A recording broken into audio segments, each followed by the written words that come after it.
And we're live. So, welcome to Beers with Bad Company on this fine Tuesday. We got that all situated. I don't like that. I'm gonna have to tilt the camera differently. See, this is what happens when I'm running late. I never get anything set up on time. Anyways, welcome to Beers with Bad Company. Tonight we got Paul Italia on here to talk a little bit of arm wrestling, a little bit of shit, a little bit of anything. Any minors watching the show, don't drink on YouTube. It's against the law. Anybody else? Bottoms up. Paul, what's good, buddy? Just chilling, brother. Appreciate you having me on, bro. Yeah, I like to talk to like everybody in arm wrestling if I can get them on. But a lot of people think I'm a loud drunk asshole because I'm a loud drunk asshole. That's them's the breaks. That's how it works when you're me. So tell us, start at the beginning. How'd you get into this? Started training like 3 years ago. Was over in the gym in where I live in North Cal. Ran into this couple. They invited me to arm wrestling practice. I just looked at them and I'm like, what the hell is that? So, went down on Sunday. I actually had one of my boys in from New York. And I was like, you know what? We don't got much going on Sunday. Let's just go pop in, see what they got going on. Went over there. We had a couple of guys there. One of them being Luke Kin, Nancy Locke, Eric Waffel. Didn't know who they were at all. Started pulling. Was just amazed how little Nancy Locke, 127 pounds, is just giving me, almost hitting the pin with me. And it was just amazing. I live in the gym and I just couldn't get over how this tiny little, short girl could just do this. So, it kind of got me hooked. Yeah, it got me hooked. I went home and it was actually probably like a week later that I remember them telling me to Google their names. I didn't do it right away. And next thing I Google their names and I'm like, get the hell out of here.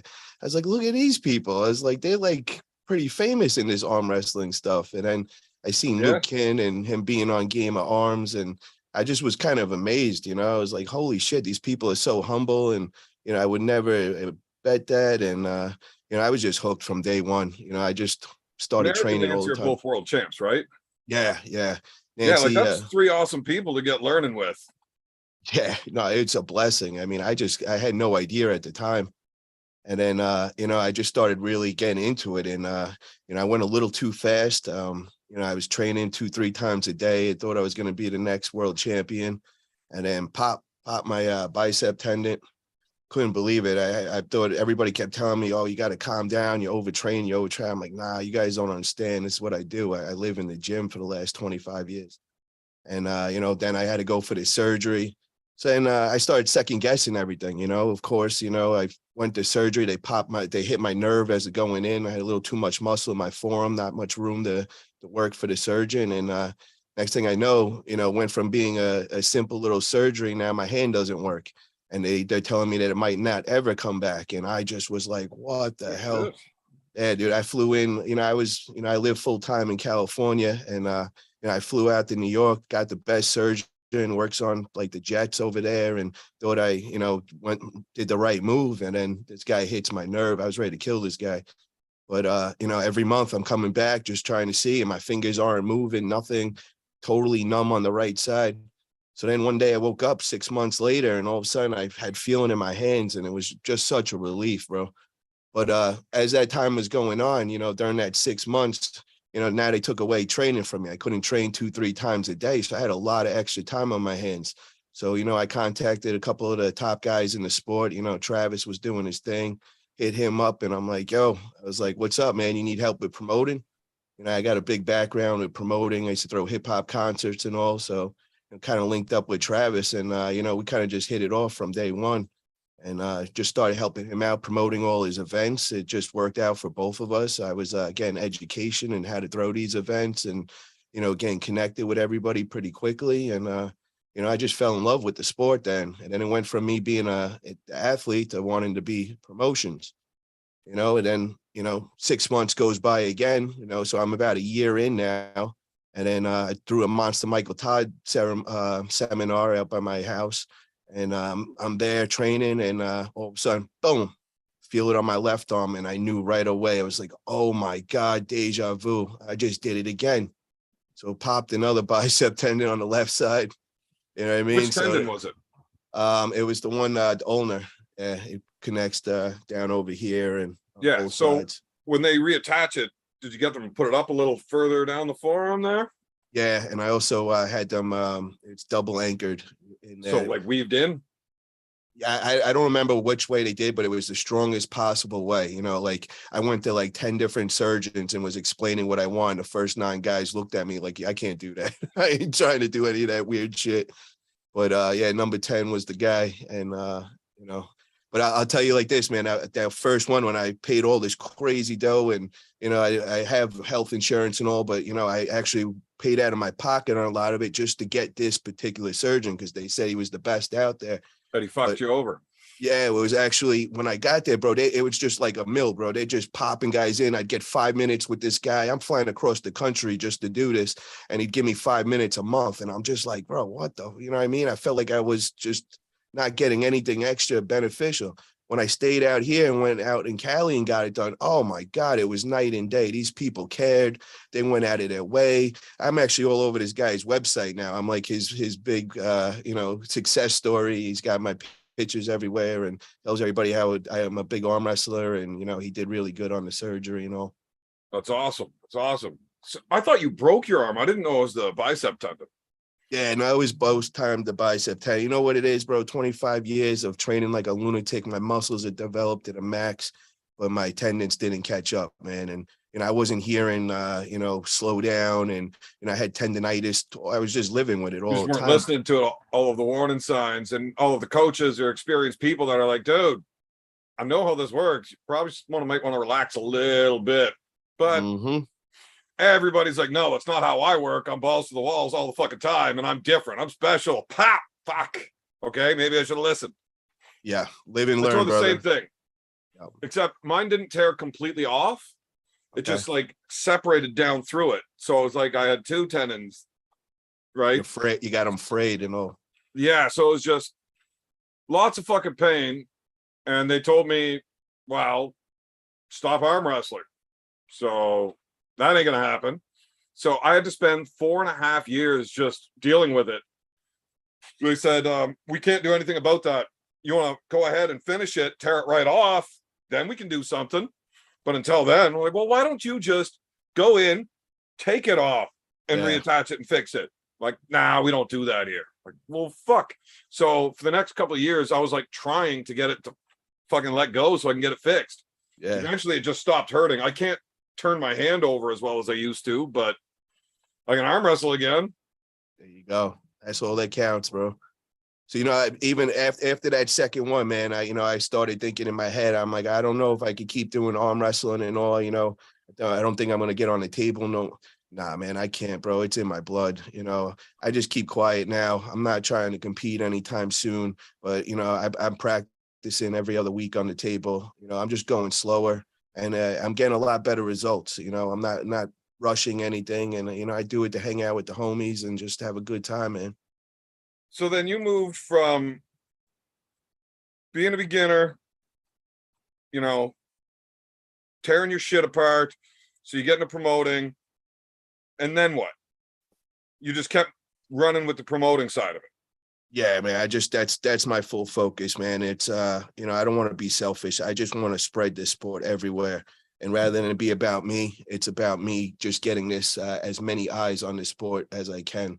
And I've always had a gift. I used to be a fitness model. I used to be a hip hop promoter. I've been in everything, and I'm just good at just getting things out there, promoting things. Whatever, I could sell you anything. You know what I mean? I'm that guy. So every day I wake up, I'm walking the streets. Anybody I come across, whatever conversation we have results back to arm wrestling in some way. And by the end of that conversation, I'm giving them a business card, telling them to check out my YouTube. I'm directing them to a couple of the top athletes like Devin, Travis, Jerry, just so they could just see their content. And, that's all I do every day. My girl, like we're going out to dinner. I got the whole place, the restaurant, that coming up to me asking who I am, and I'm just handing out cards. And she's like, "We can't go anywhere without arm wrestling." Here's another good story. I get pulled over the other day. I'm speeding. I'm on the way home from the gym. Get pulled over doing 85 miles per hour. The guy comes up. dude, I turned this whole around him. I'm handing him business cards. I'm inviting him over to our next arm wrestling practice. Before you know it, he's like, yo, we're just going to let you go, man. But I got to get your cell phone number because I want to come to practice one of these days. And, that's just what I do, bro. Is everywhere I go, I got a story to tell about arm wrestling. That's awesome. If you can get out of a fucking ticket through arm wrestling, that ain't bad. I was never able to get out of a ticket, but got pulled over in New York with Ian Carnegie, and Ian was able to talk him out of shooting us, so that was cool. Nah.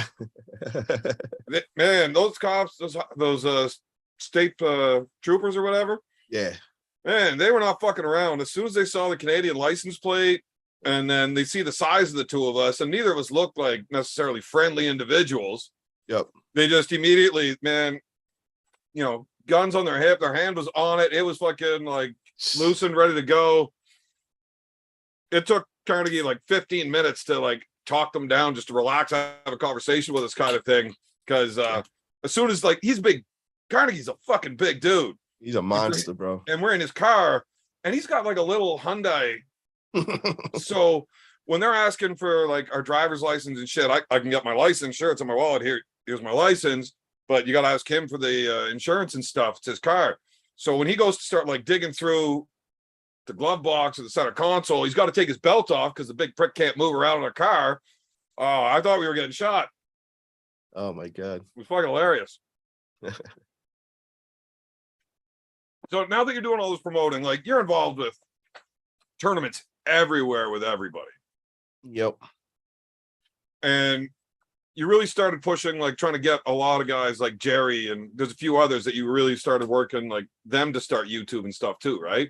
Yeah. We got to get them out there, bro. That's the key in my eyes to growth, man. The guys that draw a lot of eyes, we got to get them active. So anybody that I can encourage to get out on YouTube, and all of us growing, bro. We're growing as a unit. It shouldn't be about one person, and we got to grow as a team. You could do so much more as a team.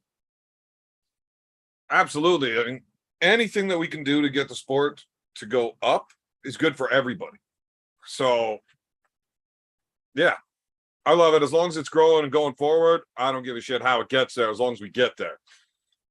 So you're the guy that's like pushing Jerry out to get him into all of these events, right? Jerry's one of the guys I work with, but I mean, it's not just Jerry. I'm setting up my next events in Petaluma. It's going to be the home base and for 2023. And my main goal with that is I'm trying to connect where it all begun, the history of Petaluma, and then it's going to be the return of Petaluma. So I have all the old guys, David Devoto, who started World Wrist Wrestling. I got a couple of the old world champs that are still living in the area. Everybody's kind of involved, and they're excited that I'm going to bring energy back here. It hasn't gone down in 20 years. But, I got the whole town. I walk around this town, bro. I'm like, everybody's like, yo, that's that arm wrestling guy. Everybody knows me out here, and everybody's excited what I'm about to do.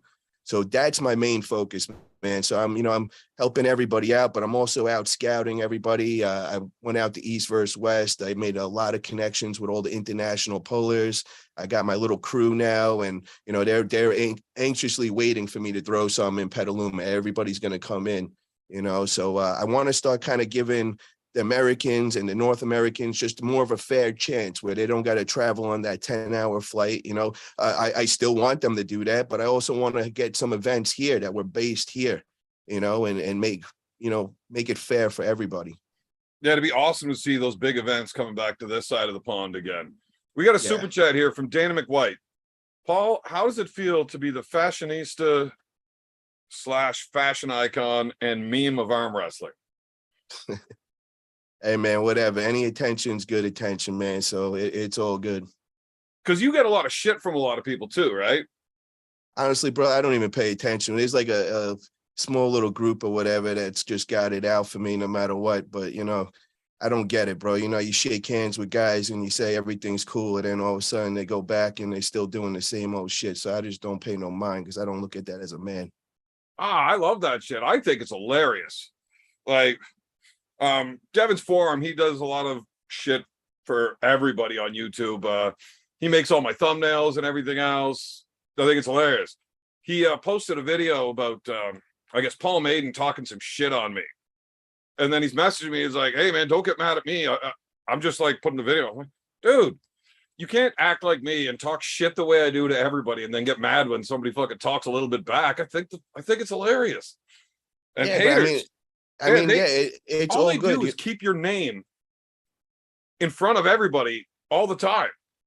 But Evan, you gotta understand, bro. This ain't the first, man. I was fitness model. I've been in every kind of business there is, man. And when you're doing good, successful things, you're always gonna have hate. But what goes along with that is 99% of it's love, and then you're always gonna have that little 1% that are hating on you. And it's all good. You know, I'm cool, bro. I'm chilling in my 3 cribs. I'm living my best life. I have fun. I do whatever I want. If I want to go here to this tournament this week, I'm going. So I mean, it don't affect me at all, bro. I understand why they hate it, man. I don't know. If it was me, I was sitting in your spot. I would love all of that, the negative attention. I just think that shit's funny, you know. The fucking more fucked up of the meme you can make about me, the funnier I think it is. Maybe that's just my sense of humor. I don't know. I just, yo, bro, I just don't have time to even entertain it, man. So honestly, I don't see it. I don't really care. You know, I don't hear it. You know, it used to be where anything would go out, people would be hitting me up and all. They don't know. I got too much stuff going on. I got too much positive stuff. You know, I just don't have time for it, man. And so, yo, they keep going, keep doing you guys, man. Have fun. If that makes you feel good about your lives, yo, get it, guys. I encourage you guys that, man. But, you know, I'm focused on the positive. I'm focused on throwing events. I'm focused on helping out other organizations grow. You know, right now I'm really going hard, helping out Engin with the East versus West, because I really see he's getting all the non-arm wrestlers into our community. And I love that. So I'm giving him 100%, whatever I can do to help, man. If, you know, buying the VIP packages, buying the arm wrestling tables, buying a couple of the shirts, a couple of pay-per-views just for my friends to watch and all, you know, I'm going to do that. I'm in a position I can do that. So I'm trying to do as much as I can. I don't ask for anything in return. I just want to see us grow. And that's all I care about. So when I'm focused on that positive, I don't got time to look at all the negative, you know? Makes sense. I mean, I'm not all that busy most of the time, so it entertains me. So we got another super chat. Now, I will read anything that super chatted in because I'm like Ron Burgundy, man. I don't know how to filter. I just read. Oh, Dana McWhite in with another super chat. Paul, take your shirt off, please. I'm jealous of the cowboy hat you got on. I'm jealous of the cowboy hat you got. Apparently he wants to see you with your shirt off, man.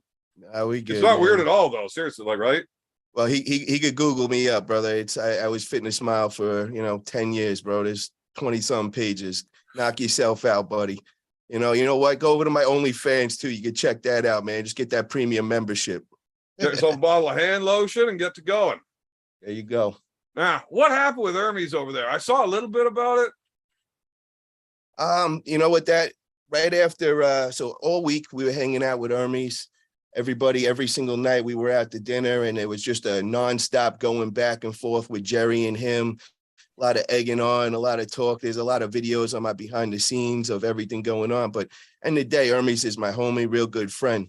So the video that everybody's trying to make into something, and like, bro, that was literally me and Jerry right after me, Jerry and his wife, right after we got off the stage and went right over to the bar. We go to this bar. They're just shut down. The lights are off. The door's closed. Jerry just looks at me and he's like, yo, how good are you? I was like, bro, follow me. I go open the door and they're like, whoa, whoa, whoa, whoa. We're closed. We're closed. I said, guys, this man just won the world championship. We got to celebrate. No. Close. Now, nobody speaks English. So I'm like, guys, famous guy right here. We need some drinks. We'll leave real quick. So they look at each other. They're like, you got 15 minutes. So me and Jerry are like, all right, bro, we got to put in some work right now. So they give us this tiny little drink, bro. And we're just both looking like, what the hell is it? Nah, man, fill that. No, more money, more. I said, bro, I'll buy the whole bar right now. We just won. Do you understand what I just said? So now they understand, man. So now they line up. They give us some doubles. Well, in 15 minutes, we had 5 doubles. And Jerry's wife drank about another half bottle of wine on top of the bottle that she drank before that. So now we are lit. We come walking out of the bar, 100 feet in front of us. We hear a bunch of people yelling and everything. We're like, what the hell? Now, mind you, when we left the stage, the after pull was going on there. So we thought we There's no after pulling or whatever. We just wanted liquor. We needed to like relax. Now we go walking out and they have a table out in the lobby and there's like a whole crew of people there. So, of course, me and Jerry are wrecked by now. So we come walking in like, and he goes right over to the table and we were in agreement that he wasn't going to after pull after the war. He just went. Well, he goes right to the table with Sandras, which he wasn't supposed to do. And they just start going to war. So I see Hermes right there. So I go, well, actually, I think it was before Hermes. I see Engen. I go right up to Engen and I'm like, yo, let me feel that hand. Come here, give me that hand right now. So Engen must have been saw that, we're pretty lit right now. And he's like, no, Paul, no. So he goes now running over to the table to kind of like stop Jerry because he sees Jerry's getting a little wild on the table and sees that we're pretty drunk. Well, then I see Hermes over there. Now, I don't even really remember this, bro. Like, this time, like I'm still thinking I'm sober right now. Well, I see Hermes over there. I come right up there. My shirt's off already. And I went boom and I bump right in. I'm like, what's up, bro? You want to get on the table and everything? He must have recognized I was just ossified right now. So he just jets out of there and everything. So, it was just, we were on a shit show. We started playing around with Gennady and, his translator. We're kind of like goofing around with them. We did some videos. Only way I knew any of this stuff was going on is because I go through my phone and I'm trying to video this, but the friggin' views off sideways. I'm listening. I'm like, oh my God, I can't believe we were out in the public like this. But, we thought we were just having our drinks. We didn't see anybody out there. We thought we were just going to, kind of go to sleep after that. And then, we ran into that whole after pull. And, now I see all these videos coming out. Jerry's talking to somebody and he's with his tongue and he's so embarrassed over that. And everybody's trying to cut that clip and make it into something with me and Hermes and like, oh, Paul, he's fucking with her. Dude, I was hanging out with Hermes every day, bro, every night. I mean, we became like really good friends, man. It was like, playing around the whole weekend. We knew he was the next matchup, He's also an Italian. I'm an Italian. Where I'm from, he's 2 hours away from me in Italy and all. We got a lot in common, man. So that's my homie. Wow. I like the funny part where they're making all the memes about it because that's just hilarious. But yeah, no, I definitely get that. I definitely understand being too drunk where people just like, nah. I mean, I was aggressive, bro. I mean, you got to imagine, dude, we just went through that match. I mean, I felt like I was in that match. When I came off that stage, bro, I'm pouring sweat just as much as him. I was dripping, man. That's why I didn't have my shirt on. That thing was nasty. It was just sticking to me and all. So I just, I was totally, just amped up after that one, man. That was a crazy match. Oh, shit. I need to plug my laptop in because it's going to fucking die and grab a couple beers. I will be right back. So you got Petaluma. When is that you're building it? Well, I'm thinking March 25th, but I got to say this, man. I haven't locked anything in stone yet because I'm waiting to hear from Engen when he's going to make that next East versus West, because he was saying it was going to be April, in the middle of April, but then I seen him post the other day, it might be at the end of March. So I just do not want to get the same weekend or too close to him. I thought he had an East versus West still coming in the fall and then January still. He's got that, and then he's got right after that. We're talking way ahead of that. Are you involved with either of those two in between, though? Well, yeah. I mean, involved meaning I'm going sponsoring, helping out. I mean, I'm not, part of any of the logistics or anything. I mean, I help out Engen by interviewing everybody and doing whatever I can. But this is all out of me, bro. Just trying to help out and recognizing he's the guy getting the most non-arm wrestlers to watch our sport. So, I pay for my own flights. I pay, I don't ask for anything. And when's the next which one's Jerry pulling Hermes at?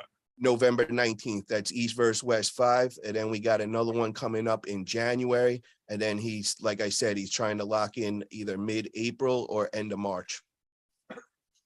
That's awesome. It's awesome. Because I can't wait to see Jerry and Hermes. Oh, that one is gonna be, I really cannot wait. What's your predictions on that? Man, I don't bet against Jerry without a real good fucking reason. Okay. Well, hold on. What'd you think of Gennady first? Were you one of the ones that said Jerry was going to win, or no? Yeah, I had Jerry in it. Okay, smart man. I know Gennady's awesome. I just didn't think he was going to be able to get his giant body in far enough to deal with him shoulder style. And I don't think his King's move was going to be enough to hold it. So Jerry's just he's a very, very specific puller. And there's not a whole lot of ways to beat him. If you're not strong enough where you can just push him out of the center, it's not going to happen. So you're going to have to deal with his shoulder then. Like Dave was able to just take him right out of center, out of there. You know, Dave is just crazy fucking strong. Outside of that, there's very few guys that are going to be able to deal with what Jerry does. Levon probably could deal with that. Outside of them,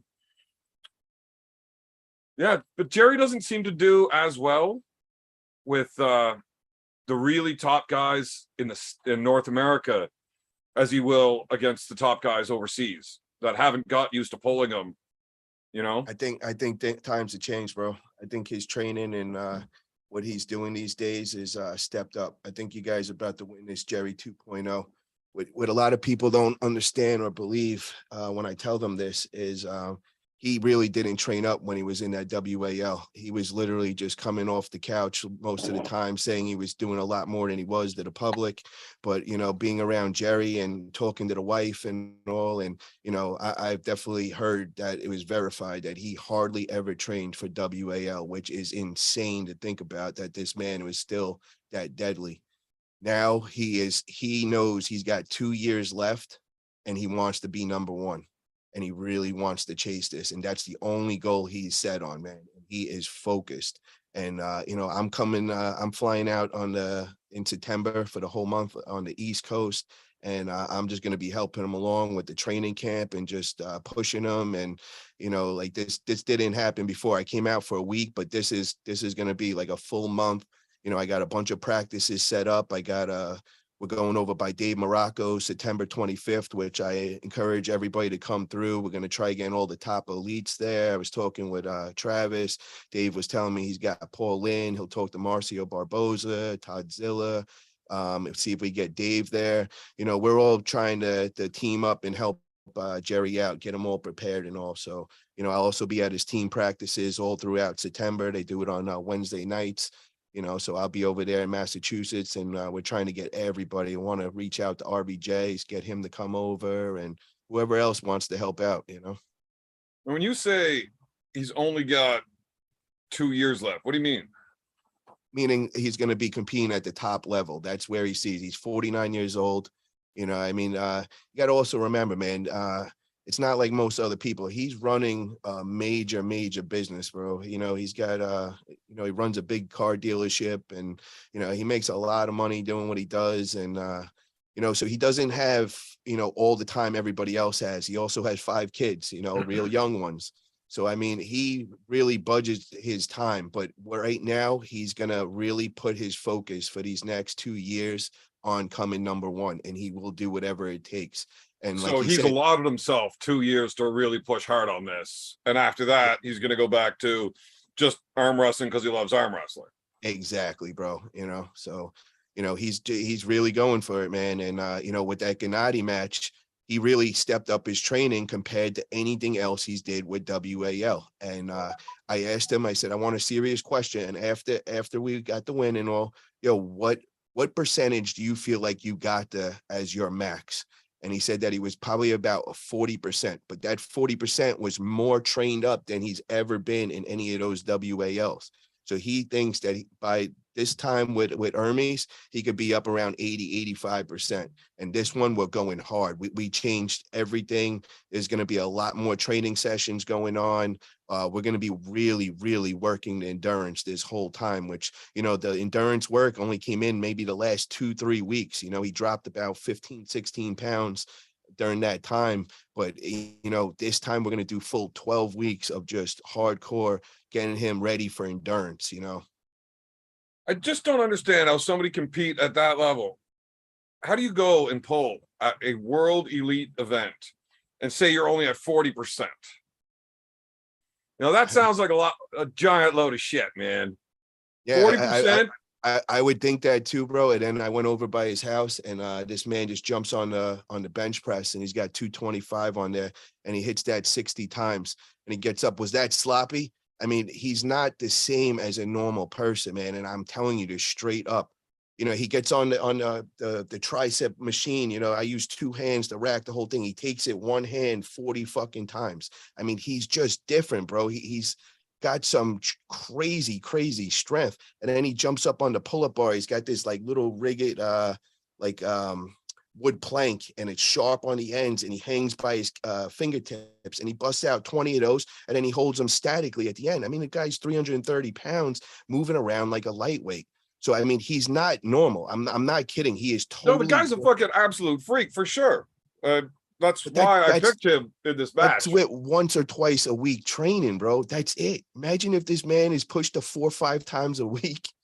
Yeah.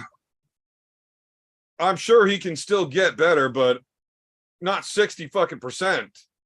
Hey, bro, if you would have seen between that first one, 2, and 3 rounds what he was looking like with that cardio, I thought he was gonna die, bro.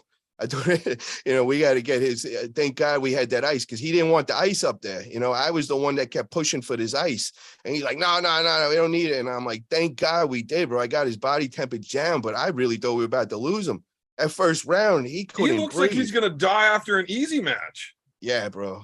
Like, his I'm not kidding. Face just starts glowing purple. Like, fuck. Well, that's what I want to eliminate, man. And that's why I'm going to really get on him and really push hard. And, I love the gym, man. I'm that dude just loves living in the gym and training. So I think me being there and just, and I'm the only guy that will tell him the shit he don't want to hear, and when it happens, we clash, believe me, bro. We're 2 alpha males and we don't back down. But, I know if I push him now, it's going to pay off, man. And he'll be thankful after. And he was with that Gennady match. I definitely stayed on him the whole time. Whole trip there, bro. I'm the guy that's worrying. I'm OCD. I'm figuring everything out. I'm contacting all the other athletes, asking for advice. How do we deal with jet lag? I'm making his schedule. I'm making sure he's got the Red Bulls before the match. I got his ice. Oh, dude, I was like a lunatic. This man, he's just chilling, bro. He just relaxing. Everybody else is nervous and energy and all. Nah, man, he just knew what he was coming to do, and he made it look so simple. The way he was just never got nervous at all. Every other athlete there I did interviews with, you felt the energy. They were nervous, man, which that's normal. Not Jerry, bro. 35 years experience showed that day, man. Well, he's definitely a fucking freak. We'll see with the Hermes thing, if he can actually get that much better. I don't think he needs to get that much better. Stylistically, if he shows up in the same shape that he was for Gennady, I think he's just going to go right through sideways on Hermes. Hermes needs to have his hand. Jerry doesn't give 2 fucks if you have his hand, because he comes at your arm sideways. So I think Hermes is going to there's not a whole lot of guys that can replicate what Jerry does to give you that look. Yeah, there's no way to practice with it, because he doesn't even practice in his practice with it. The only guys he could put that press on is the elite, because otherwise he'll break their arm. So when you actually go to practice with him, he's hooking everybody. That's why people just sleep on his hook and think he has no hook. But I mean, that's what he does in every practice he goes to. You'll never see him jump into that flop press. It's too dangerous. He'll hurt somebody. But he actually doesn't even prefer the flop press. He would rather be in a hook press. Yeah, Anybody with a real good hand and starts rolling his hand out, he just says fuck it, and he trades his hand to get his shoulder further in. But did you hear the story of why he has that flop press? Like we figured it out. He used to do a job, man, where he used to hold these cement planks there, like 40, 50 pounds each. And he would hold them. Everybody would hold one. He'd hold 2. And he would go walking around with these, and he would be showing off and doing these. And he did that for a couple of years. And from that, it made his mobility on his wrist. It's just such a comfortable spot for him. So now I just told you that he loves doing these crazy bench press in 225, 60 times. He loves tricep press. So when you got that flop and you got all that chest power and that bench power behind you, bro, and he's more comfortable in that position, I mean, you can't bend that wrist back and him not be comfortable. That's what is so rare. It's the mobility he has. So he actually is better in that position, bro. And that's where his comfort spot is. And once that shoulder's behind there, he'll stay there all day. But what I want to tell you about is with the progression, you said he doesn't need that much. We're not just thinking Hermes, bro. This is like a plan all the way to 3 steps. Levon. We're going to Levon. Exactly, bro. So, where every month is towards the end goal of Levon. So Well, we he's going to gotta need that keep 60% for Levon because that's a different fucking dude, man. we need 120% out of Jerry that day. We got to see a Jerry that, even when he was in his peak wasn't there. But the one thing is, man, he wasn't so crazy into training any part of his career. Now, when you got somebody that's over there in your ear pushing you, remind you, it's like Rocky, bro, the movie Rocky and the coach, man. So you just fly across the country 3 times a week and say, get the fuck out of bed. You're going to the gym. That's it, bro. But I live in New York, man. I got a house also over there. So, it's just a 2-hour drive for me. So, that's why we could do that. And it's not a problem. And, we also have a YouTube channel together. So, it works out. We're making content and we're also pushing to the next step and hitting our goals. Well, I'm excited to see Jerry and Hermes because I love watching the Europeans lose. And it makes Devin look better whenever these guys lose to guys that Devin already beat. But I got to say, bro, you got that kid, Hermes, man. He's a great dude, bro. Like I've never had so much fun with another arm wrestler, bro. The whole time it was just joking back and forth. Him and Jerry's sense of humor is very similar. They always got these one-liners. They're really quick with it. And it was constant just going back and forth. Like we almost forgot we were there to go against Gennady because we didn't see Gennady until the press conference. But every day, 2 days before, we're just hanging out. Me, Engin, Hermes, Ryan Bowen, Lachlan, and Jerry and his wife. So, I mean, it was like that was the crew the first 2 days, and everything we did together with them. And it was just back and forth like the whole time. It was like, oh, you're going to be ready for me. Gennady's just a little speed bump on the way. We're coming to get you, bro. So it was just games back and forth the whole time. I don't know. Maybe it's just because I don't speak Italian and Hermes needs a translator for like everything. But that guy just seems like such a fucking dick. Like he's so full of himself. He figured out, he could speak English pretty good now. In the last 2 months, he doesn't use no translator and, he's got pretty good. I was pretty impressed how quickly he's picking up on it. Yeah, just every time I see him talk, he just looks like such a smug fucking dickhead. Yeah, like he's just too good to talk to people kind of thing. Nah, I don't see that with him, man. He's always laughing. He's always a good guy. Well, like I said, it might just be a translation thing because he says something and then he's got to sit there and listen to the translator speak it before you can even get the reaction. And just the way he sits there, it's like, man, I can't stand that prick. Like, I don't like Hermes. I hope Hermes gets fucking smashed every time he goes to the table. Oh man. Yeah, because you wouldn't like him because didn't they have a beef with him and Matt, right? Matt Mask had a drama when they had their match. I wasn't around then, but I remember hearing something like that. So Matt, I guess Hermes beat him round 1 in the WAO. Okay. And then Matt gets all fucking fired up saying that Hermes is fucking cheating. If you're going to let him do that, I can fucking play this game too. And he's getting all fucking wound up like Matt does. And then Matt comes back. And so right before the go, you can see Matt just take everything and smash him and then start yelling at Hermes like, yeah, not so fun when I do it to you. And then they keep doing it. And Matt wins 3-1, right? Just 1, 2, 3 in a row, whatever. Then they go back to the practice table kind of thing. And you see Matt showing Hermes what he was doing and why it happened. And then Hermes just handling him easily. Oh man. So that was the beginning of the whole practice champ Hermes thing. Yeah. Okay. And then Hermes beating Vitaly at practice when Vitaly's saying that he's sore, and Hermes just like smashing him when Vitaly's saying, hey, just slow down, I'm sore. Gotcha. And then it went even further with Hermes being the practice world champion. And then Hermes he like demanded a match with Devin. Like, you fly here, we compete under these rules, I'll pay you $10,000 if you win, and if you say no, you're a coward.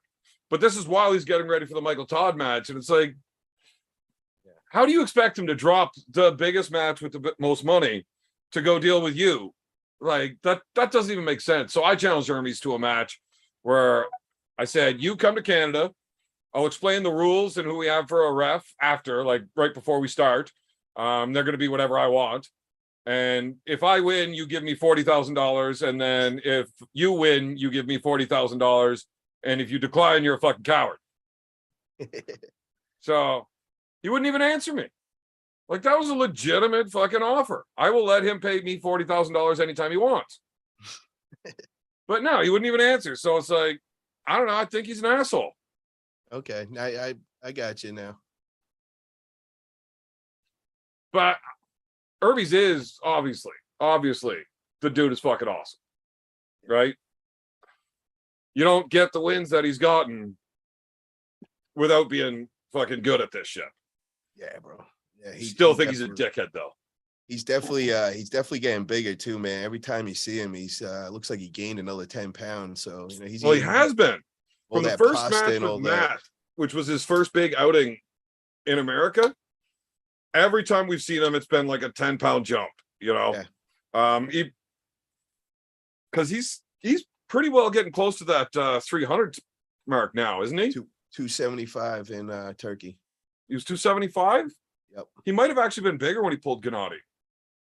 Yeah, he might have been, but he's sizing up, bro. Because he, you know, they were teasing him when he did the picture next to Jerry, and all the comments were like, "Oh wow, Jerry's dwarfing him. He's making him look small." And then even Jerry, we have on video, you know, he looked over and he goes, "Hermes, if you want to match me, you're gonna have to get bigger, man. You look too small." And Hermes just, you could see it messed with him. He just froze for a minute. He goes, "Really?" Like, it was just like so innocent, and like it had him, you know, you knew he was leaving there and just getting right into that gym and trying to size up. Well, there's lots of ways to get bigger. The gym definitely helps. Drinking 2 cases of beer a day will also get you bigger too, though. Yeah, lots of Italian pasta, I'd say, do that also. I much prefer beer to pasta. Yeah, and I agree, man. It's not the best way just to throw on a bunch of, you know, simple carbs. You got to do it smart. You got to gain it with the protein and all. Oh, geez, we don't worry about protein and building muscle around here. I just like getting a good buzz on. You got the beer. I mean, beer's got protein in it. You're good, bro. It does. Well, right now I'm drinking this Michelob Ultra because Paul Lynn drinks it and he's pretty fucking strong. So and try that out. As hell, bro. So he figured out some. So follow his ways, man, for real. What do you think of his? He's got a match coming up, right? Doesn't he? Who, Paul? Yeah, is he pulling at East First West? Who's he pulling? I'm not sure, man. I think I can't remember. I should know this right now. I'm a big Paul Lynn fan. Ask your fans, man. To subscribers out there, anybody knows it. All the guys there, like, I don't know if you want me to read what they're asking, because a lot of them want to know. A lot of them want me to get like the 98 guys in here to talk to you. Oh yeah, okay. Well, that's weird, bro. You know, considering I met the 98 guys in person, we sat down. I have them actually on interview I never put out, and we put everything behind us, shook hands and all. And then you get to see them a couple months later, and it's just like nothing ever happened to that. No. They forget the whole shaking of the hands and all. So, I mean, I just, you know, I don't get that. Well, I think the big thing is with most of those guys, because I get along with all those guys pretty good. For me, I make fun of everybody about fucking near everything, you know? And if people get upset about it, well, I guess we're not going to be friends. That's, you know, because I make fun of you an awful lot too when you're not around. I wouldn't do it to your face because. Well, let me tell you something, Evan. Is the funny thing is all their guy, like, they think there's only like 3 or 4 of them that are the ones that have the problem, because all the other ones that hang out with them and roll with them hit me up in the DMs and just tell me how much they support me, and they don't follow what the other leaders are saying and all. So that's funny. And I'm talking about even their little inner circle. All those guys, you know, I'm not going to put it out there, bro, but I got you all in the DMs, all you guys saying how you love me and don't listen to these guys. So it's kind of comical, bro. You got like 3, 4 of them that are the main fire behind that. But all your other buddies that are wearing your shirts and they come up to them in the event and they make sure they know, yo, we don't support what they say about you and all. It's funny, bro. Oh, that doesn't, whatever. I publicly make fun of you all the time about like lots of shit, especially if you get upset. Because obviously I'm buddies with Tim Bresnan, right? And you guys had your whole beef there, whatever. Every time Tim's on, we get talking. I think the shit's funny that I just think everything's funny.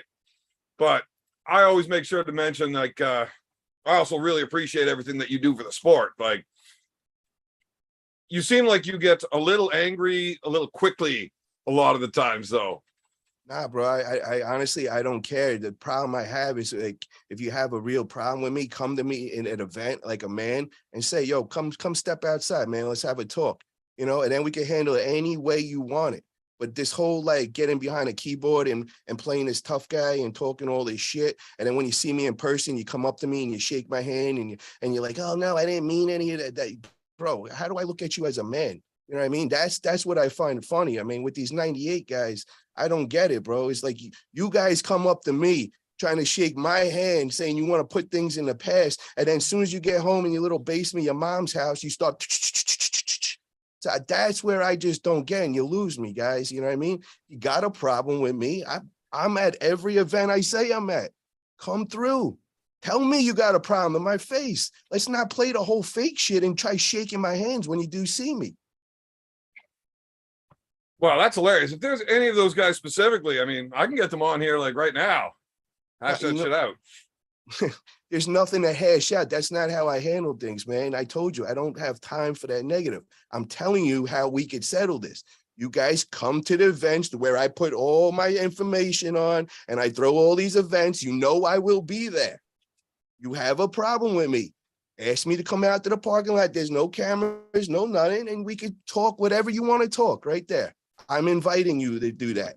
But these guys don't have backbone like that. It's not until they're home in their mom's basement. That's when all of a sudden the tough guy muscles come out. And that's where I just don't get. But yo, that's why I say we should do this on a fair playing field. There is no fair playing, bro. That's fake. Well, you're kind of face to face, like you can see each other at least. Yeah, no, that's not. No, bro. That's plus, they still get mom's basement, so you guys can have him being. We're not gonna let you sit in your safe spot, guys. I'm sorry, bro. I'm sorry. If you want to come see me like a man. Look at me in the eyes and tell me what you talk. Tell me how short I am and how I'm a pussy. Come say that to my face. That's all I'm asking, bro. That's Are you short? Oh, 100, yeah, 5'6", bro. Weak as can be, man. So come through and tell me how much you hate me. That's the day I'm like, yeah. When you see me when you see me face to face, tell me what your thoughts are. We don't got to talk about it on the computer, man. That's that's gay. That's faggot shit right there. I don't think you're allowed to say that. I just did, bro. I don't care about being politically correct, man. That's it. Well, I care about my YouTube channel getting fucking canceled because you're being a jerk. Fuck. Oh, yeah, you get canceled. Get out of here. Look, man, Jesus. This is a PG fucking family show here. Oh, you'd be in jail already, bro. Get out of here. That's just like one of the things that we're actually not allowed to say. We can say an awful lot. You can call him a fucking piece of shit little cunt if you want. I support that completely. And I don't make the rules, but yeah, we're not allowed saying that other thing. So, I still think it's funny. I believe me, bro. I do too, man. I the only thing you can do at that kind of stuff is just laugh. I mean, it's just clown shit. I just, where I came from and where I grew up, bro, that's just not how it went down, man. You just, you got a problem with somebody, you handle it, man. You come up to me in person. You don't got to have like a bunch of your little friends as your little support system and everything. Just come talk to me like a man by ourselves. We'll go out to the parking lot. No cameras, no nothing. We could talk anything you want. We could do anything you want. We could shake hands after that too. I completely support that. I've always been a big fan of the whole, you got a problem, we can go outside, we can handle this real quick, and then loser buys the beer. That's it, bro. I'm also a big fan of two guys talking mad shit on the internet, though, because it's funny. Well, I'm not trying to be a clown to amuse other people. Sorry, bro. Oh, dude. Well, that's what this is for. YouTube is for entertainment. If people aren't being entertained, they're not tuning in. Everybody has their own goals and their visions or whatever. And my vision, like I said, bro, is I want to keep it positive.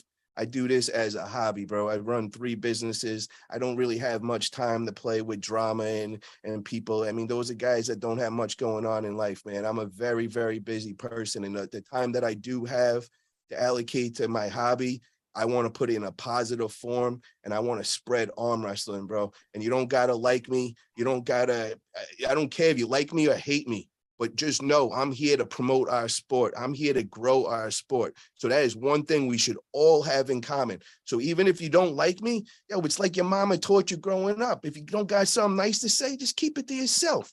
If you have a real problem with me where you don't really like me and it really just irks you that much, I just told you how to handle it like a man. Come see me at one of my events and we'll handle it like a man. Well, that just seems silly, though. Why would anybody actually want to get into a fucking fist fight over not liking the way somebody runs events or does anything like that? I don't know, man. And I don't understand that thinking, but I've always known if I had an issue with somebody, I would never broadcast it out on the public and say all this shit, but I'm that guy that will come approach you when it's just me and you. And I'll have that little talk with you and I'll give you that opportunity. And I promise you, I will never call the cops. I will never do anything of that such. I'm not a rat in any kind of way, but I will handle the problem right there. Well, I mean, that's respectable. Kind of wish you'd be a little bit more fun on the internet, though, and talk this shit, but whatever. Sorry, brother. Nah, that's just not me, man. I'm not here to entertain others like that, bro. Yeah, but we're friends. Why can't you entertain me like this? Because if it was just me and you bullshitting and we smoking a blunt right now, hell yeah, bro. But when you got all these other clowns in here just looking for some drama, nah, dude. That's just not where it's at. It's so much fun, though, Paul. You're losing your sense of ha-ha. Oh, no, not at all, brother. I love this, man. I love everything we do, every part of arm wrestling. I mean, I understand, man, drama is what makes this whole thing go. When we have these matches and all this shit talking and the stuff like between Jerry and Gennady, now we got Jerry and Hermes, this is fun with Monster and Prunick. There's going to be some shit going back and forth with them. That's what sells the matches, bro. And, that is all positive energy. And that I understand. You want to talk crap and it's going to hype up a match like our man Devin, bro. That is the king. He really makes his matches. He is so just the best thing for our sport because of all the drama and everything he pushes to the limit. It's like that is the best shit there is, bro. I'm telling you, man, if I was actually good at arm wrestling, I would blow this shit up. I could talk crazy about this shit. You are good at arm wrestling, man. Like no, I meant like good though. You have the ability, man. It's just a matter of how much do you want it, bro. You got the team out there. Put the beers down I don't have the physical capabilities to become an elite super heavyweight in that open bracket. That's not a possibility. How much do you weigh right now? Like 240, but I'm so fat. So I mean, you don't got to be a super heavyweight, man. There's other ways. Well, nobody gives two fucks if you're not. Somebody like you, brother, if you got in some real serious shape and you got your shit talking game on, oh, bro, I can sell some big you can matches, get to that man. like RVJ level where you can talk shit and compete at a world level in the weight class way down there, but that still doesn't give you that big spotlight where you can really grow the sport. It's always going to be the super heavyweight. That's where it is, and it doesn't matter what sport. Can I just give you an example? Fighting, you're talking now. Conor McGregor is an anomaly. Hold on, bro. Boxing, arm wrestling, fighting, wrestling, everything. The bigger dudes are what attract the bigger crowds. Because hold on, can I just tell you something, brother? Evan, listen to me here, bro. First year in arm wrestling, man. I used to have every 2 months we'd go back and forth from Oregon, or they would come down to us, and we'd always set these super matches. When I would pull, bro, I would get the whole country watching me go to a practice pull to have a super match. I'm talking 1,200 people live watching, waiting for this. Then I went out to New York. I got my ass smacked by that kid, Dan the Nightmare over there. We went to his practice. They were driving in from 3-4 states away. You lost to Dan? Dan is no joke, bro. And I got to say that, man, that kid, he went pro right after that. I mean, the kid was in 1 year and he went right. That's one of those 98 guys. Yeah, bro. Yeah, they all suck, man. No. You can't be in the 98 and any good. Nah, Dan is good. That's not how the 98 works. Dan is good, man. He's a good arm wrestler. Me and Dan we didn't always see eye to eye, but I'm never gonna take away from his arm wrestling ability. That kid came in. He's got some fucking sucks. Nah, man. I mean, look at his record, bro. I mean, who comes in within a year and starts winning pro classes? You know what I mean? That kid's no joke, man. I'm not gonna take nothing away from that. That kid is a good arm wrestler. Well, if you're not gonna shit talk the 98, I fucking will. Dan sucks, and so do the rest of them. They're all fucking balls. Man. Anyways, I got a couple of super chats here I got to take care of real quick. Wait, Wolf, sup, lads? Paul or Evan? How much do you think you'd have to offer Levon as a promoter to get him to pull against anyone? Paul, big props for helping Jerry. It was the best match of East versus West. I agree. It was the best match at the event. That or possibly Coach Ray's match. That was a super awesome match. As far as how much you'd have to offer Levon as a promoter to get him to pull against somebody, 20 to 50 grand is my guess. I don't think anything under that, bro. He's 20 to 50 is a pretty big range. I'd imagine I'm just there's a lot of hearing other rumors. factors. I'm hearing rumors of what he got on other matches. So you're saying a nobody. So I'm thinking he would go a little lower than what he was getting paid on those other big matches. So, he might take a little price cut and do 20 I don't think it's a large. nobody, it was an anyone, as in, so I think who that anyone is really going to affect that. Yeah. Then there's the whole, what's the risk of him losing? What's the promotion level? What's it going to build his brand? There's going to be a lot to it, I think. Yeah, so bigger the match. I think if he did it for Endgame with the East versus West, he'd do a favor. It's just kind of being an honor to pull under that. So, I would put that at maybe 20 grand just because, knowing that Evan got to offer.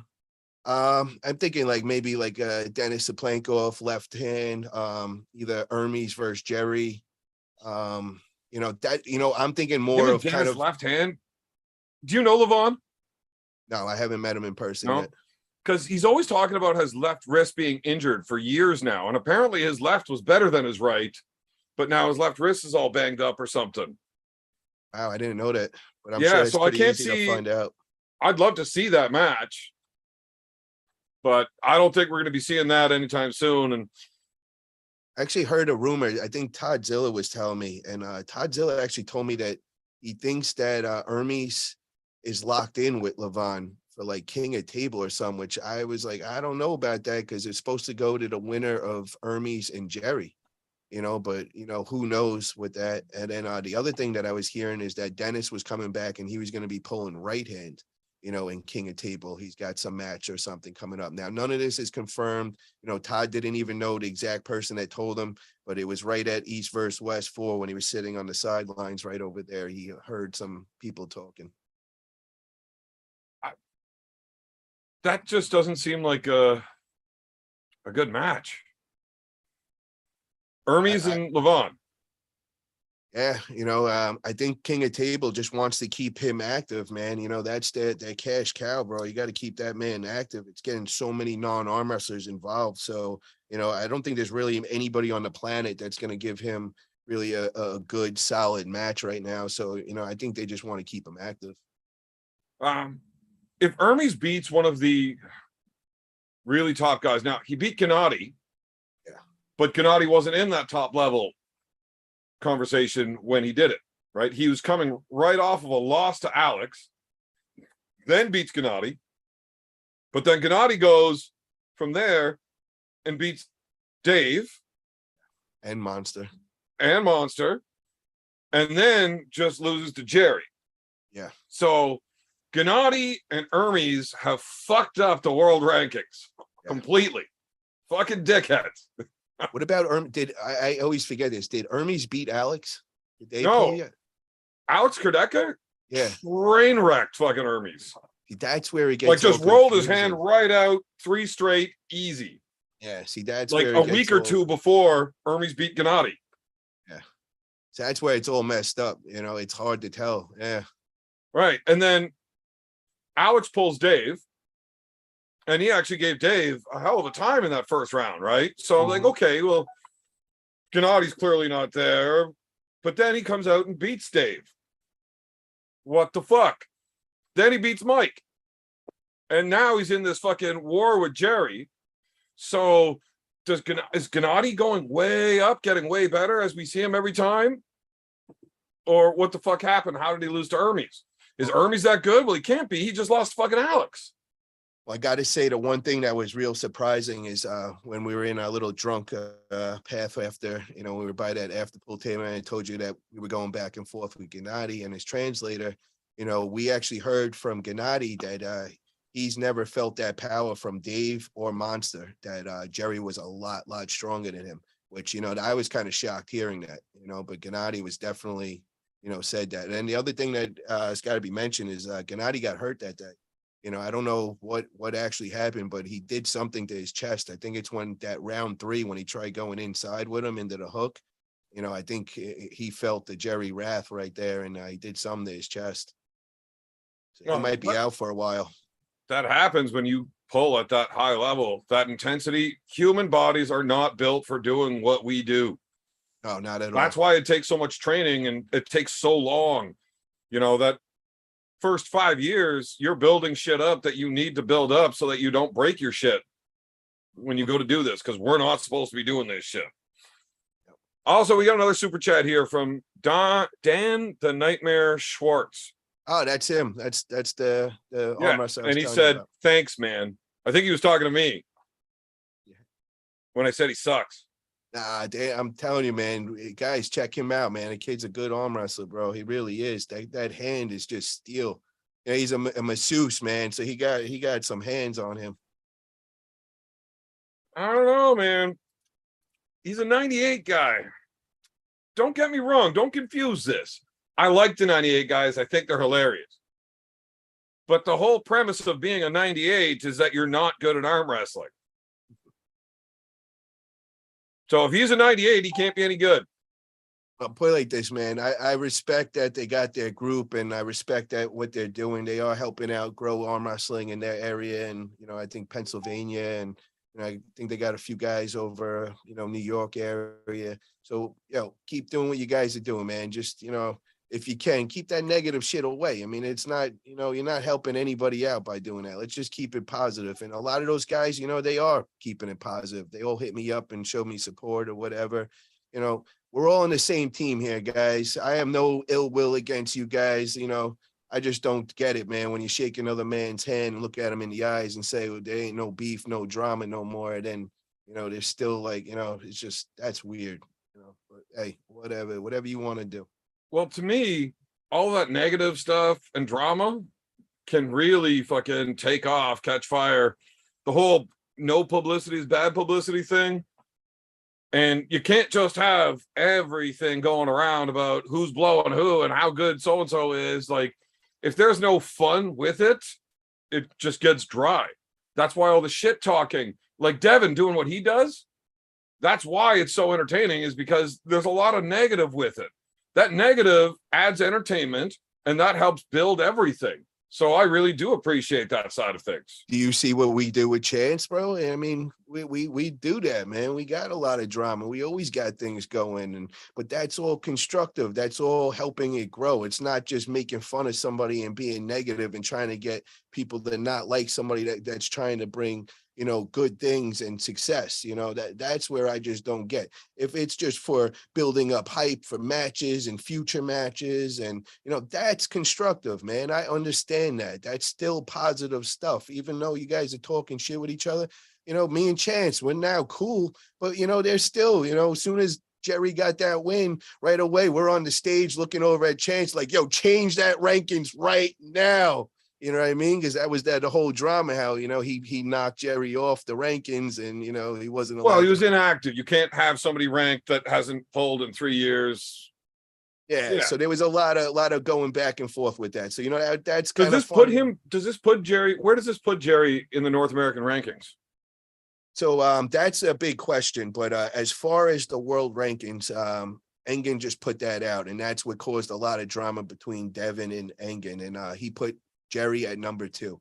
And I understand Engen's way of, because what he's trying to do, everything is based on his matches, what he's thrown in East. So it's an East versus West rankings then now, not a world rankings. Well, if you want to be the top of the top, that is the top organization. So but Levon pulls king of the table, not East versus West. So where's the top of the top? Not yet, but supposedly we have word, I'm not 100% sure what Engen's got locked in or anything, but I do believe Levon has said that he will participate. Now, don't quote me on this, but but Levon could come in to East versus West and pull Chance Shaw, and he should automatically be the number 1 guy, right? If you pull there and you're Levon, you are number 1.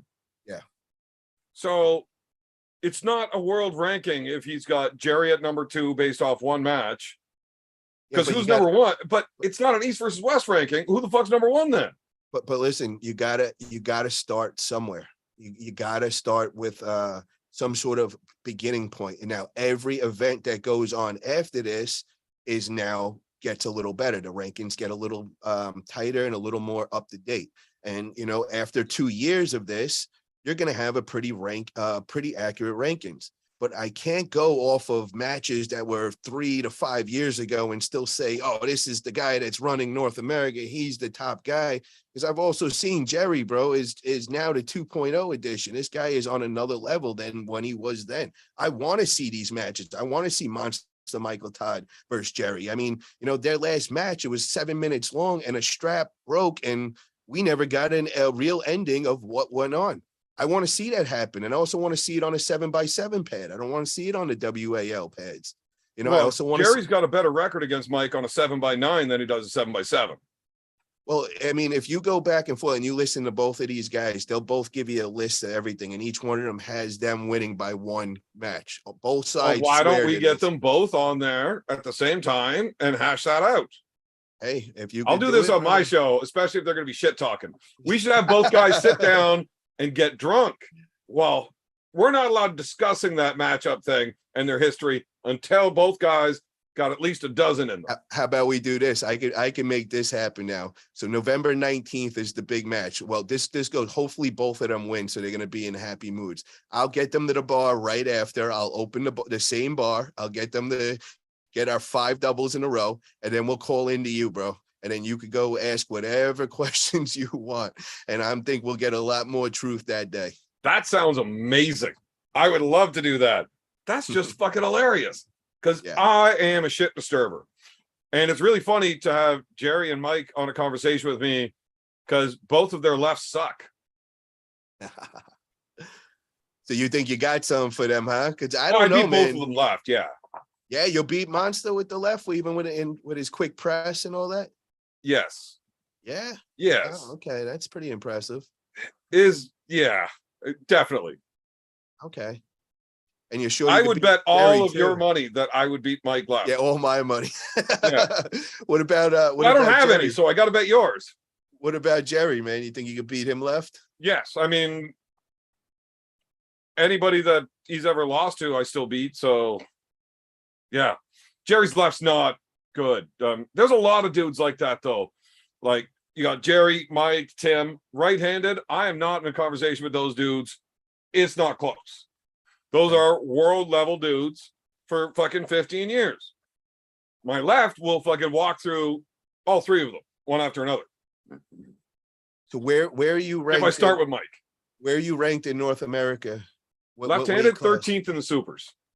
13th in supers. But I'm not a super, so I'm like 240 now. Who's the guys right in front of you? Who's 10 to 13? Do you know offhand? I think Austin Jaggers is right in front of me left-handed. Okay. He just beat me 3-2. Okay. And where's Corey?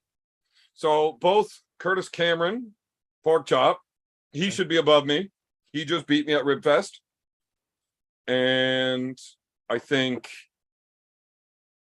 Corey just beat Austin. So both of those guys should get moved above me if I'm staying in that supers rank, but I should be getting moved down to the 242s. Just I haven't polled against anybody in the 242 rankings to see where I should be. So they didn't move me into the 242 rankings yet. I'm supposed to go pull Tucker Keating in Texas. Oh, he's sick, bro. Yeah, he's 6th left-handed. So I'm supposed to go pull that guy. Chance's official prediction was Tucker wins right, I win left. Okay, well, Tucker's no joke, man. I seen him. He came to my Louisiana State event, and he killed it that day, man. He definitely did really good. Yeah, no, Tucker's a bad dude. Who are you talking about? Corey that beat Austin. Corey who? Bresnan. Nah, he lost to Austin. I thought Austin right-handed in the super match, but they were both in the tournament, and Corey walked through everybody, and Austin finished 2nd. Oh, okay. I didn't know that. Yeah. I knew that. I just remember hearing about their super match, and I heard that Austin was the winner that day. But I'm pretty sure in the 143-pound women's division, I would be number 1. Well, it matters. Is Gabby going to be in that? She'll go right through you, bro. Oh, get fucked. Get I'm fucked. kidding. Come at me with that shit. If you're gonna start talking shit when I'm getting half snapped here, this is gonna be a fun night. Yo, I'm telling you, bro, that Gabby is no joke. When you see her in person, that is the women Levon, bro. Gabby She's is phenomenal, bro, but I'm still gonna win. 5'2", I'm not fucking Gary 5'2", Roberts. I'm gonna but win. listen to me, 5'2", 209. You've never seen anything like that, bro. Holy crap. I mean, I think when she used to compete before, it was like 170s.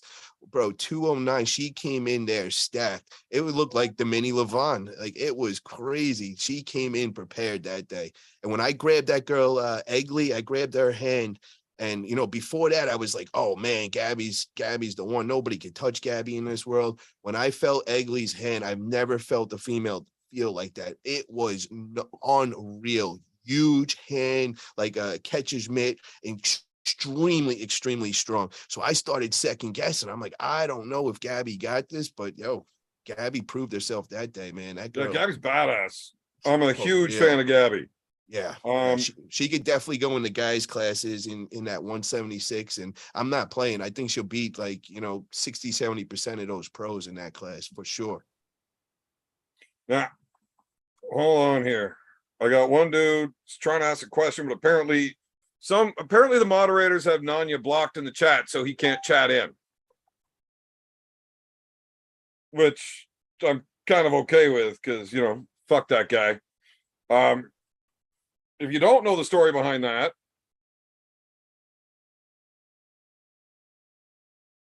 yeah, I saw that Brandon Elsesser posting something about that kid being like a meth head or something like that. I don't know. The dude was just talking a lot of shit and blah blah blah. He was going down here. I had him on the show to talk about his beef with the 98, and I had him on and some 98 guys on, and they weren't talking any shit. All of a sudden, you get two guys. They don't even have to be face to face to show that everybody's a pussy in real life. Everybody's super polite, even in a video call. And I thought I was going to have some fun, sit back, get drunk, and just listen to this shit. But no, everybody gets along and fucking when they're face to face. It's bullshit. Either way, by the end of the show, now I did make fun of the guy pretty good because I'm a dickhead. You just gotta tell him to go in the other room and do what he does, and then have him come back on here. Then he'll talk all the crap you want. I bet you, bro. That's how it went. But we had him back on another time to talk about some other shit. And at the end of the show, I guess he was getting all fucked up, and he challenged me to a fist fight. Mm-hmm. So I'm like, okay. If you're gonna challenge me to a fist fight, I'm gonna say yes.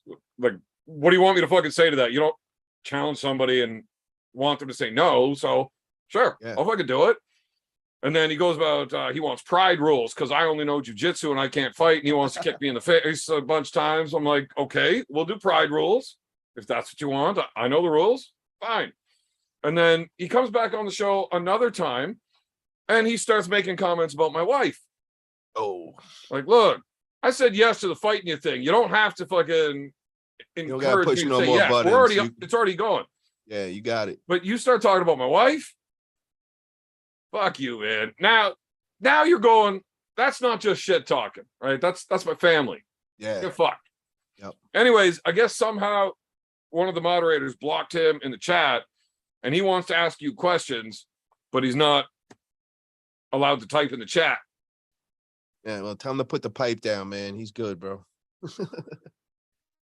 It was something about your family, but I was like, dude, I'm not. If you have a question for him, super chat it in, and I'll read it. I will read all super chats, but I can't keep up with the chat, and I'm not fucking taking Facebook requests. It's too much. It's too much. But outside of that, fuck that guy. Fuck talks about somebody's wife. We should set up like that Barry Bourne match that we did with Barry Bourne versus Dave Morocco. We'll hold it over in Virginia. We got the ring over there. We got the octagon. Come over there. They were trying to set it up down in Texas at the Arm Wrestling Uncensored 3. Going down that's going down November 3rd or 5th. November 5th. David Kotlow. Yeah, that's a great event, guys. Yeah, so that's where they were trying to fucking get this sorted out for me to fight. But I blew a hernia out, and it was I don't know, it seems to be doing pretty good. I was lifting some trusses today without pain, and my belly button stopped bleeding, so that's good. You You know, got a match going on there, or you're not able to pull with that? I'm supposed to pull Tucker Oh, and that's where then that's fight going this down. Nanya douchebag. Oh my God. Well, bro, that's crazy. Yeah, just go do your arm wrestling match, man. And if, like I said, handle it the way I do, man. If you want to talk Nanya, go into the parking lot and you guys can. Yeah, but I mean, if I get paid to do it with people watching, I'd rather fight him there. Oh yeah, then as long as you sign a contract that nobody could go and sue or no cops be involved with that. No, Texas has fucking mutual combat laws. You can just agree to fight each other, and it's fine. I don't know, bro. When that whole shit went down with Gary Roberts and Barry Bourne, man, that was almost a big problem, and people were all coming at Like us legally? with liability. Yeah, bro. The Okay, but that was place in a bar. This was like in the backyard at somebody's house. okay, yeah, but this was at a convention center, and Gary wasn't hearing that he wasn't getting his fight, and he puts his gloves on, starts chasing Barry around at the end of our tournament. And we're just like, God, not here, bro. Like, what are you doing? Not here. And we're never going to be back here. Dude, And, you guys okayed this at the beginning, and Gary's fucking crazy. no. He went there. I didn't. The only thing on his mind is I have to fight this fucking man. Gary's also not good at fighting. He's gonna get beat up, but he can't is let crazy. it down for a second. He's crazy, bro. He Gary's showed up. nuts. But Barry's nuts too. That is drama, bro, and I love it. That was funny. That was it. Just how can you sign up for the drama of Barry fucking Bourne? Yeah, and then say, oh, I don't got time for drama. No. So you gotta understand the whole context behind that. So this is the second match. So the first match that we had said I was all about that. I was with Dave Morocco and Barry Bourne. We did it at the Octagon, and everything was great. But then after that, I started hearing all this feedback. Oh, you're running a circus. What are you doing? It's the worst thing from arm wrestling. So, everybody was like, before it's like, oh, this is great. And then all of a sudden, all that they hated, all the OGs in the sport, like, what are you doing? You're making a circus show. So after that, I was like, you know what? You guys are right. I'm going to separate this. I want nothing to do with fights. Well, Travis goes on Beauty and the Beast when they had their thing, him and Gary. Yeah. And then Travis goes and says something to Gary, like, okayed him, like, to do this. Now, I had no connection to this at all. I find out, I'm like, what are you doing, bro? That is the worst thing. Like, nobody's going to take us seriously. And I didn't want nothing to do with this. So I told Travis, I said, if this is what's going to be going on, I'm not promoting this. I don't want to be involved. He said, I'm calling this off. It's not happening. We're good. Okay. So show up there. Gary just was not accepting no. So the night before, we're at that place, PRs, we're out, we're having an after party, and everybody's having a good time. All of a sudden, the door opens up, and Gary's got his camera on, he's got his boxing clothes on, and he just charges at Barry. And Barry just, Barry was already warned. We're like, bro, I'm trying to get you to get respect in the sport. People take you as a clown show. Let's show them that you're a good arm wrestler. So he was listening to me, and he just didn't turn around and knock fucking Gary out, which at any time that boy could have, bro, very easily. Get the fuck off. And I've seen Barry Bourne fight. He can't knock out shit. Yeah, well, you should see him in person, bro, before you say that, my man, because I'm not kidding, man. And I'm not. Barry Bourne challenged me to a $10,000 fist fight too. Yeah, but bro, the thing is, let him go do what he does. Like Nanya, he hangs out with that kind of guy, bro. I didn't know. Let him go smoke some meth, dude. You'll fucking still go to sleep. Bro, yeah, I don't know about that. Why didn't you let him smoke some meth before that fucking embarrassment to fucking Dave Morocco fight? Bro, he did some shit. I don't know what the fuck he did. I was babysitting him because we're afraid he's gonna leave. He's got some manager dude that is fucking looked like the Walking Dead. Yeah, and fucking machetes in the fucking diner. Just listen to this, bro. You got to hear the whole lead up. So we're afraid because you can't control this kid. He's all over the place, bro. He's standing in the gym, and this is our boy's gym. And all of a sudden he just turns around out of nowhere and puts his hand through the fucking wall. Like, bro, what the fuck are you doing? Like, our boy is letting you do everything here for free. Please don't ruin this place. This guy's doing backflips. He's fucking, but at every 2 minutes, he wants to leave. He's got to go to his car. And we're afraid. We're like, we finally got this guy here. The dude is all over the place. We get him the hotel to stay in. Bro, 10 minutes later, after leaving him, I get the call. He's in the lobby. The cops are about to be called. He's like, you got to get me out of here right now. So I'm like, dude, we just paid for the fucking room. What are you doing? You got to get me another room. I mean, the guy is psycho, bro. He's getting into everything. So now I'm babysitting him. We're about to go in there. All of a sudden, the Walking Dead dude comes up to him and he pops something in his fucking mouth. Like, what the fuck did he just give him? I'm like, all of a sudden, Barry's just like, ching, like fucking, like, I don't know what he gave him that day, man, but this dude was literally bouncing off the walls. Well, right after the match, I'm talking the second after it, these two go jetting to that car and they're out, bro. I have no idea where they went, what they were doing, but yeah, no, there was a lot of extracurricular activities going on, and I don't Wasn't there a want to big go. incident at a fucking diner too? Oh, dude, yeah, he came. Okay, so we're out at dinner. He comes in 20 minutes late. So now one of Travis's boys from his town that's a sponsor is a bail bondsman. So Barry walks in with some girl, which he wasn't with originally. We don't know where she came with, but it looks like maybe like an escort or whatever.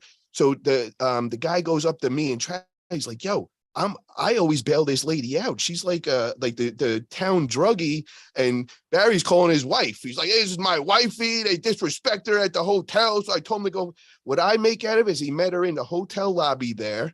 She must have been $40, and now they're married. exactly. Well, now all of a sudden they realize what he's doing with an escort there. So they're like, no, you can't do it. He's like, this is my wife. You're disrespecting, and starts telling everybody he's going to kill them. So yeah, that's kind of how we all started off when we first met Barry Bourne in person. But yo, I got to say, brother, that guy, you know, all the fooling aside and all, the kid is a good kid, man. He has a good heart. I don't know what he was tied into then. I don't know what kind of drugs he was doing, but there was definitely something going on there. But you know, he is a good guy, bro. And it was a lot of fun. But you know, I also seen that people were not taking what we were doing as far as arm wrestling seriously after that. And that's why I wanted to get away from the whole fighting and all. Well, I mean, there's a part of that where you're putting a freak show aspect onto an event. Right. Yeah. So look, you don't want to watch that part of it. Don't. Yeah. A lot of people do. So getting away from it completely, like, I think if you could just convince two guys that don't like each other from across fucking North America to fight each other at every event, and like, here's the tournament, you're gonna have a lot of people there. Anybody that signed into the tournament that competed and they paid their money or whatever, you get to come watch this for free. Any of the super matches, if you want to watch it online, here's where you pay your fucking fee, your $4.99 or whatever to be a member on whatever channel, your channel, whatever. Right now, you get to watch the super matches. You have a couple of those and the fight. Yeah, you know, it adds, it builds the tournament. You get more people coming, and you get.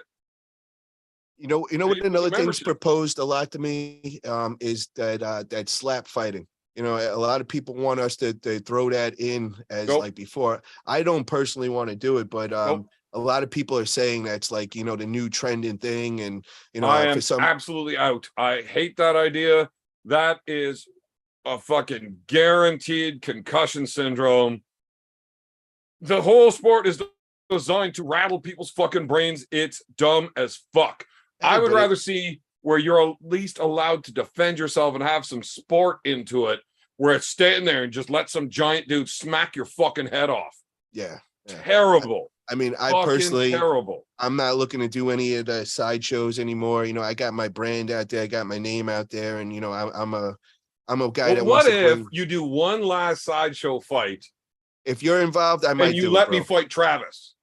That I could do. Now, if you could get Travis to agree to something like that, yeah. You get Travis to agree to something like that. I don't want to talk to that mouthy. I'll tell you right now, he ain't doing it. he ain't dopey, bro. He don't like to train anymore, man. He's in football. Well, you think I like to train? I like to drink and smoke cigarettes all fucking day. But you're doing those 8-ounce curls all day, bro. That's a lot more than he's doing. Light, I chug it back so I can get a heavier fucking lift in. Well, you're doing more than him by doing that, man. So but I would love to smack the fuck out of Travis Bajan if you ever set that up for me. How much we talking here, man? Because maybe we can make that happen for a price. I don't know. I think the expensive part's going to be getting a Travis to sign up to actually fucking step in front of a real man. Yeah, there you go. There you go. Travis, for a lazy prick, I bet you he will run real fast from any dude that actually wants to do it. You should Oh tell man, him it's all so this, lazy. man. Won't get off the couch, but watch that motherfucker sprint if shit gets real. Well, I want to see. I would love to see that happen because I also know how Travis is, man. I think that would be an interesting one, because he's not one when we actually see I him. bet you Travis talks nonstop shit until you go to shut the cage and he freaks out and panics. Has a goddamn panic attack when you try to close it and lock it.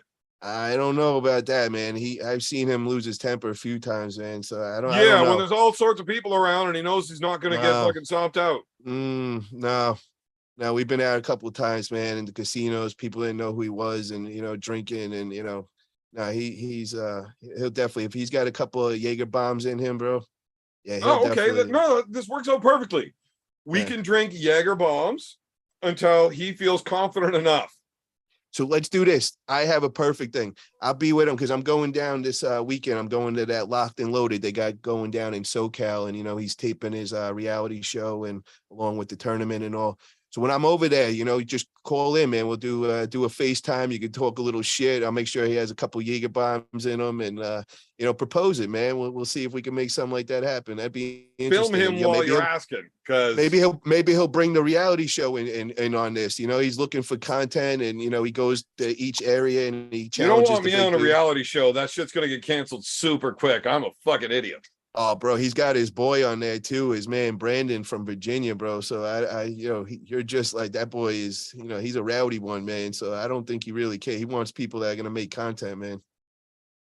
Look, if he's gonna pay me to come get drunk, as long as I don't have to be sitting bro, there. You just ruined that now. There is no way Travis is paying you, bro. There is. If I'm on a goddamn reality cheapest, show, I better be getting paid. Bro, are you kidding me? He is the cheapest. You know this, man. He's gonna want you to pay him to be on his show, bro. There's no way that boy will go in his pocket for anything. Well, we'll sort this out. If he wins, I'll do it for free. Whatever. Now, man. how confident is he? You got to Anyways, collect we got from another Travis, super chat bro. real quick. The schmo Paul don't care about Christopher Gregory, aka Nanya. Ain't welcome in nasty Newark, which is why he's in Scranton. Call you cop pops again. So apparently the dude's dad is a cop. Yeah. I don't know, man. I don't even know the guy, brother. I just, he's a little weird. Just everybody I get hit up from has got some kind of crazy story. And I think he's got like a list of guys that he's supposed to fight in Houston, man. Because, I had at least 3 guys hit me up and like, yo, this dude Nanya's there. I'm going to finally get my way with him and shit. So, he's going to have his hands full that day, bro. I give 0 fucks about how badly that guy gets tuned in if he ever fucking shows up somewhere. I don't like him. You don't talk about my wife. It's rude.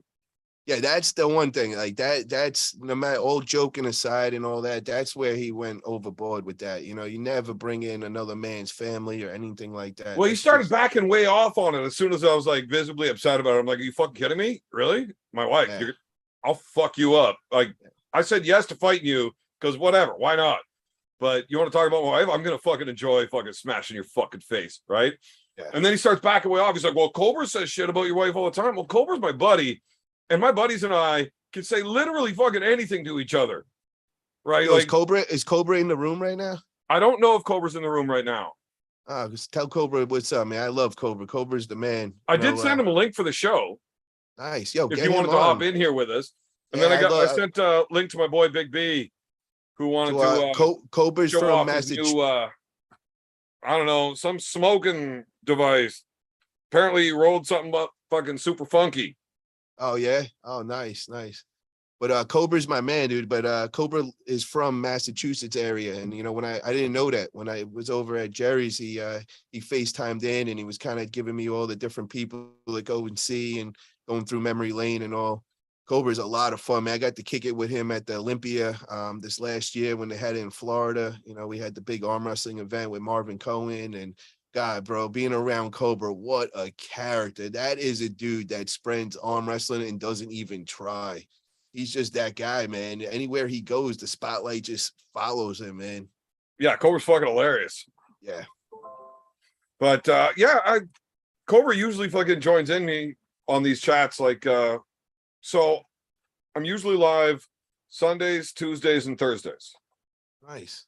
And Cobra's usually on at least 1, if not 2 or 3 of those shows. Yeah, I but heard you usually got he's not getting home from whatever he's doing until like around this time. So like he's busy doing this, and he hops in the chat for 2 minutes, then he's got to drive. So usually he's getting home somewhere around now. So I wouldn't be surprised if he showed up.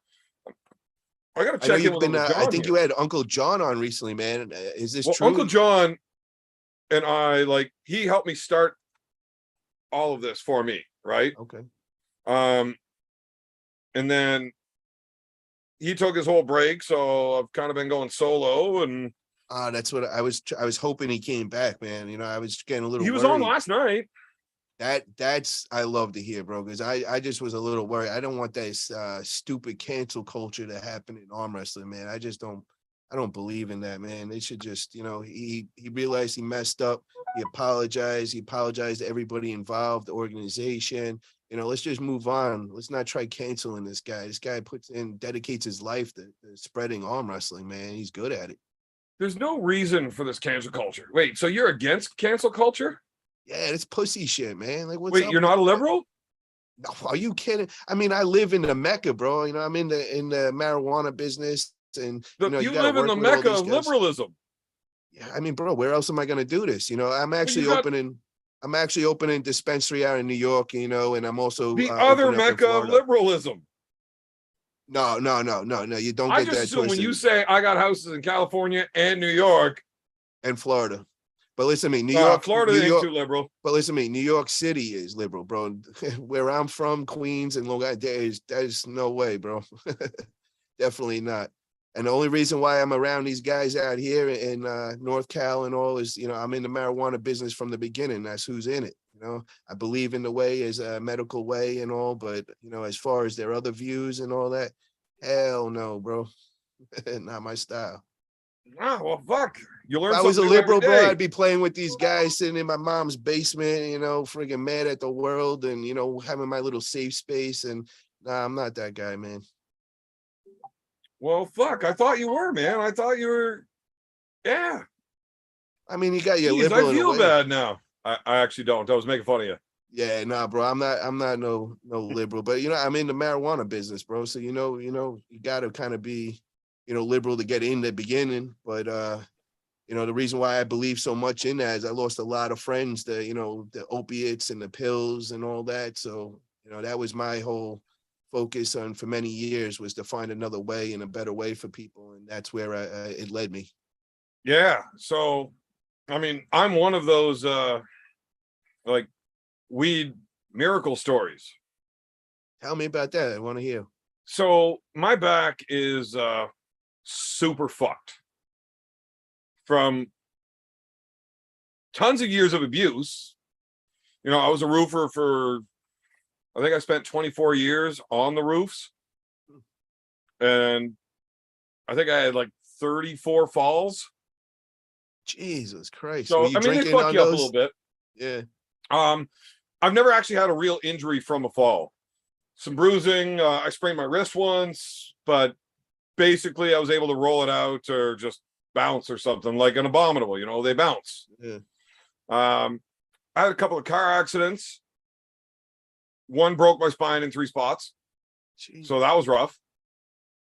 But they were just like cracks in the vertebrae, so it wasn't like fucking shit severed or anything. Like, it just hurt. Yeah. But I was young. I didn't have insurance. It's what are you gonna do? Well, you think my landlord gave 2 fucks whether or not I was in a car accident? Give me my fucking money on the first, though, right? Landlords, they're as bad as Cobra is. If you don't get the reference to that, Cobra's my pimp. He makes me work corners in Philadelphia. Fuck you, pay me. Yeah, he doesn't care. Just get on the corner, give him my money. So, like a week later after the car accident, so I have broken vertebrae in my back, and I'm up on the roofs again, anyways, because I got to get my money. I can't afford not to live. And then, so all of that shit starts adding up, and then I've got a bunch of genetic issues with my spine. So my spine is a whole giant pile of fucked. It got really, really bad a couple of years ago. August 16th, 2020, I woke up that morning and I could not walk. and it didn't get better. I ended up spending like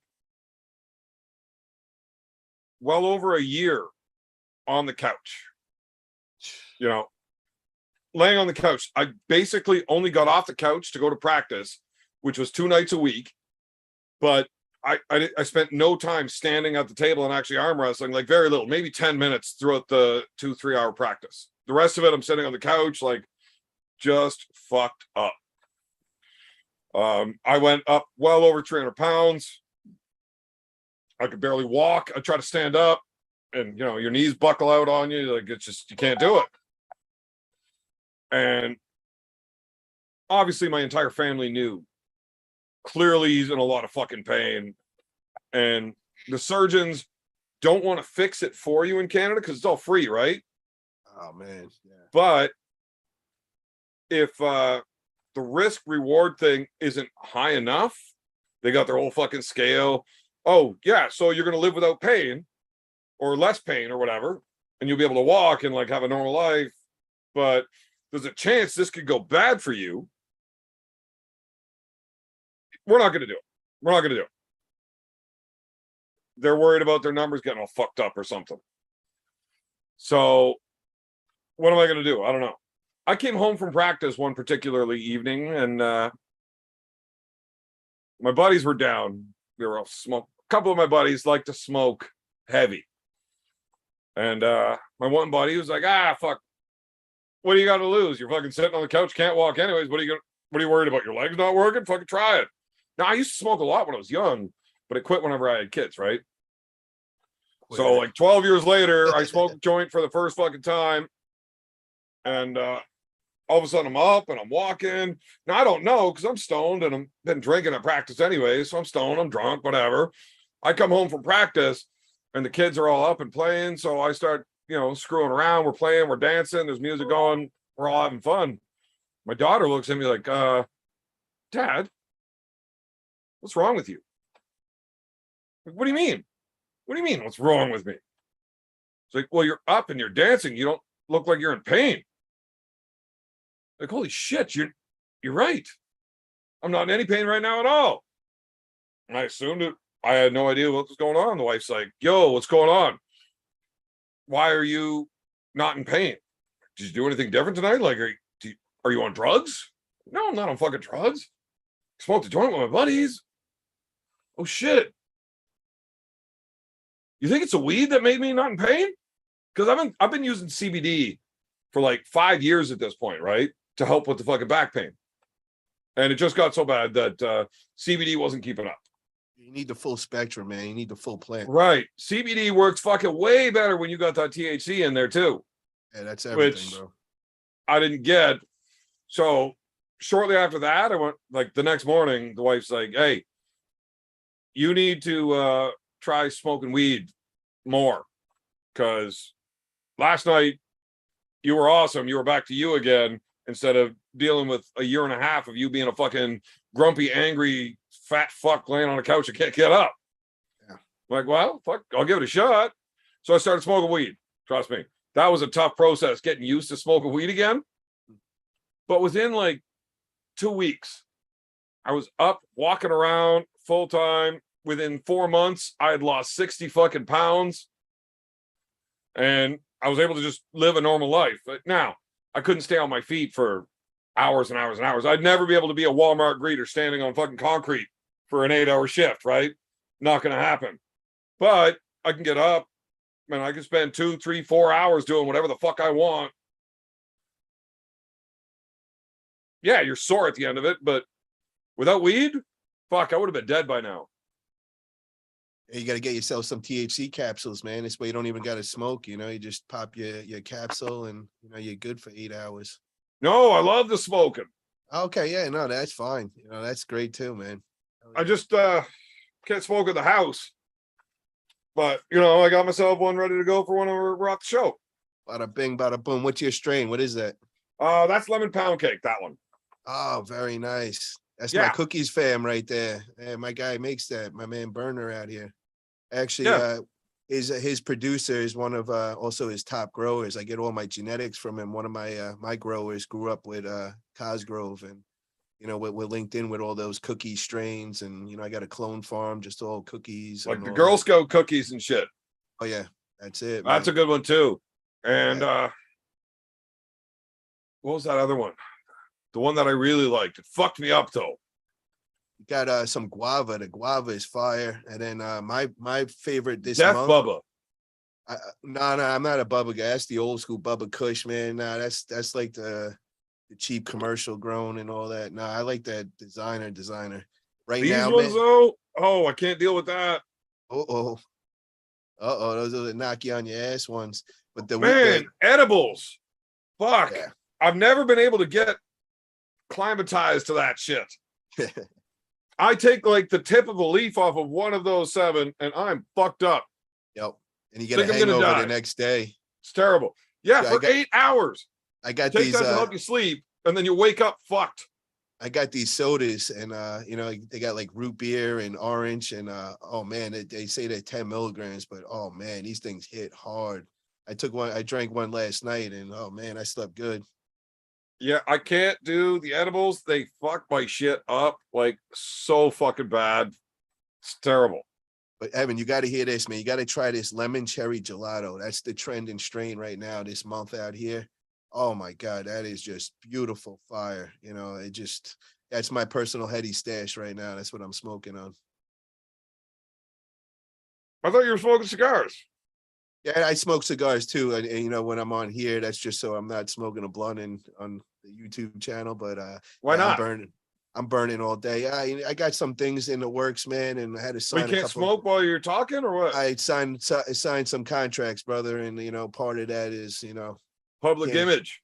yeah, I can't talk about that kind of stuff. So Why are you talking about that kind of stuff then? I could talk about it, I just can't be doing it in person and actually show that I'm doing it.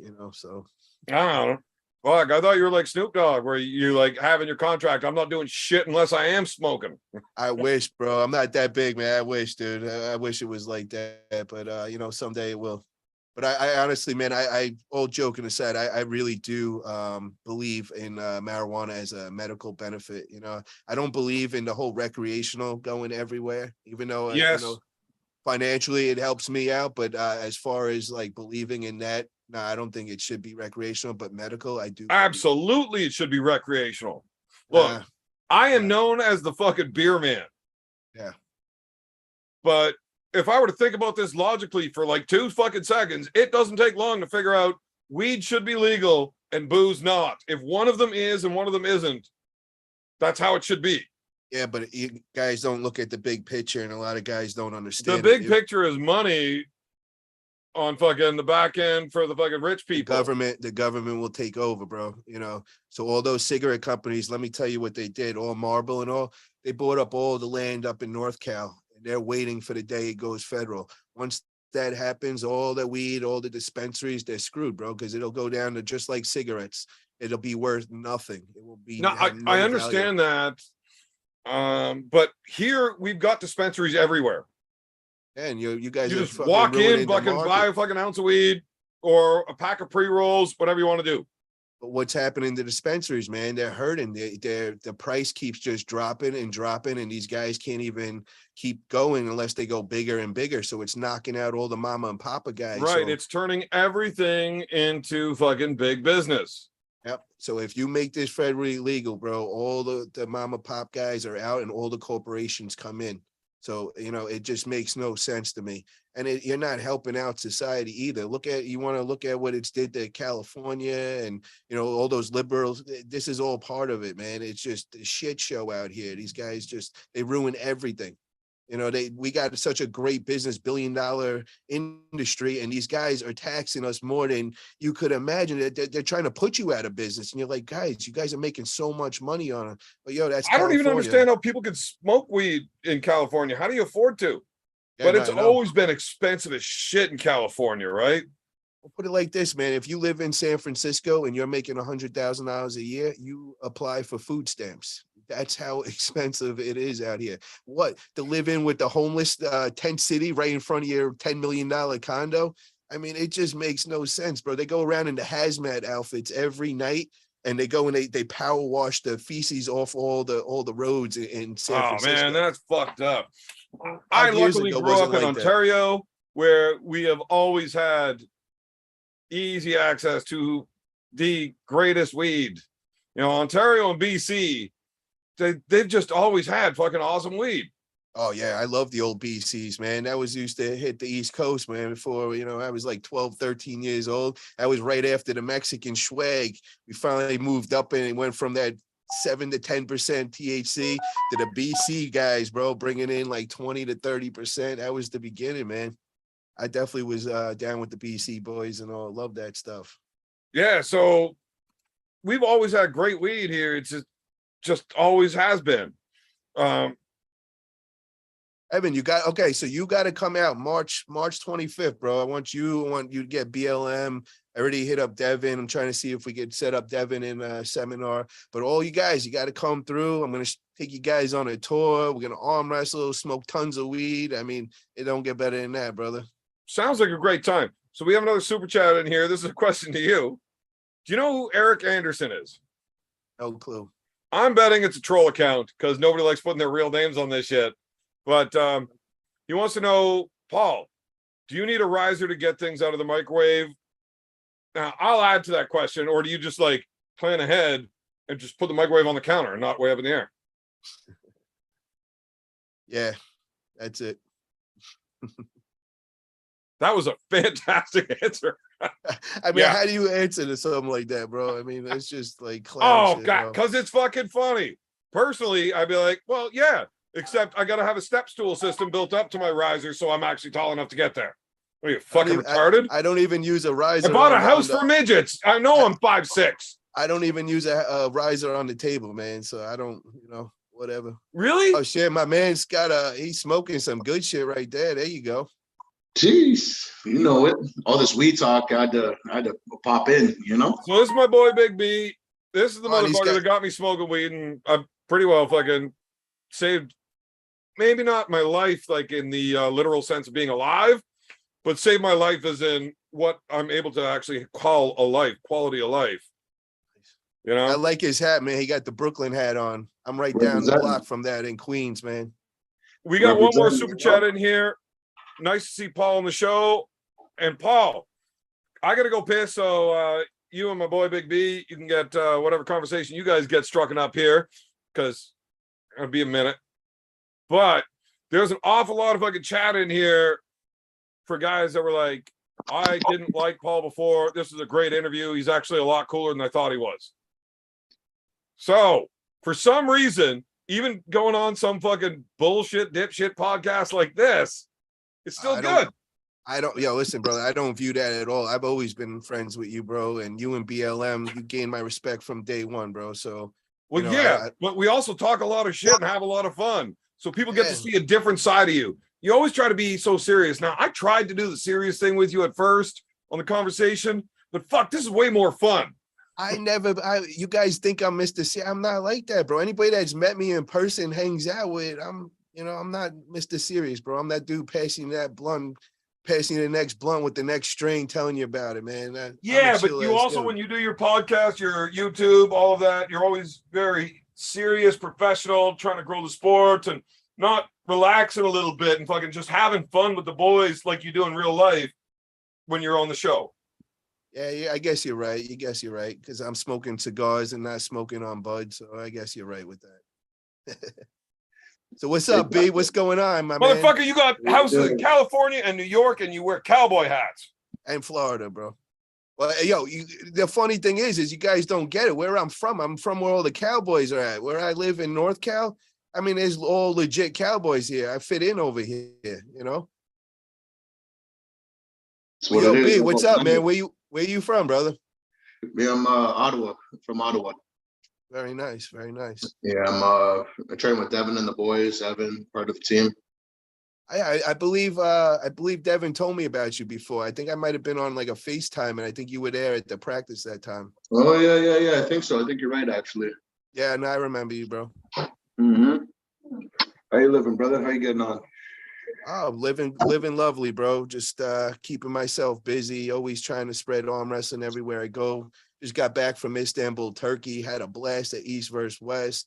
Now, yeah, now going back in November. So, very, very excited about that. But, that is a journey getting out there, bro. That is definitely getting there, and getting acclimated to their time is pretty easy. But the coming home, Yeah. oh my God. Yeah, bro. It fucked me Oh, up for wow. at least 3-4 days, man. What's the time difference over there again? 10 hours difference. Yeah. Yeah. That'll get you weird for a couple days. Oh yeah. Yeah, it definitely did. And you know what it was is I stopped off in Boston also. So I had to fly from Cali to Boston, stay there a day. And then we left from Boston to Turkey. And then when I came back, I had to stay another day in Boston. And you're up like it's like 3-4 o'clock in the morning in Boston, and I'm just wired like it's midday and all. And I'm like, why did I do? I would have just rather get on a plane and get the fuck right home right now.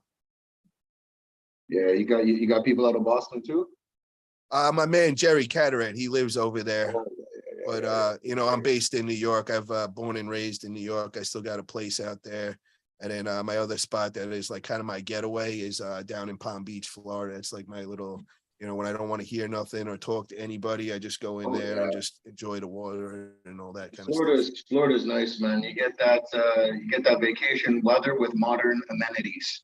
You know what I mean? Yeah, hell yeah.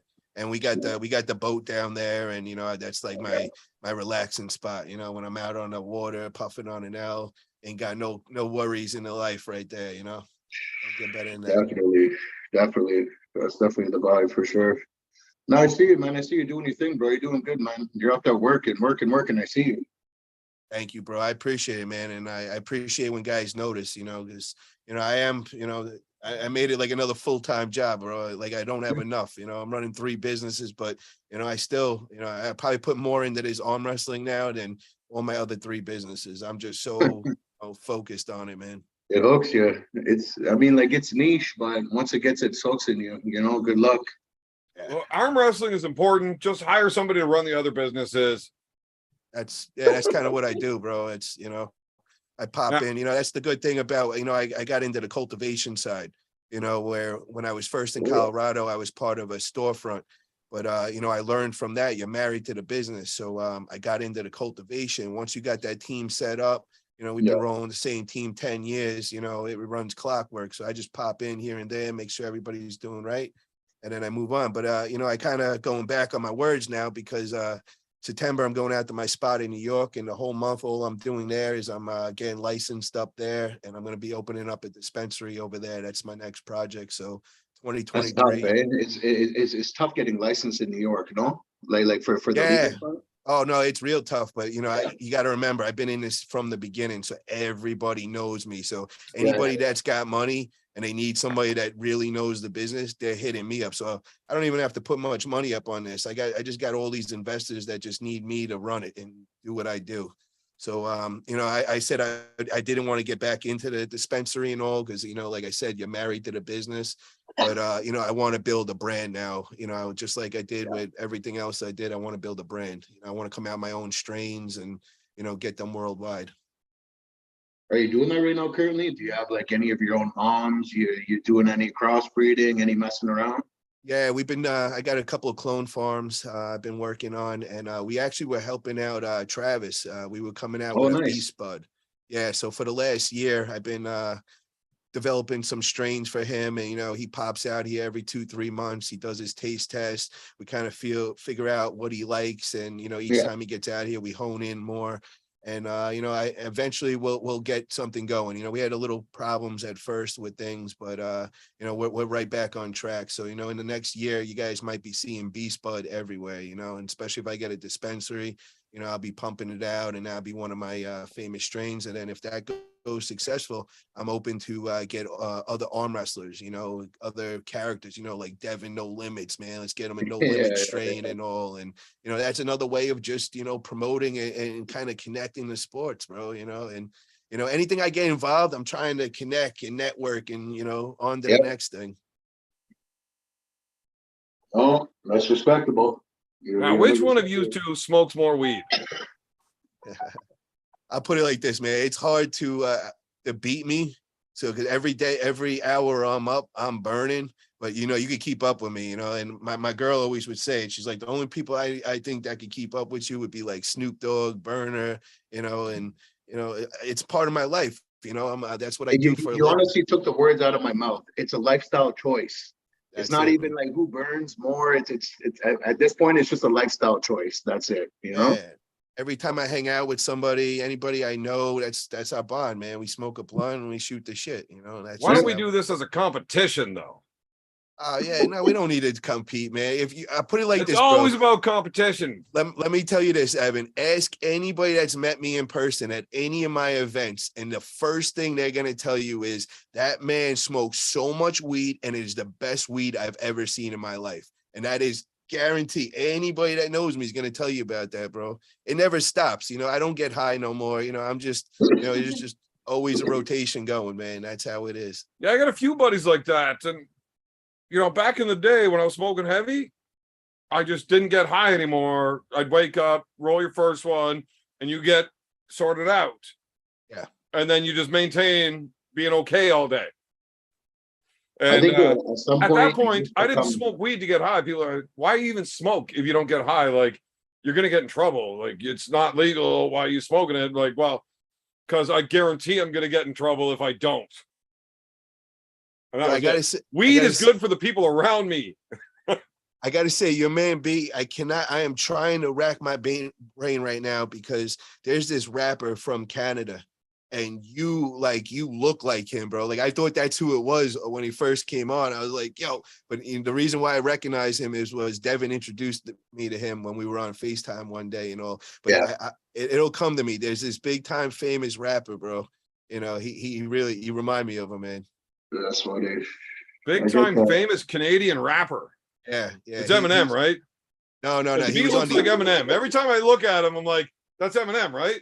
He's on the underground, man. He's like in the whole weed culture, and he's a big name. I can't remember. It was him and my man Burner that I had always listened to, when I'm just cruising in the car and everything. And like his phrases were just real catchy, and everything was with weed and all.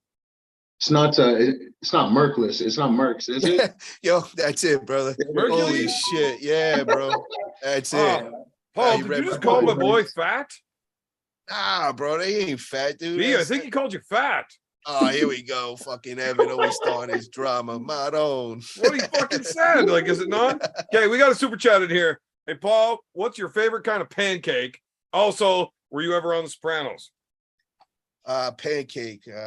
What do you mean? Like, like the Devon pancakes and all? Dude, I just asked a question. It was written down. Fucking ask which one am I mean, I'm not a fucking translator. Isn't everybody on TRT these days, bro? Come on. Come on, forget about it. So that's not much of an answer. What did I tell you about signing contracts earlier, huh? I've actually never paid attention to the type of pancakes I eat, but I do like Aunt Jemima syrup. It's pretty good, but I mean, obviously, a natural Canadian maple syrup, like the real stuff, is always going to be better than that store-bought shit. Yeah. So the syrup is more important than the pancake. Yo. There's more fucking of Aunt Jemima in the syrup than there is actual maple. I promise you, in that stuff. Not the stuff I eat. Yeah, not stuff we eat. No. Oh man, and I got it better than most. I did a roof for a guy that runs like the largest maple syrup fucking production in Ontario, I think.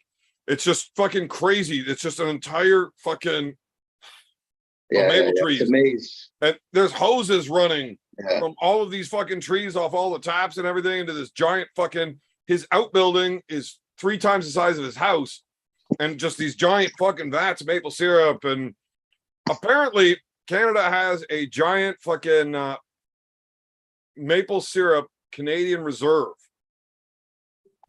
Like, where they just don't let the maple syrup flood the market because it changes prices and shit. Yeah. I don't know. It's like So the government gold to you fucking got guys. their hands all in our maple syrup too.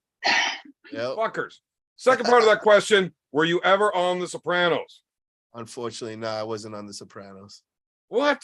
Peace, James. And yeah, another super chat was asking if you were referring to Mercules. Yeah, I yeah. actually thought that myself, and I was like, nah, I ain't gonna call my boy fat on the air like that. I'm not on this whole fat thing, bro. I just know famous rapper that was in the bud business and all, and I always Listen to the guy his walking music. around at 8% all day, like, hey, you Canadian? Mercules, you fat fuck. Listen to him. It's rude. Paul, I don't know if I can have you on the show again if you're gonna just like make fun of my other guests. Oh man. It's muffed up. It's muffed up. Mercules is pretty good though. Is Oh, yeah. that No, considered he's an good. underground He's guy? Yeah, yeah. So let me ask you, are you a liberal? Who? You? Me? Yeah. Is that a real question? I'm asking you, are you a liberal? Yeah, but is that a real question, or like, are you So going you somewhere are- with this? You are a liberal. No, Evan has a Okay. picture of Justin Trudeau hanging in his living room. actually, Oh, that's yeah? what I actually take the banner down when I'm not on the air, so I can do my other podcast, and it's just like 8 pictures of Trudeau naked. That's your boy. What the fuck is wrong with you? Am I a liberal? Just making sure, bro. Just making sure. Just fuck. Eric Anderson. No, I didn't read your. Wait, there was a super chat that I missed. Fuck.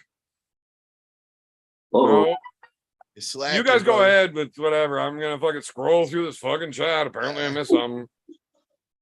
So what's up? I get my envelope at all these super chats, huh? I get my 20%. don't forget my 10. You know my standard 10%, Coachy. There you go. Yeah, don't worry about it, Paul. The super chat he was asking about was the riser to the microwave. So I did read it, and yeah, your 10% is going to be sitting on the microwave. He tricked you into reading it again. Smart guy. You got set up. You got set up. Wow, I didn't read it again. I just used it to make fun of you for being short when you asked for your 10%. 20% is me. 10% is him. No, that's why I said 10. 10. What do you need 5 for? $5. I mean, $5 between two friends, no big deal. I mean, you really need $2? I got $2 on me right now. But It's I mean, if you principle, actually bro. need $1, yeah, I'll give you $1. But what do you need 50 cents for? What are you buying at the store that you need 50 cents that bad?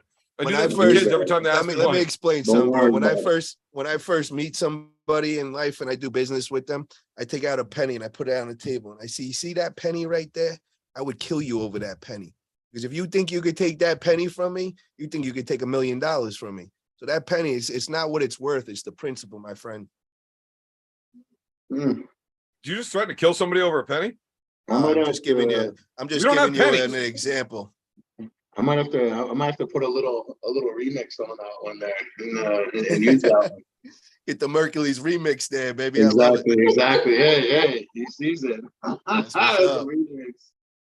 It's coming in on. So I do agree. It doesn't matter if it's $1 or $1 million. It's the same thing. It's a principle. If you can fuck me for $1, why couldn't you fuck me for the rest? Like it's where do you draw that line? If you can do 1, you can do 2. If you can do 2, you can do 10. It's you gotta slippery fucking slope, my friend. if you sort out your dimes, your dollars will sort themselves out, and that's just how the world works. But are pennies still a thing in the States? We don't have pennies anymore in Canada. We got rid of them completely. Smart guys. I don't like them. But Paul, My favorite color in life is Paul, green. Everything promise green I you. like. I'm gonna steal money from you when we meet. And I'm not sure what denomination it's gonna be, but whatever I get the chance to, I'm gonna take that shit. As long as you pull me to the side, like I said earlier, you take me in the parking lot and you have that little talk with me, just me and you. Then you could try I'm not having no chats. I'm anything telling you right want. now, if you leave a penny on the fucking counter in the limo, I'm fucking stealing it on principle. All right. Just remember, I hang out with Travis, bro. I'm trained pretty well, man. There ain't nobody getting in his fucking You pocket. hang out with Travis. Travis is gonna definitely speak up on your behalf when he sees me take that goddamn No, penny. what I'm trying to say, bro, is Travis is that guy that's in everybody's fucking pocket trying to take their pennies. He learned real quick. I'm not that guy. If Evan offers him a quarter of that penny, he's gonna keep his mouth shut. That's just Travis. You know what I mean? I'm gonna keep my copper cutters right there with me. Okay? Travis, I'll cut you in for half. And then as soon as we walk outside, I'm gonna dummy that bitch and take his half a penny too. Oh, All right. Yeah, Eric Anderson, I read the conversation. I never saw that super chat. Went way up through it. I don't believe that was a super chat. You want me to fucking shit on my guest? I have no problems doing it, but don't lie about a super chat. That's rude. Food Ray. Paul, this guy Yo. Eric doesn't like you much. Yeah, it's probably Ryan Grandin, man. He's Ryan Grandin on his 10 fucking accounts, bro. He's in mom's basement. I like Ryan Grondin. Yeah, well. You don't like Ryan? No, it's him in his 10 fucking accounts, bro. You know what I mean? That's the guy right there. Well, I would have a lot more respect for it if it was done under your real name. Yeah. But whatever. Maybe we've got the real Ryan Grondin blocked. No, we don't block anybody. I don't know how Nanya got blocked. I mean, I can't stand that fucking dude, but I never blocked anybody in my life. Wait, I blocked Tom Nelson one time, but he tried to call me like 100 times in a row while I was at a funeral. He was probably drunk. Yo, Tom is fun to play with, though, man. Me and Tom, we have like that same. Remember, you told me I don't get in the drunk. Me and Tom would just back and forth, you know. And it's funny because anytime either one of us was drunk, we would call each other talking shit, and then we'd end up being on the phone for like 2-3 hours talking total shit. But then we'd become best friends by the end of the conversation, and then of course the next day we'd go right back. You know, there'd be some post at each other, and you know, he's fun to collide with, man. I would never block that, man. We just fucking. We definitely clashed, though. Good times. All right. Apparently, John Lava has got problems fucking talking on YouTube. So, And you know John Lava? I love John, bro. In English language. John is the man, bro. John lives in my area over by New York and all. And what did you think about it? His Halloween costume when he went out as Small Italia. I loved it, bro. I loved it. And I definitely I like that one. That was a good one. That was one of my favorite Halloween costumes ever. Yeah. Now I named it Small Italia because now he's 6'5". Yeah. So I like two questions asked. Well, wait. One was he said he really likes Big B's chain.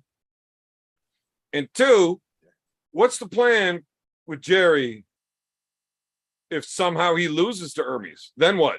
Does he end his 2-year plan? No, then we're gonna go start ripping up the North America. You know, I'm already on that. You know, Jerry's not even thinking that, so he gets mad when I bring up anything. So you think he might lose? No, I just always plan B, bro. I'm that businessman thinking. You don't need a plan B. A plan A is a sure thing. Yeah, but you're a stupid man if you go on one-sided, bro. You got to have plan B. So plan B, if he would have lost against Gennady, and I'm just telling you, this is me. This is nothing. Plan B, you go buy that at the pharmacy in the morning when you fuck up. But listen to me, Jerry didn't want to hear nothing. Others got pissed when I brought this up. So plan B, the first match was if he loses to Gennady, we're going after Chance because Chance was talking all that shit, man. And, you know, we were going to make that match happen. Now we with the boat is left for Chance, man. And now, you know, as far as me, what I'm thinking is if he somehow loses to Hermes, which I honestly, in my opinion, I really don't think he is. But if he does, then I'm thinking Michael Todd. I'm thinking Dave Chafee. You know, I want to figure out who's the man in United States. And then after we figure that out, let's bring it to North America. You know, and this all could go down at my Petaluma events, man. I'm going to have 3-4 of them going on in 2023. So it's not me just talking like fantasy shit. You know, I'm really planning shit out, man. So God forbid. Look, if that happens, I don't think it will. I got Jerry on this, and I've got a better prediction rate on most of these matches than most fellas. But if it does happen, I'd rather see him go to Devin because Devin could use a new car, you know? Yeah, but down the line, man, let's figure out the United States. You know, we got to kind of. Well, isn't it Devin? North America. He's North America, yeah. So I want to first out. There's 3 guys that we got to figure out. We got Dave Chafee. Well, you beat Devin and you jump those guys, and then you're right back but then we're in the same problem. One. Yeah, bro. I want to actually get a lot of arm wrestling going on. You know, this is excuses to get more matches. But you can't compete at that same high level every fucking weekend. Like, it takes months. Your body needs to relax after maxing out. 4 times. I'm going to throw 4 events.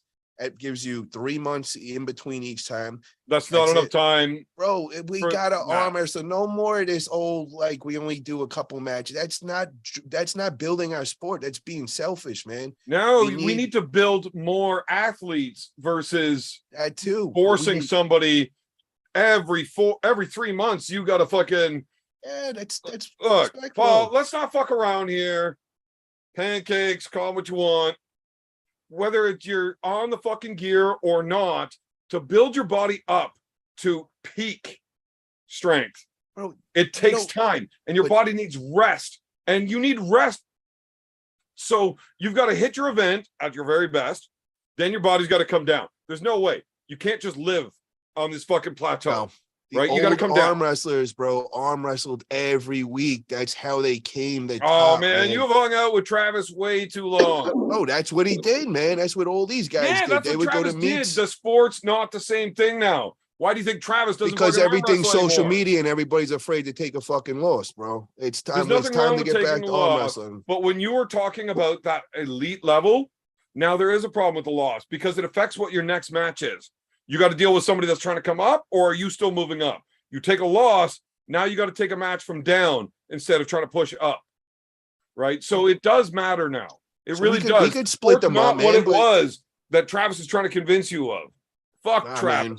Yeah, Just but it's get that guy out of this conversation. we Fuck need that guy. need more action, and Monster Michael Todd is actually showing that now, We've bro. got He's out there Lots of action is arm great, wrestling. but there's a lot of good arm wrestlers. And we don't need to have Jerry at every one of these. If you want the best Jerry showing up, going for that top spot, you cannot have him every 3 months expecting.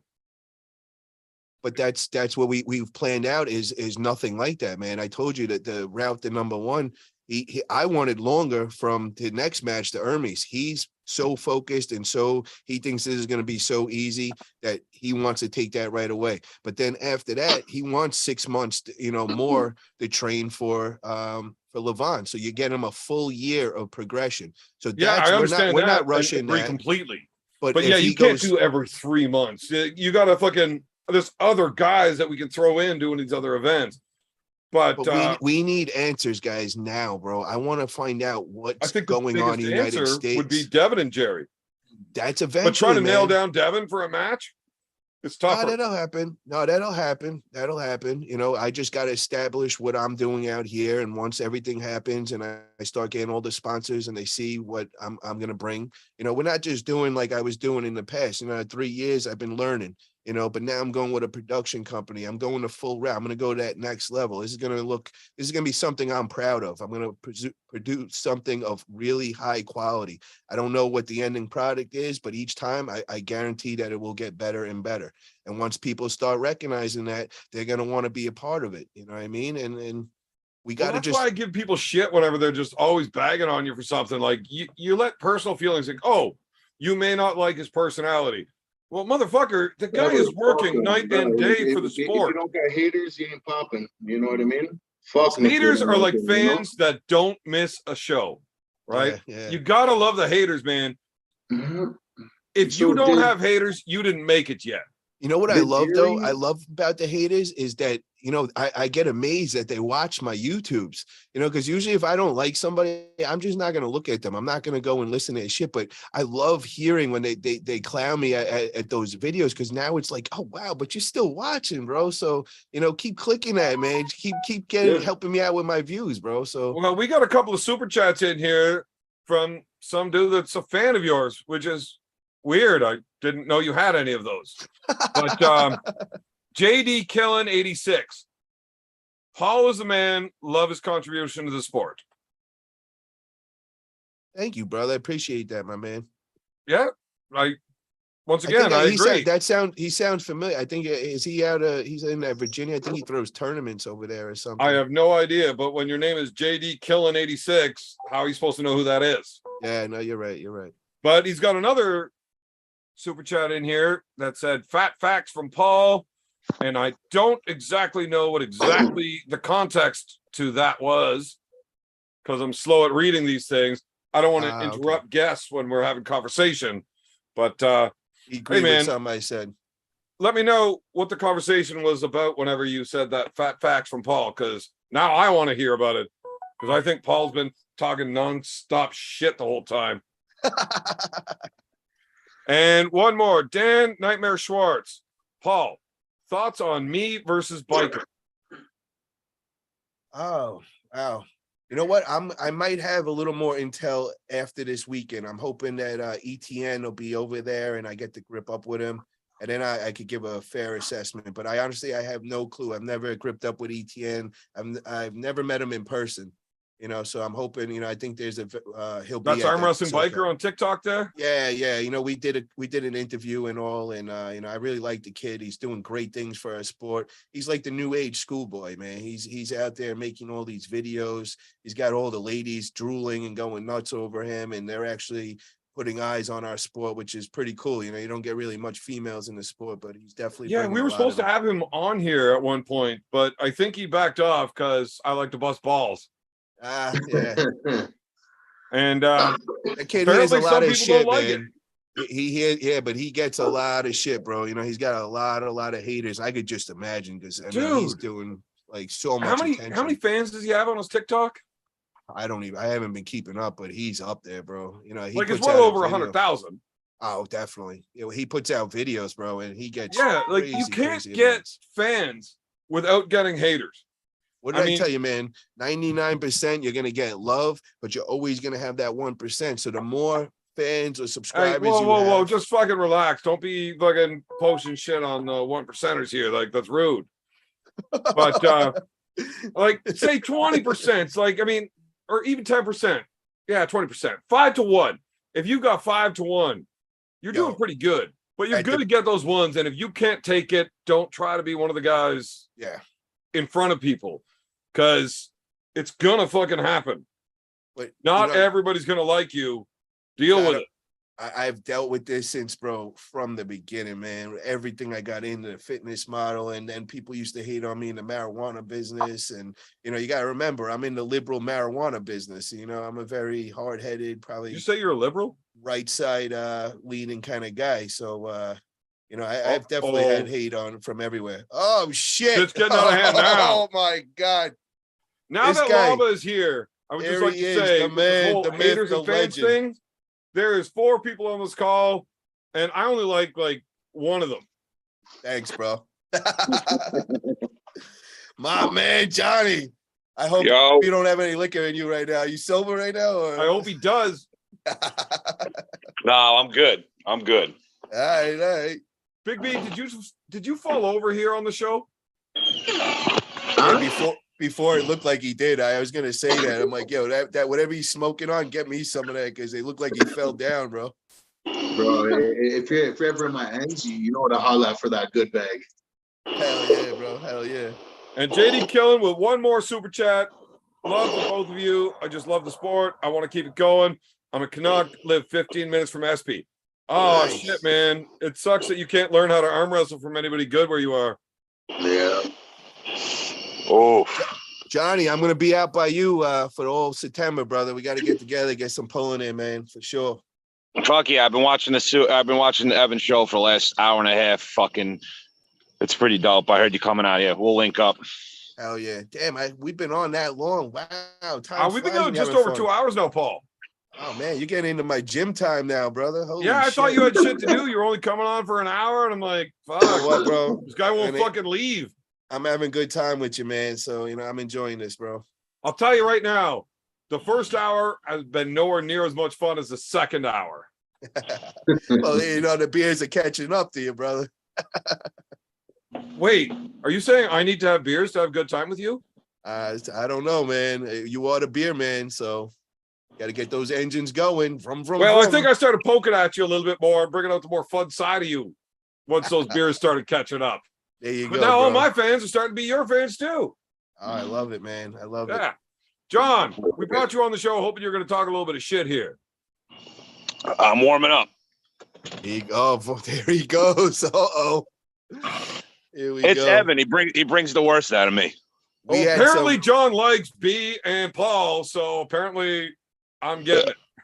We Nah. had some fun, man, in Virginia, bro. Oh my God, that was the time of our life, going out that night to the club and all that. And you know, John brings the energy. You know, we were there with Lachlan and Travis and everybody. And wow, bro, the whole place was popping, and John was the spotlight. Let's so to say.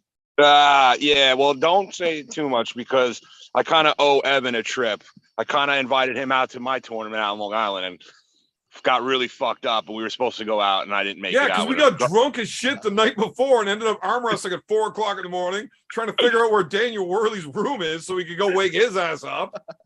I still got videos of you fucking calling over to his room, prank calling him, fucking drunk as shit, talking all. It was the best, bro. I have the best time with Evan, bro. It's a bit. One time, Evan almost threw me through a glass window in Canada during the bottom 8. It was the best. That was the best part of the whole tournament. I got so drunk with John that I didn't want to stop partying with John. So I tried to stuff him in the trunk of a fucking Nissan Micra, right? The hatchback, little shitbug. I'm trying to stuff him in the fucking trunk because I want to take John Lava home so I can have a pet lava to drink with every day. Like a and chia Jody pet. Laird decides, Evan, you're not allowed to steal people. That's like, it's like human trafficking or something. You're not allowed to do that, Evan. And then Artem Taranenko hit me in the balls twice with a truck. Oh, man. Yeah, Artem had to drive my truck home that day because I was too hammered to drive, and Artem doesn't. He only smokes. He don't drink. So he was my designated driver going through the back roads of Canada at fucking 4 a.m. So let me get this straight, Evan. You came to Long Island. You were in Long Island before. I was in Long Island for a tournament that John was hosting. Yeah, I pulled Daniel Worley left-handed and Joe Yaros right-handed. Wow. Now, I lost to Joe right-handed, but I whooped Worley's ass left-handed. And then I went into the tournament, and Yaros held me left-handed when he got me into the tournament because I was so fucking dusted. And he holds me, and he sang "Oh Canada" to me. Well, whooping my ass. That was the best, bro. I had a good time. And then Ian Carnegie came down with you. That was nice of him to come down and fucking show up. That was when the state troopers wanted to shoot him. It was that, yeah. John, where'd you have them staying, man? They were in Suffolk or Nassau? Where'd you have them at? I got a spot right next to Gossips. Oh my God! Over in Farmingdale 110. That's great, bro. Yeah, I had it at the main event. We were doing it over there. It was pretty legit. So we put him up in a hotel over there and shit. And they came down. He drove all the way from Pembroke too, which was like 14 hours or something. Was it that long? I thought it was only like 9. No, yeah, I was gonna say it's probably like 9 hours, 9.5. Oh yeah, I'm like 2.5 hours to 3 hours from what's that border town? Buffalo. Watertown in New York. Is that the border? Yeah. I think Watertown. I'm like 3 hours from Watertown.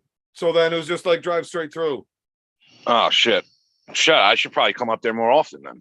What's the situation getting in your country now? I have no idea. You got to go in where the college kids go.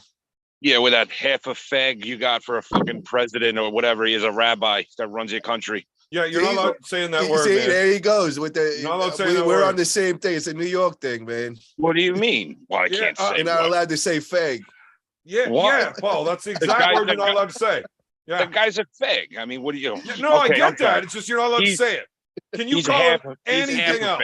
It's Evan's liberal side coming out, bro. Come on, man, get it right. Something. Fuck out of here. You're gonna tell me I can't say bag on this fucking on YouTube? I'm telling you, YouTube won't allow that word to be said, or they fuck your channel.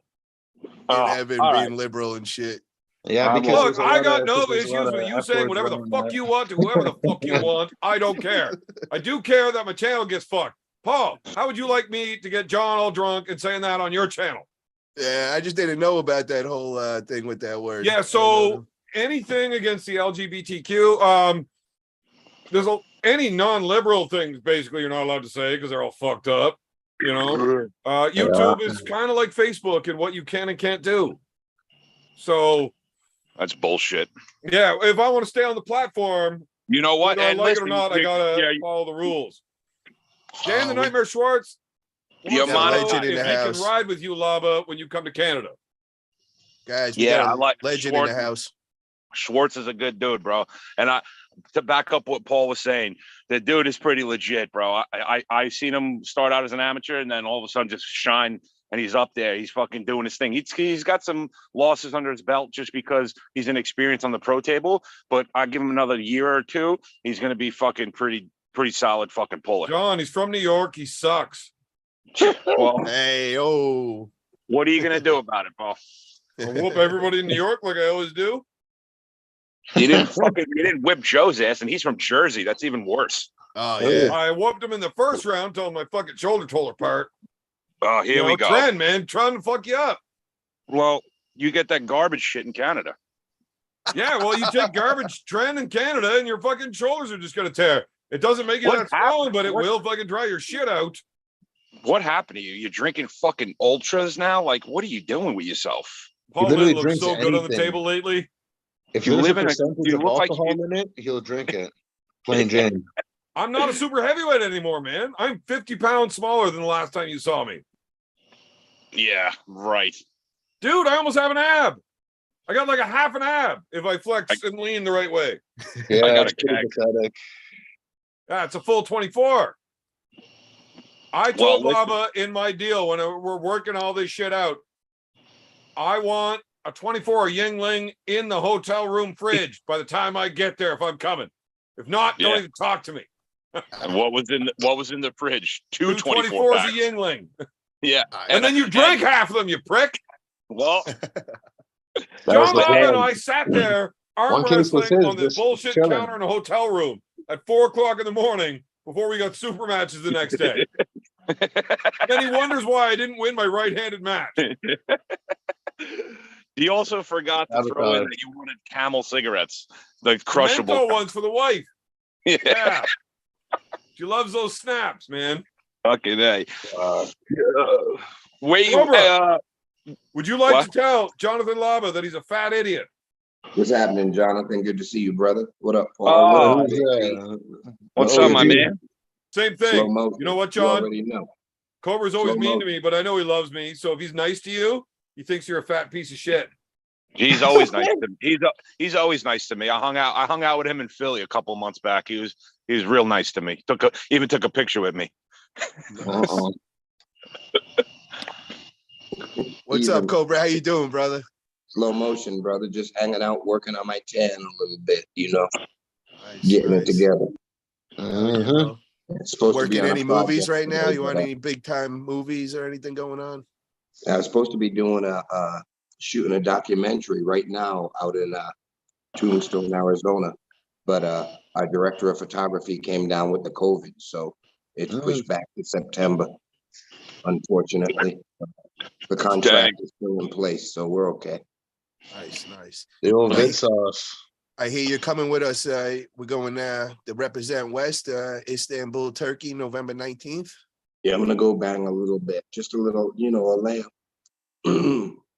See how it feels, and then continue to pick up in this phase 2, Cobra 2.0, world domination.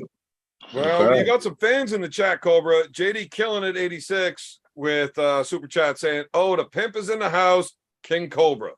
Appreciate you. Hey Cobra, did you have a chance of finding a table yet? I saw you post the other day. No luck. I was trying to find someone to sponsor my comeback with a table, but you know Oh what? man. I know how to arm wrestle. I'll just get this hand and arm in shape, and then when the man says go, give somebody some wind burn.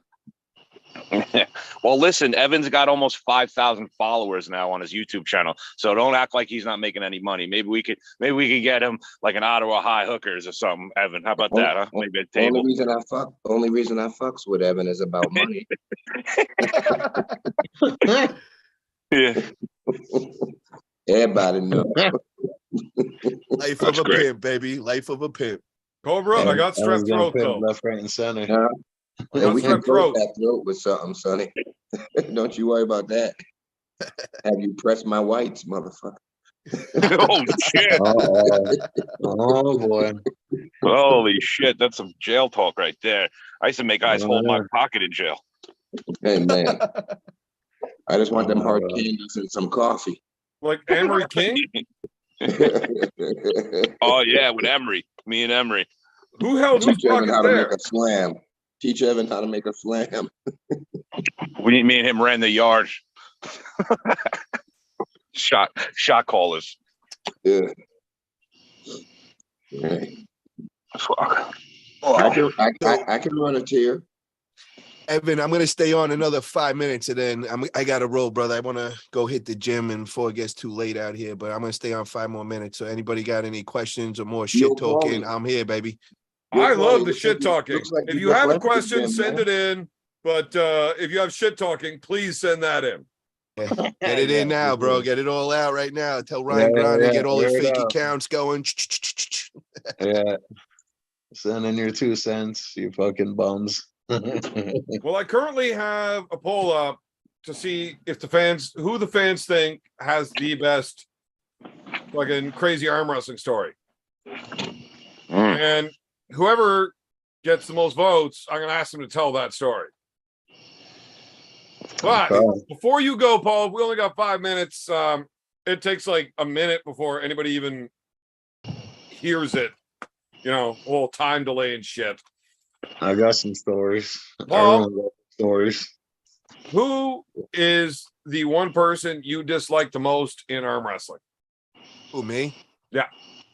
I mean, I don't really, there's nobody that I have like real ill will to, I just, like I said, man, I just, couple of people that shook my hand, and then looked at me in the eyes and said they didn't have no problem. And then, they get back on the. Who do you think the biggest douchebag in arm wrestling is? Honestly, bro. Yeah, honestly, I don't have any, I don't have anybody I just, really hate that much. And if I did, I would give me one name. I don't. One guy that you would like shit on right now. Yeah, we played this game. Just say referees. And there's no, I honestly, bro, I don't have that guy to tell you, bro, because if I did have a personal vendetta with somebody, I would solve that, man, when I in person. Travis? No, not at all, bro. That's my homie for life. No. Who's the biggest dickhead in arm wrestling, and why is it Travis? I mean, I love everything about the arm wrestlers, man. I love the characters. I love when they play the bad guy, and they talk a lot of shit. That I'm like you, bro. I like that kind of dude. So, I'm not gonna hate on a dude like that. The only problem I do. Why do I not like Travis? I just have problems with little bitches, man. That's it. Travis. No, man. It's all coming back, Travis. Yeah, but if he's seen you in person, you had a drama with him. He had a couple of Jaeger bombs in him, man. He'll talk to you any way you want, Like, man, John Jody won't stop me from putting that motherfucker in the trunk. I'll tell you what. She'll help you. She'll be tying his legs up. But I ain't taking him home to drink with as a pet. I'll tell you that. Yeah. So, okay, fine. If you won't tell me who the biggest dickhead in arm wrestling is, pick one guy from arm wrestling that you want to party with. But you haven't yet. Let me think. All right. Who would be fun to hang out with? John B. Cobra. You guys answer that too. Okay. Somebody else start. John, you started off. Let me think. Whoever's got an answer first. One guy that you want to party with that you haven't got to. John Dabo. Fuck yeah. That is a fantastic answer. Dabo. So I got to hang out with him, and after that whole shit happened with Scott Wynn, I actually flew him in to Oregon. He was there that day when I popped my bicep and had to go for the surgery. But it was just, I wanted to hang out with him. I mean, that dude was so fun. And this is the funniest thing. I warned him. I'm like, yo, listen, bro, you're coming into Oregon. I'm picking you up at the airport there. Do not wear no Trump shirt. Do not wear no crazy shit. Oh, yeah, I got you, bro, 100%. Bro, he comes walking out with a fucking fuck Gavin Newsom and Trump this. Yo, so the rest of the day we're walking around. I'm going out to grab food or whatever. Oh, my God, the reactions we were getting in there, that was just comical, man. Just to be around that was just so funny. Now I want to hang out with John Dabo because he's good time. The guy that does not give a fuck is just a lot of fun. Mm-hmm. B, real quick, pick one. I mean, I've chilled with him, but I haven't partied with him yet. The Wild Horse. I want to see the Wild Horse. Get it he's on. pretty wild. He's pretty wild. That's not a bad pick. I have partied with him, so I couldn't pick that guy. Yeah. Oh, you got something yet? Listen, I partied with that guy. Yeah, exactly. That's I me. partied with him and Mark Gay. You know? I Why can't, don't Him you and find Mark. someone I yet? can't think of one right now. One dude in arm wrestling you want to get fucking all lit up with. Oh, I mean, I gotta say, we did party along at the Olympia with Cobra, and you know, I definitely want to hang more with Cobra You because can't blow a guy that's on the show. What the no. fuck? But listen to me, man. This is straight up honest, man. You want the truth, man? I'm giving you the truth right now. When you go out with this guy, we went to IHOP out the next morning, bro. We had the whole place there. He had the whole place in an uproar. Just him being Cobra. Like, it was just hilarious. I mean, this man, wherever he goes, just puts on a show, and he's not even trying it. It's so Yeah, I get it. natural. Just you fucked up my answer because I was picking Cobra. All right, Your all right, answer all needs to right. be Mike Gould if you've never partied with Mike Gould because that dude's fucking awesome. Mike's Okay. awesome. I didn't know that. I didn't know that about Mike's Mike. awesome. Mike's Cobra, awesome. who's That's your it. one? For me right now, I think right off the top of my head, and I'm sorry he's on the chat, but it would probably be Big B. At this Yeah. point, you're asking me fresh. Me and Big B could throw it down, smash a couple of threes together. Well, I can't fucking blame you for that. I like hanging out with that guy too. He's a lot of fun. Ask Yeah. him about my birthday party one night when we're not doing it right now because that takes up way too much time. Yo, Big B, you was gotta that come the night out of with the gerbil? boys, man. Was that the night of the Petaluma, gerbil, bro. Evan? Bro, Your we'll birthday get party when they slapping. had to take you to the emergency room for the gerbil? No, not that night. That was a different time. Big B wasn't around for that one. But he hotboxed my entire fucking house. We had a 3-story fucking house, and you couldn't lay on the floor in the basement without getting stoned. I It's crazy. kinda, man. That's All right. Big B in the house. My little Yeah. brother ended up Uh-oh. taking a nap on my kitchen floor with his face in the fucking dog food dish at like Nice. supper. Crude protein, baby. Oh Crude man, it protein. got wild. Fucking Uncle Chuckles trying to stab people, and like it was a good time. It was a good party. So we got a super chat. Josh Berger, Paul, check your text. I sent you the kangaroo meme. Whatever the fuck that means. Wait, say it again. The last part in here. He apparently he texted you the kangaroo meme. I'm assuming that's like a Jerry Cataract / kangaroo meme. Oh, kangaroo! I got it. It's the Ninja Turtles one. I've seen that one. Pretty good. Jerry's walking around as like Kang and the Ninja Turtles, but like the brain there is your face. me? You never watched the Ninja Turtles, Paul? Yeah, no, I've seen Ninja Turtles, man. Yeah. Not the I've movie, seen the all TV of show, the them. cartoon. Yeah, from back Yeah, in the day. I Kang. remember that. Yeah. So like the little brain that just like put himself in the guy's Oh, belly. shit, yeah. So you're the Isn't it? brain, and then Jerry's like face, his tongue hanging out, walking around as a big motherfucker. You're giving ammunition to fucking the 98ers right now. I guarantee tomorrow there's gonna be a fucking meme with that. The 98 cent meme. No. No, I'm not giving them ammunition. I'm just explaining what they've already fired. But it's an awesome meme. And, you know, Jerry is like this big fucking. Yeah. Jesus. Paul's like, go do this. He's like, okay, done. I'll go fucking destroy Hermes. Thanks. Nah, listen, honest to God though, Paul's doing fucking huge things for us, bro. Like a lot of the sport. People hate on him for some reason. I don't know why. Absolutely. Apparently, I don't get- John I Lava don't- wasn't here for the first 10 minutes of the conversation. Ain't got no haters. You ain't popping. No. I'm probably the only one who's been here for the whole fucking thing, bro. I don't even know what the fuck I'm watching this stupid shit for, but Clearly, like you're Paul. fucking stupid. I like Paul. I like Paul a lot. He's doing good shit. People give him shit and he rolls it off his back. He's like, you know, me, the internet trolls get to me every fucking time. I want to knock everybody the fuck out when I see him. That's just me. See, But I got anyway. big shoulders. I could take it. Pile it on. Paul's got slanted shoulders. It just rolls right off. No big deal. Yeah, but you know what? Me, I'm a different kind of breed out here. Like, same thing, bro. And guys talk shit all the fucking time. And when you press them and you say, oh, you got something to say now at a tournament, they won't say shit. They act like your friend. Oh, let me They're buy you a shaking your beer. Let hand. me buy you a beer. I That's don't need you me. to buy. Yeah, but that's you. I don't Yeah. need you to fucking buy me a beer. I got I hundreds bought you of a dollars. Jaeger bomb. I got hundreds. Do I need Let's go to the strip club. Yeah. Dude, I don't need you to buy me a fucking beer. Get the fuck out of here, bro. I bought you a Jaeger bomb. Jaeger bombs for days. Jaeger bomb for days. I'll do. Yeah, I haven't done a Jaeger bomb in a I long gotta time. say, bro, the funniest guy to go out with is to a club, man, is my man John. Yo, I'm not playing. Like this dude just gets the whole club involved. Like you're like, where's John? And then you just hear, you'll see like either by the like microphone, everybody's like, what the hell is John doing now? Like he takes over the whole place. Like it's No, that's crazy. exactly what I'm trying to say. That's why I tried to fucking steal him. I wanted to take him home and have Yo. a pet lava to party with all the time. I agree with that, bro. You know, in September when I get out there, bro, we got to go hit the clubs, man. Definitely. And Yeah, let Evan, me know, bro. If you ever out here, you come to Toronto, holla at me, bro. I'm gonna take B, you. it ain't I'm gonna that take you far where a it needs to drive. If be. they're all gonna be fucking partying in New York. Yeah. I heard you're the man, bro. Devin always says that, man. He said that me and you No hit it off content. real Hey, good, bro. hey, Big B. When we get it, no content, no cameras. No. You know, the wedding scene from The Godfather, first one. No, never that. Phones in the tinfoil. I would like to Yeah. tell 20% of the stories on the air afterwards. No Man, cameras. That's all you I'm try to put saying. us in jail? Hey, yo. No, Yo, that's why it's only the bottom 20%. You know, I want to come to Toronto. I want to come up there. Yeah. I don't know. definitely Is do. Toronto Hey, gonna I be don't as much come all fun as over Ottawa Toronto, would be? man. You ain't missing nothing. I don't come all over that bitch.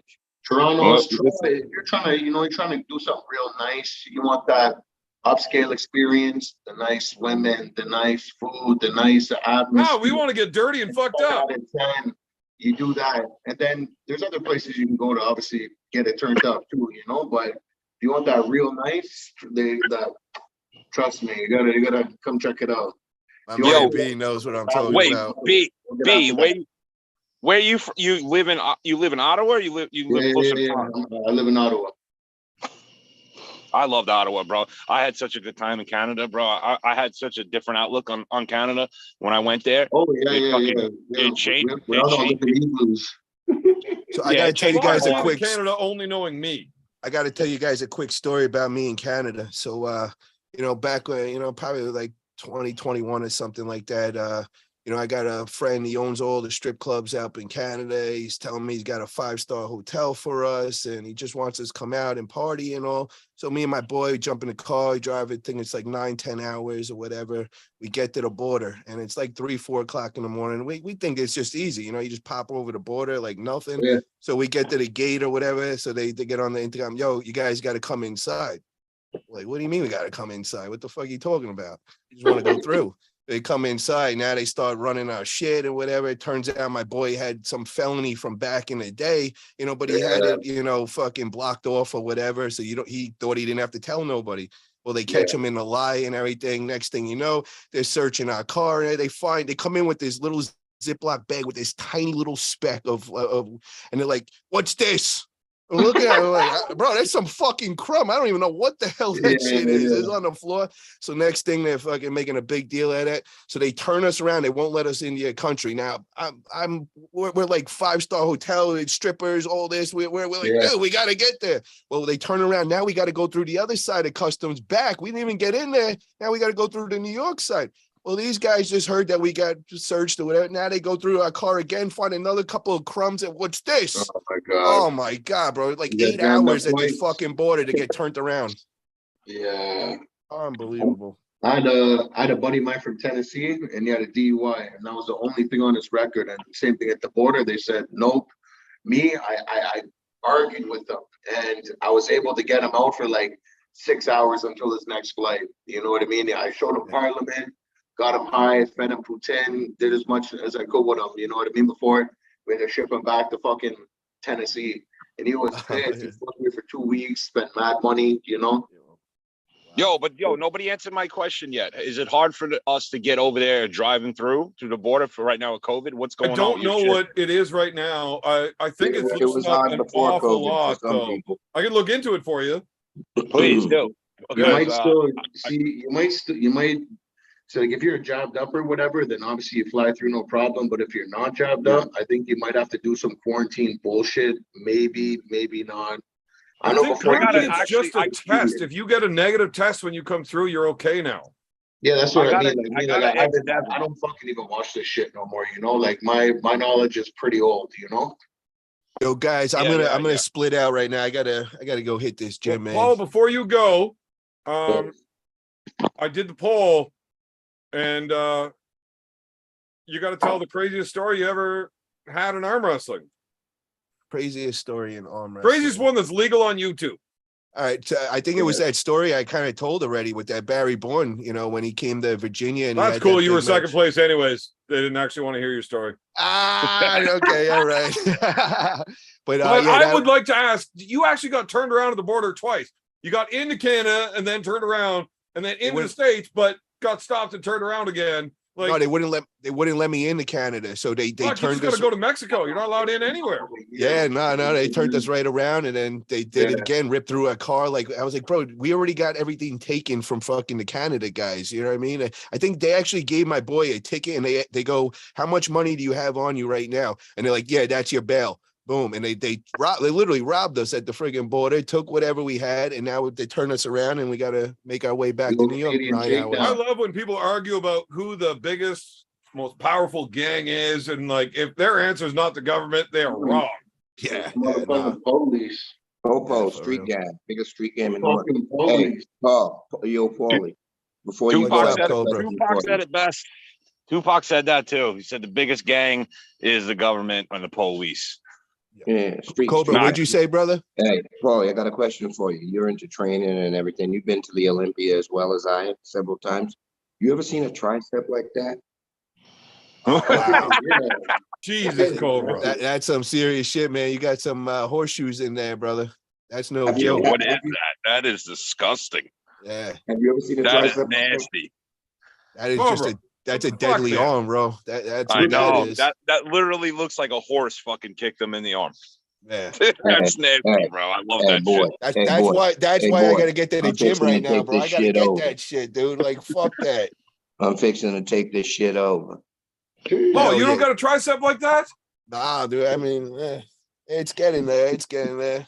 Looks like a cobra. It looks like there's a cobra in there. You know what I'm Yeah, saying? there you go. All right, That's Paul, why I gotta get to thank the you for gym, joining man. us. I'm losing my gains as we speak. Yeah. Had a lot of fun with you tonight, buddy. And Yo, I Evan, I like want that to a say, lot of people bro. got to see a more fun side of you, and not I that had boring dipshit that you're always acting like. Well, I gotta say, brother, I had a lot of fun, man. But I knew this. I knew this was gonna be fun, bro. I know we've always connected from day one, and I really am looking forward to hanging out with you and BLM and B and Devin, and you know we're gonna have a blast when we all finally do get together. Hey, don't forget Alan Ford. He's Yeah, actually okay. a lot of fun when he cuts loose. A candidate Yeah. wipeout, Alan Ford. You can't forget him. He's All right. married now. He's not going nowhere. He's Oh over. man, I'm telling you, Alan is a lot of fucking fun once you get him. Oh, yeah. It takes Oh, a yeah. minute to convince him. Hey, Yeah, we're getting sauce him fucked up and up, having Alan's fun, good to go. but that dude's hilarious all night long. And 3 John, daiquiris. Alan And Since he's is actually a September, good arm brother. wrestler. So New no, York, man, I'll that see dude you. can drink. Yo, Paulie, take care, bro. It's good talking to you. Hit me up when you get down here or Yo, up here, B. wherever you're coming from. Peace, Hey, Paul, Cobra. Praise brother. just real Praise. quick before you go, I just really wanted to ask you about. No, I was kidding. I was kicking you out. Really quick for the 9th time. No, I had to kick him out. I didn't want him to leave on his own accord. He's like, holy fuck here. I like kicking people out, man. This is It is Sparta. true. You don't get to leave. I kick you, motherfucker. Cobra is smart. He leaves out his own account. Now, You know what I Cobra, mean? you actually won the poll. People wanted to hear Of course. The OG. The OG's got Yeah. Fucking craziest arm 30, wrestling story. 30 plus years, bro. I'm from Rhode Island, bro. What's the craziest story, not arm wrestling related, that you're legally allowed to tell on YouTube? We don't offer information. That's why I said I legally. want to see my lawyer. man. Yo, That's what I like. I definitely wouldn't mind getting arrested with Cobra because I know he's not snitching. Because, hey, bro, you already know. Hey, you already know. And we're making bonds in the morning. We're making bonds in the morning. They're picking us up outside that joint like Harlem Nights. You Yeah. know what I'm My Cody didn't say shit. It's a wrap. in Irish. And Cobra's Yeah, probably man. got 3 people working the corner on each block. Uh, hey, All hey, the commissary you want. You want ramen? Hey, what- Cobra's got your back. hey, what Biggie Small say? Your daughter's taped up in the Brooklyn basement. Yeah. Yeah. Come on, him out DA. The DA want to play. They're a bunch of pussies out here anyway. Now, Is that where is that where you originally from, Cobra? It's Rhode Island? Yeah, Rhode Island. Yeah, absolutely. Yeah. Absolutely. Nobody really knows Cobra. I heard Illinois. I heard Kansas City. He's a I fucking. know, I was He's a. gonna say that He's too. I heard a couple of 1, 2, 3 maybe, but never. I didn't even ask nothing. Never mind. he, I he's hear a. you. He's a nomad, bro. He just go. He goes where the wind takes him. Exactly. Citizen of the planet. And the winds, they call it the winds. Evan, Jesus Christ. Cobra. Evan. Hey, busted belly or not, motherfucker, you gotta hit the streets this weekend, man. I need some paper. I ain't doing shit for you if you ain't telling the story that the fans want to hear. I told him the story. I quit. Fucking I'll get hang up him, the fucking knee pads if you ain't want to tell the story. Andrew. Talk to your Do I hoe. need to come up there and meet and visit your moms again? Oh, Cobra, you know what the funny thing is? I've already explained to the fans that you're actually my mom and Tim Bresden's my dad, and you're the world famous chef, and that's why you know those egg salad sandwiches are so good. They're not egg salad Because sandwiches. you're my mom. Evan's mom's a nice woman. She works at a bank. She's wonderful. She She's a makes a wonderful mean lady. egg sandwich. Cobra's my mother, which means Tim fucked you. So get over it. I never met a man who had such small hands that could arm wrestle like Tim Bresnan does. I gripped up with him, and I just could not believe. I was more astounded that his hands are so small, like a His baby. hands aren't small. His hands are He fucking wears like small. an infant They're not size like fist. long, but his thumb is thick as shit. They're fucking small for an arm wrestler. They're definitely short for a super heavyweight arm wrestler at a world level. That's for goddamn Okay. sure. That I can concur with. But it was like I couldn't fucking believe it. And his wrist is rock solid. Ian Carnegie, same thing. The guy was on fucking top hand, in but New just York for thick, years. fat fucking hands. Years. Man. He probably still is on top in New York. He used to come down all the time from Connecticut and whip everybody's fucking ass in New York. Who? I've been in Brethren, New York. I thought New York was cool. Yeah, it's Nobody good. cool in New York. You need to travel with people like somebody that knows the ins and outs. Yeah, exactly. I only went there with like fam doing tour shit when I was a little younger, you know? what I just went down see, to New York to hang out with Lava and fucking. The most fun I had was fucking. They made me wait till 10 a.m. to buy a fucking keg of beer. It's fucking bullshit. But the most fun I had in New York was the night before when Lava and I got all fucking drunk and I was trying to prank call Whirly. Yeah, that was a good night. So I pretended I was John Lava, who was the one that like all the rooms are under. Like it's under my fucking name. Give me the goddamn room number so I can get Whirly's number. And they wouldn't give it to me. And I'm like, I'm John fucking Lava. The room's under my fucking name. Tell me which fucking room I bought. They wouldn't do it. So they wouldn't give me the number. Right. So now Lava's drunk as fuck and pissed off. Motherfucker, that's under my name. Why won't you give me? So he calls back. No, this is the real John Lava. How dare you deny someone trying to be me? Damn it. You know who I am, bitch. Oh, man, it was hilarious. And then I had to teach John how to arm wrestle in straps that night and wonder why I didn't win the next day. Or him. He also lost too. Yeah, I got the picture wearing that belt that you brought with the bear pants on. With the bear pants on, bro. I got that. So yeah, it's hysterical. Oh, send me that picture again. I want to bring it up on the screen so we can show everybody how fat you are. I don't have it. I don't even know, dude. If I back out of this, I'll probably lose you guys. I don't know. I'm not good with technology. I was just kidding. I have it. I could pull it up if I really wanted to. And then, how the fuck did this even happen, though? Because we got a picture that you sent to me of me flexing my back. Yeah, it looks huge. Remember That's that? fucking massive. Yeah, I don't know. You were walking in, you were flexed because you that's when you showed up and you wanted to walk into that bar strutting your shit. You were like a fucking he was a fucking peacock. Fucking walks into this fucking bar and looking to fight somebody, and there was like 3 people in it. So he was just like, all right, we'll get hammered. Either way, I got this picture sent to me, and I got like fuck all for memory for most of it. But in our conversations, I got a picture that he just took of my back. I'm like, what the fuck? Your back looked huge. I took a picture. I'm like, I think my mom wanted to bang you that night. Remember? oh no, she did. Oh, good.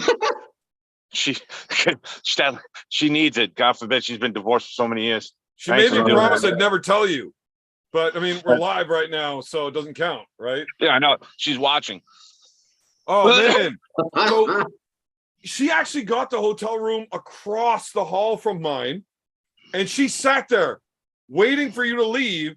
And then I get the little knock on the door, and like she's so quiet and timid, and then all of a sudden she's like, "Hey, come blow my back out." Like, whoa, Yeah, yes, ma'am. yeah. Good old mom. Now, John, you got to understand. This was before you introduced me to her the next day. I didn't know that was your mother that night. The next day at the bar when you were like, don't you fucking touch my mother, Evan.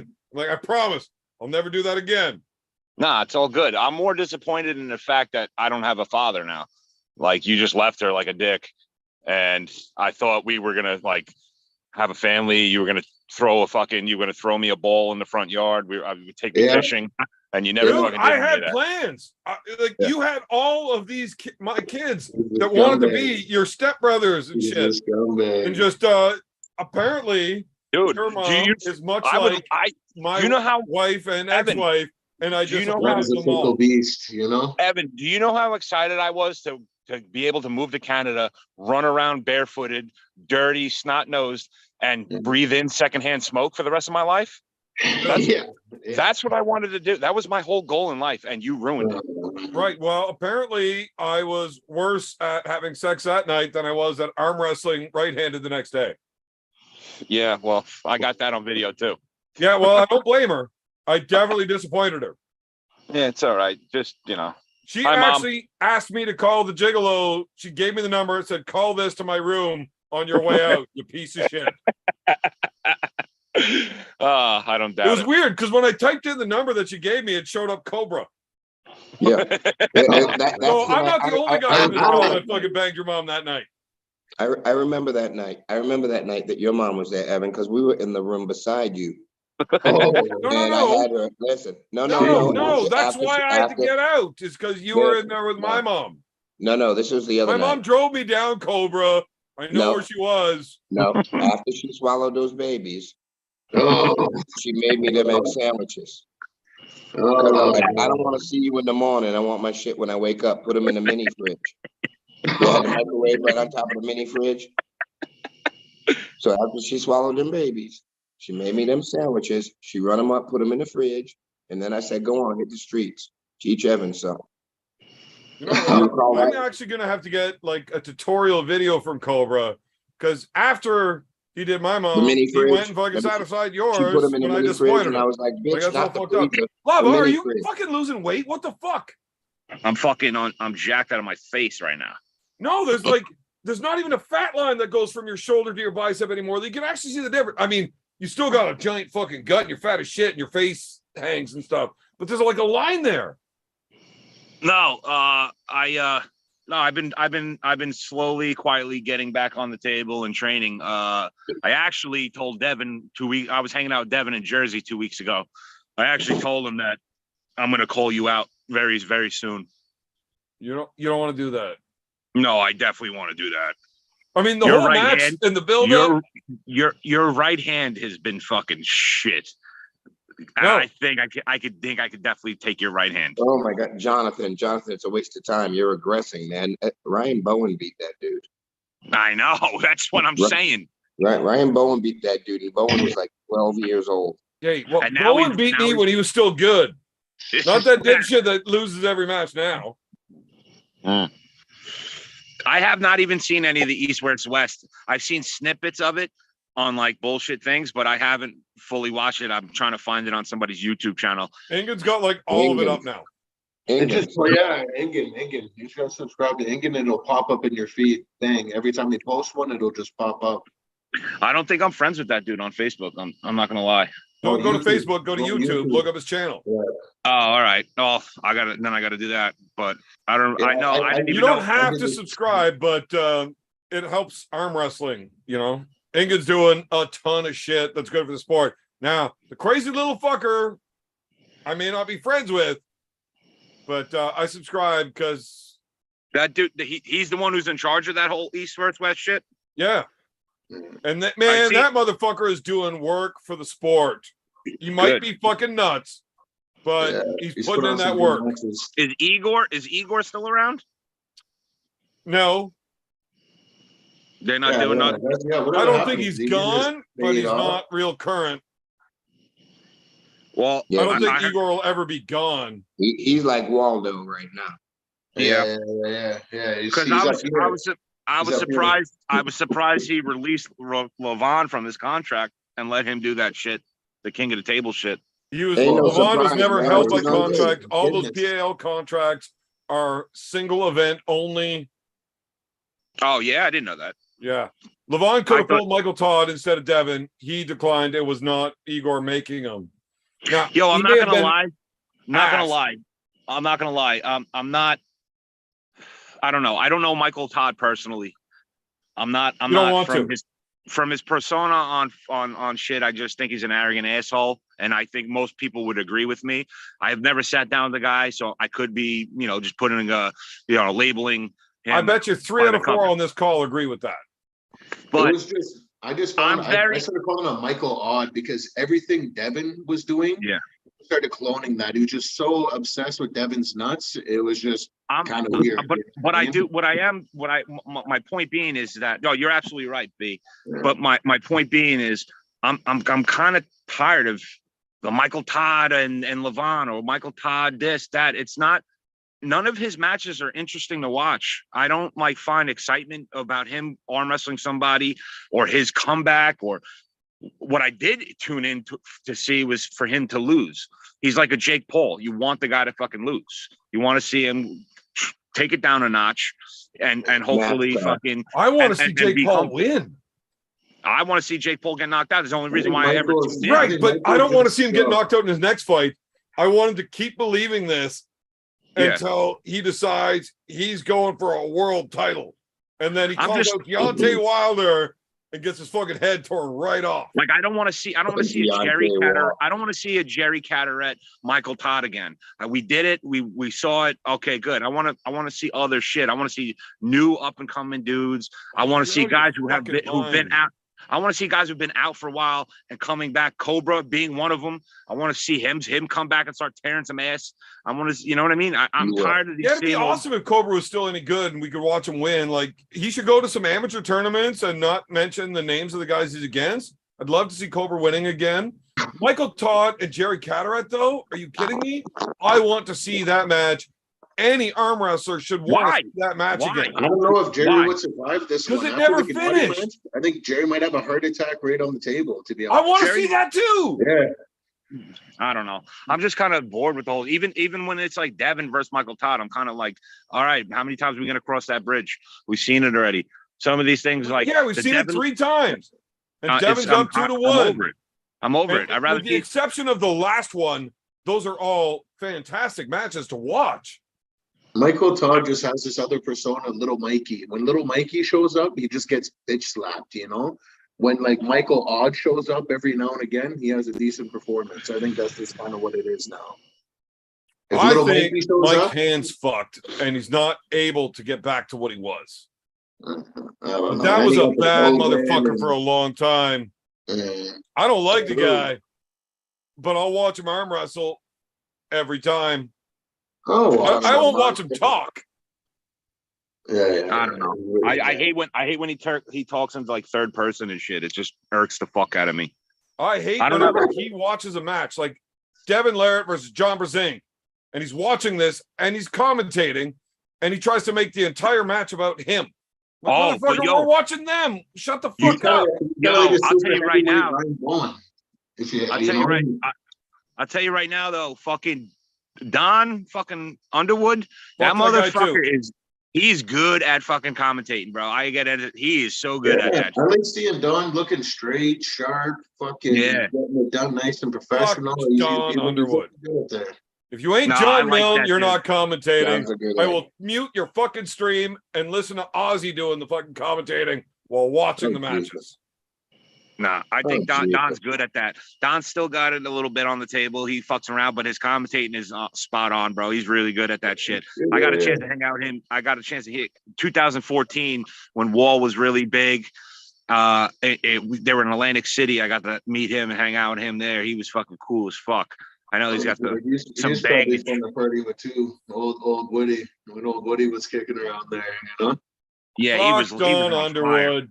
That guy won't even answer my messages. So fuck that guy. That guy would smash you.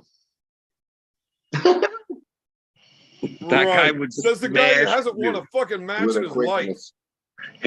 His first match. I will take. His first match I win want back would be commentators. against I you. want Neil Pickup, John Milne, and Aussie Arm Wrestler. Those are the commentators I want. You can't Anybody do else Ozzy. is shit. You can't do Ozzy live. He has to build up his bullshit on YouTube after he watches and shit. Yeah. You know, he's not good live. I don't think. I could be wrong, but He's better You than gotta fucking know arm Underwood. wrestling. You have to know arm wrestling to do it, Jonathan. You Yeah. know what I mean? Instead of Oh. just giggling and jokes. yeah, exactly. That's my point. Like he's good at the commentating after the fact. Like that video where he commented on Dave Morocco, do whatever Dave was doing on his fucking knee during the start of that Tim hilarious. Bresnan match. Against President, Oh yeah. my, that was Oh, hysterical. That was weird. That was the weirdest shit I ever fucking It was seen. weird. It was cool though. When it worked that one time, it was kind of like, oh, that actually worked. I don't know. Yeah, I never seen nobody starting a King's move ever. The dude lost 6-0. How was that worked? It works. It works for viewership, I guess. I've got no issues with Dave doing that move. He didn't win, but motherfucker, he fought and against Tim Bresnan. That's a tough fight, right? Yeah, 100%. But what I think is he realized Tim was way stronger and he just reverted to trying something new, trying to beat him. And you can't knock him for doing that. So I've seen Mike Gould down on one knee in a match against Starting Sylvain Perron. starting a match on one knee. No, they started arm wrestling and Mike just ended up working himself way down, and he ended up just sitting on one knee so he could That's just kind of different. relax for a second and get a breath. Yeah, It that's was the coolest different. shit I'd ever seen. Starting How off is- though, that's some balls, man, to start that. But Dave is so tall that his shoulder is still above the table when he's starting on one knee. Yeah, he's not that tall, but We're 6'4". no, he's not. He's shorter than me. I'm 6'4". Yeah, Morocco's not that tall. Yeah, he's not that big. I'm 6 foot. And he's definitely taller than me. He's way closer to you than he is me. Yeah. Paul Italia is taller than you, Evan. Not when I'm laying down. Well, that's what you do. Everybody taller than you. That big? You go ahead and look up who Small Italia is, and he's like 6'5".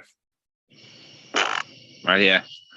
We brought up right. your Halloween costume that year. Hey, Big B. Yes, sir. I'll holler at you, cousin. Lava, I'll see you Yo. on the other side, you know? Evan, All right, stay cool. my Keep it fucking cool. shirt and my money. I'm up in 5 hours, man. Yeah, but Cobra, just Go ahead. fuck off.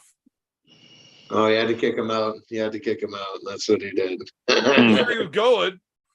Yeah. John, okay, now that we're off the air, you don't actually want to arm wrestle me, do you? We're off the air? Yeah. No, we're not. I just kicked off Cobra into the stream. Oh, you ended the stream. You don't say goodbye to your viewers. Thanks for tuning in. None of that. Please like and subscribe. None of Never, that bullshit. never. He I'm was an on- asshole. I'd like- I mean, that's kind of my shtick. I'll see you later. Yeah, I'd like to an opportunity one day soon, You don't think maybe. it's close, Like, though, do you? no, not super close, but I think I got something for you. I think it'll be entertaining for people. Okay, when we arm wrestled before, I didn't have a hand. When I was teaching you how to use your hand, I didn't have a hand. Oh, great! You froze. Hold on. I don't know My if you can hear hand's me. fucking awesome now, I can't man. hear you.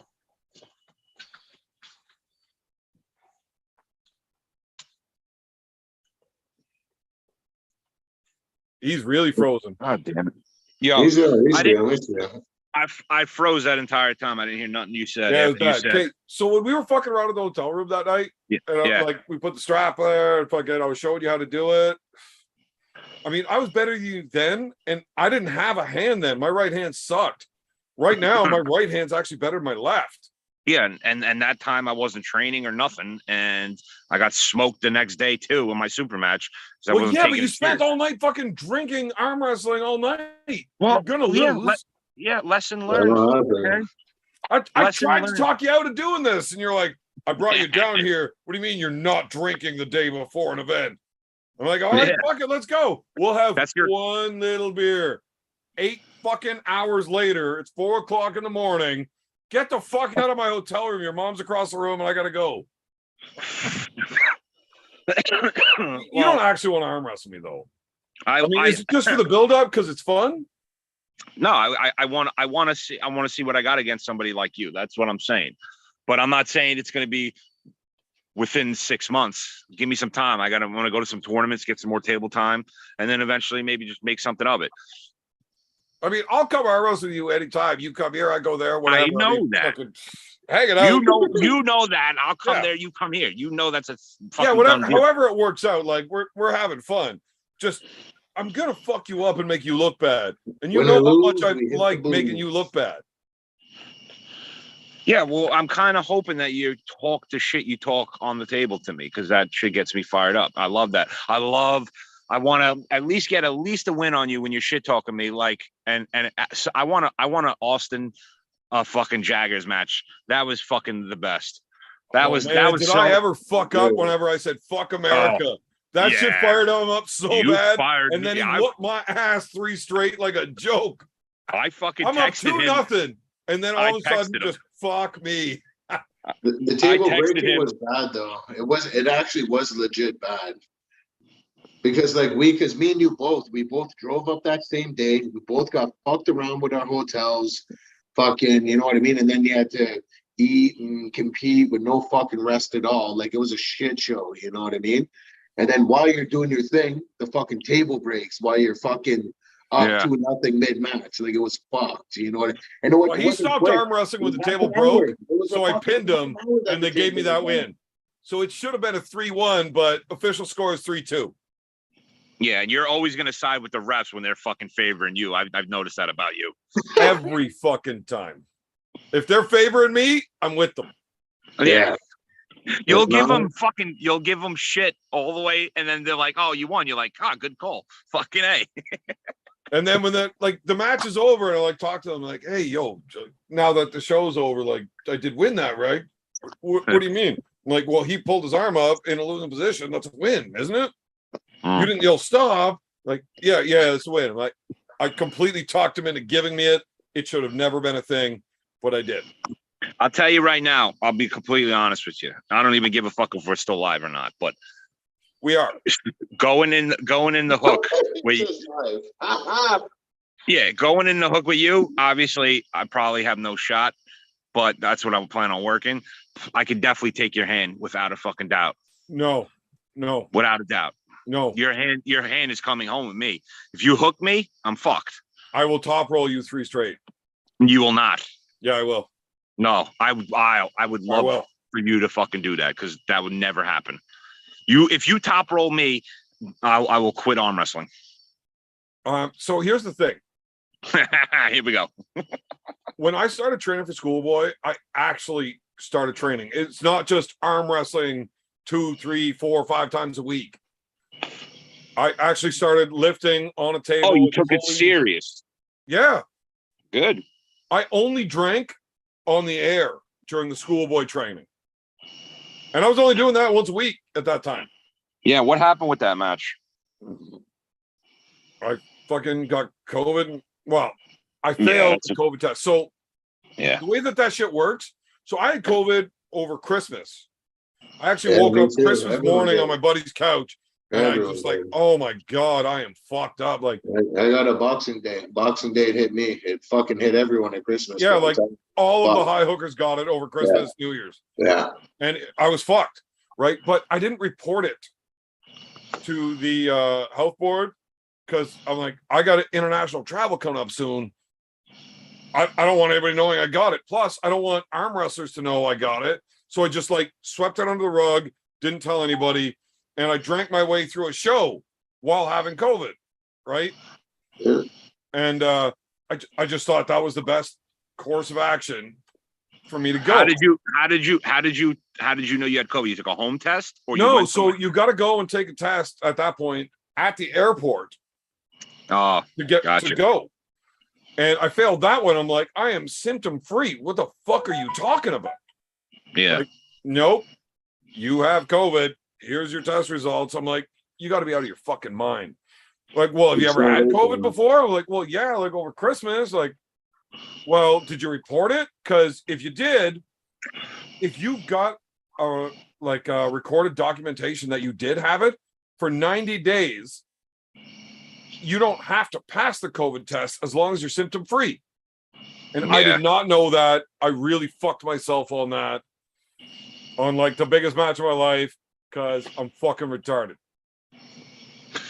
Lesson learned. But you also didn't want to fucking report it and fucking have to sit home for fucking 2 weeks or whatever. No, the case I was. still did the sitting home thing. Like, Yeah. look, I'm not a fucking retard. Yeah, I don't want to fuck people up and go around spreading fucking whatever. I didn't get to see my kids for fucking 2.5 weeks. It was rough.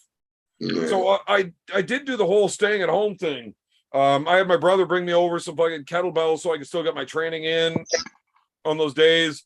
Like I didn't go out and spread it around or anything else. I mean, I don't want to get other people sick, but yeah, I don't know, man. I fucking made a stupid fucking move and paid the price. I don't know. It is what it is. Yeah. That's how life works. By nature, it's something that you'd probably keep hush-hushed, you know what I mean? Because it was being so scrutinized at the time as well, you know, like he did what he did. He sat in his house for 2 fucking weeks, you know what I mean? Same thing as I did. I just sat high for 2 weeks, fuck, you know what I mean? And you know. Oh, all right, boys. Listen, I got to get up for work in like 4 hours. Cool, man. I got to work something out. I want to come up there before anything even happens between us. I would like to come up there, maybe. Yeah, we'll figure it out. I'll do some poking around and see what's what now, and especially for like driving over, because I imagine driving will be easier than flying. So I'll look at I'll check out and see if people have driven across, see what's going on. Oh, I didn't even get to kick him out. His reception kicked him out. I didn't even get to kick him out. That's terrible. Yeah. Oh, fuck. Okay, hold on. I gotta find there. And fuck's sakes. Hold on. I'll be right with you.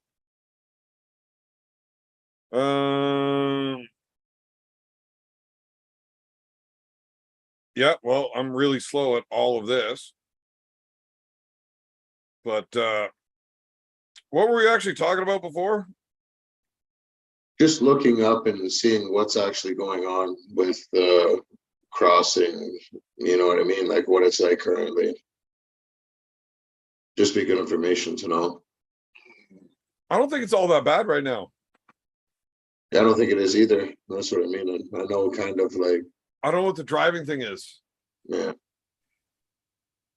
Now, I don't think he even left without me kicking him. I think his internet just shit right out and he just like fucking disappeared.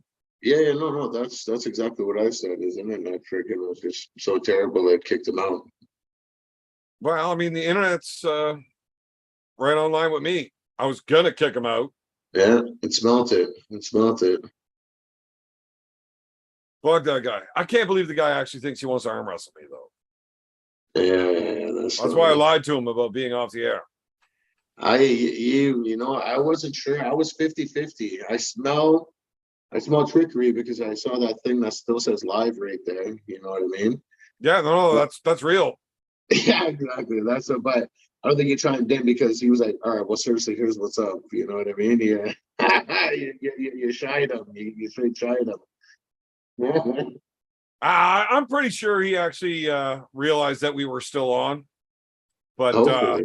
that's why he said, realistically, right now, probably not, but give me a few more months of actual training, couple of events, and then maybe when I did arm wrestle with him, my hand was shit.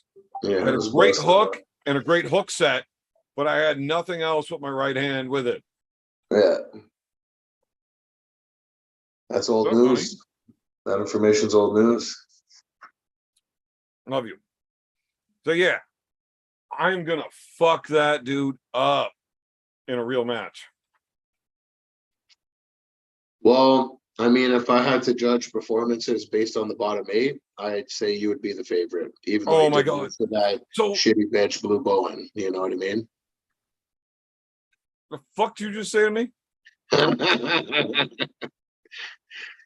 You know? I know it shouldn't be repeated, but it's He lost to Artem. yeah. Yeah. Oh, there you go. I gave Bowen a better match than Artem. And Well, then yeah, no. Artem Obviously. still lost after me bringing fucking Bowen to the fucking limits like that. Like Bowen won 3-2. Yeah. Yeah, I may not have won that match, but one, I was sober, and two, I was not training. I was arm wrestling all the time, which is all I'd ever done up to that point. Yeah. But realistically, since getting used, since actually training for the schoolboy match, it's not the fucking same thing. Yeah. I've clearly realized that training does make a fucking big difference. I'd always planned on getting into training at some point. You know, I would just arm wrestle until I stopped making gains. And then whenever you plateau, now we've always got adding in training on top of that to get over that hump, right? Absolutely, man. Health is wealth. You know what I mean? You put it in, you know, you're putting your investment into yourself, you know what I mean? And you're gonna get the gains. Well, I'll tell you this, I have not lost all of the gains from that. Yeah. My right hand knows how to arm wrestle way fucking better than it did before that training. Yeah. And I haven't been training since then. Just arm wrestling. Yeah. And I'm actually really looking for a reason, like, to get after it for real. Yeah. You know? Well, I Paul mean, Maiden you have is so the much reason. opportunity. You'll have plenty of reasons soon, you know? Well, it takes a real reason though. Like these guys locally that are like trying to take my spot on. I'm not talking about that. I know, but locally on the Ontario rankings, Yeah. it doesn't excite me a whole lot. Do I really want to train to beat the guys that have been beating for years without doing it? Not really. No, absolutely not. Paul Maiden, however, you should consider coming on this trip with me. Well, you know what Ireland. it is, man. Any excuse for me to get out of Ottawa. Generally, Ireland, though. Oh, of course, we're going back home. Yeah, Belfast in January. Yeah. Oh, that'll be fun. I don't know what the plane ticket's going to cost, but I'm pretty sure Devin's coming, and I'm going to be pulling Paul Maiden, and hopefully I get to whoop somebody's ass left-handed that just beat up my boy Uncle John. Whether it's Kieran Morrison or David Bradford, I will fuck up either one of those pricks left-handed. Easy. What about have you seen Cal Hutchinson? He's a super heavyweight. He's like the Irish and British champion. His right got injured recently, but It's not a real thing. He's still pretty he's pretty Probably a shit pump. I don't know. Look, I'm not looking to pad my record and go for easy wins. I want real matches. Yeah. And if the dude's from Ireland, he's probably shit. No. He's the one that beat Khaled, Khaled. You remember in Khaled at the super match with the Irish Yeah, guy? everybody loses. Everybody beats that guy though. All right. Makes sense. Makes sense. Look, I get it. You're Irish pride, all that shit. I mean, fuck. I got a little bit of that Irish pride myself. You know, fucking, I'm quarter Irish, Yeah. and if I wasn't going against people over there, I would never talk like this. But I Yeah. am, so fuck them. Exactly. All right, Well, no, super for real chat though, here. if you guys are actually going out there, then definitely let me know because number What's one, real? points, and number two, yeah, like we'll figure out accommodations and shit. You know what I mean? So, Yeah, that's real. We're gonna get it all sorted out. Fucking dude, I have family over there. I have family in Scotland. Fucking bro, we'll go do the sightseeing. We'll kiss the Blarney Stone, eat the fucking seafood, pub crawl. It'll be fucking great, man. well, I just want to fuck up Paul Maiden and then Yeah. Marcus Thompson, Yeah, and everything else is just party. exactly. Yeah. So we do have a super chat in here from Peter McKenzie. Is the pram seen my photos yet? I don't know if you sent me the link to those, but I'd like to. So either way, Devin was invited to come over and ref the match. Okay. I'm not sure if that's good or bad for me because Paul Maiden is a tricky motherfucker, right? Yeah. Like super straight up cunt at the table. And you know Devin's reffing policy. You go, Yeah, Devin doesn't give two fucks. Right. So if one guy actually wants a fair start, now depending on how the setup goes, I may want to actually have a fair start if I don't feel comfortable with what he wants and what I want, blah blah blah. Yeah. But with Devin as a ref, I'm like, no, I want a fair fucking start. He's gonna be like, nope, fuck it, go. Yeah. Devin's a shit ref. So I don't know if I actually want Devin as a ref. You're looking at Devin, you're like, no. He's like, go. Yeah, no, Devin will say go if I'm down there. Like, he doesn't give a fuck. Plus, I pissed Devin off an awful lot. A lot. Oh yeah. You definitely like to poke the bear, that's for sure. Well, that's because I'm an asshole. ABN, you're a bit of an asshole by nature. You know what I mean? Yeah, man. Yeah. I had a lot of fun. So I would love to do this match. I don't know if I want Devin as a ref, but I would definitely like to have Devin in my corner, Neil in Paul's corner, and then we get into a gang brawl. Okay. Let me know. I know. I might know a couple people we should have involved. You know what I mean? I don't know if your fucking ties run deep enough to fucking deal with Marcus's. You'll really be surprised. You're surprised how deep these ties That are. motherfucker will have the entire IRA there, and I don't want to deal with that. Well, you know, and it's, I'm not going to say too much on the YouTube there. You know, I might know a couple. Of those Don't worry about it. We're off the air. I might know a couple of those guys. Either way, I think this fucking whole event in Ireland is going to be fucking incredible. Yeah. And as soon as Paul was done dealing with Worlds, apparently he's going to fucking Paris in a couple of months. And once he gets his ass kicked there, then he wants to start promoting this one. Yeah. Oh, man. I'm going to have so much fun. Apparently, I was invited onto his YouTube podcast. He's got 2 episodes now. So I'm going to take the hit and degrade myself on going into this fucking low-level bullshit. Yeah. Just so I can make fun of that dumb prick. Well, you know, yeah, sometimes you got to do what you got to do. You know, that's kind of the way she goes. Do you actually know who Paul Maiden is? I do not. No, like not at all. The No. only reason you know that name is because me, right? You said it exactly. Right. So shouldn't Paul be thanking me? Absolutely. You just got him like one more subscriber right there. You know what I Man, mean? at least 12. At least 12. Man, that guy is such a fucking nobody. Now, he actually was fairly good. if there was nobody else really good in the room, you know? Yeah. He's one of those guys that could win an event if there's nobody really good there. Yeah. So he made a name off that. And that was back when he was young Yeah. and everybody else wasn't good. And Yeah. he still wasn't good. So fuck. Yeah. What's That's this dude thinking? big recipe for shit there. Yeah, for sure. And Mhm. he threatens me. But you know what I do like about this match? He talks a lot of shit. Well, that's fun. So one of us Just is have to going to get together. shut the fuck up in a horrible way. Game on. Game on. Now, what's more fun?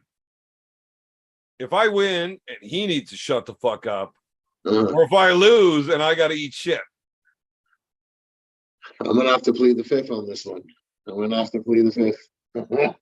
I won't, dude, all the dumb shit I've said to you, Oh man. if you think me eating shit's funnier than him having to eat shit, I'm okay with it. I got to piss. I'll be right back. Exactly. You realize that all of my brothers only watch my matches hoping I'll lose Yeah. so they Yeah, can see yeah. me eat shit after all of the nonsense I talk. Yeah. Fuck, we were a little big. I thought about you guys actually eating like a plate of shit. Now it's just like, oh my god, that'd be gross and funny, but also very high stakes. Oh man, that's just how it works. Loser has to eat a plate of the other guy's shit. Like Um, that's next level. That's not a real thing. We're not talking about actually eating feces. We're talking about having to swallow our words and fucking sack up and say, all right, I talked a lot of shit and I lost. Fucking, The weed takes you in weird directions when you're up here sometimes. You know what I mean? oh man, I got to stop challenging you to smoke offs. You're going to lose. No. If you're high enough to think that. No, that's just the brain's activated at the moment. That's all that means. I'm doing higher learning right now. Higher everything. So my family has always been like that. Yeah. They love watching me talk shit. They think it's hilarious. Yeah. But they're super interested in my competitions because I talk so much. What's going to happen if you lose? Like, how is that? They don't like missing an opportunity to kick you while you're down. It's nice of them. It's good. Right, because they can't step up to the competition field and do it themselves. Fuck, Brad. Well, they did. The Burgoynes are pretty good at Snake River. That's the last time I was with them when they were pulling. Brad was just fucking. He was in a decent spot of like half drunk and half not drunk, and he was fucking accumulating a lot of tickets. Brett didn't know how to go in the front door when he got there. He was so hammered. Yeah, well, he woke up a bit, I think, when it was time to get up and down on the stage a lot, you know? The same thing with Shane. Shane was accumulating a lot of tickets as well. I remember. Yeah. So I arm wrestled with Brett on what day is it? Tuesday. Okay. Yeah. Saturday, we had Brett's birthday party out at his place, so we had practice at his house instead. Okay. And I was feeling pretty good. I was handling everybody pretty easily, both hands, no problem. And then Brett comes over. Now, Yeah. Brett was having problems with people Yeah. that I wasn't. Yeah. So we locked up. We went left first, no problem. And then his right hand, holy shit. I know his right mid's always real solid. Yeah, but he was having problems with people that I didn't. But Brett's got an answer for me right-handed pretty well figured out. He's got one way to go, and it's the one thing that I can't stop. And then when it doesn't work on anybody else, he's like, I don't know what to tell you. I fucking suck. That's funny. Yeah. Terrible arm wrestling. Corey Corey Bresnan, answer the fucking. I sent you the link. Fucking hop in the call if you want to talk shit. Fucking Corey Bresnan. So to the fans that say I was being too nice with Paul. I did try to start being polite with Paul. Paul did not want me to get people on the show that were going to attack him, whatever. He really wanted to, just have a conversation. Yeah. So then I added you in, I added some others in. We had some fun. Paul loosened up an awful lot. He became a lot more fun as the night went on. But he did not want me to have anybody in there in the show with him that was going to be like coming at him hard. He told me the same thing he said on the air. If you have an issue, you know where I am. I'm all over the place all the time. Show up and talk to me. Yeah. Now, as much not fun that is for me, I'd like to see it. Did you hear his offer for me, though? Were you on for that? Oh, yeah. No, I was watching. What was it? What question are you asking specifically? Getting the guys drunk and having them call into my show. No, missed that. Was it Jerry and Michael Todd? If they both win their next match, he's going to get them drunk at East versus West and then call in to my show with both of them so I could just talk shit to them and start some rivalry between them. Oh, that would be cool. Because if you listen to Mike's version of how their record is, it's one thing. And if you listen to Jerry's record of how that went, it's different.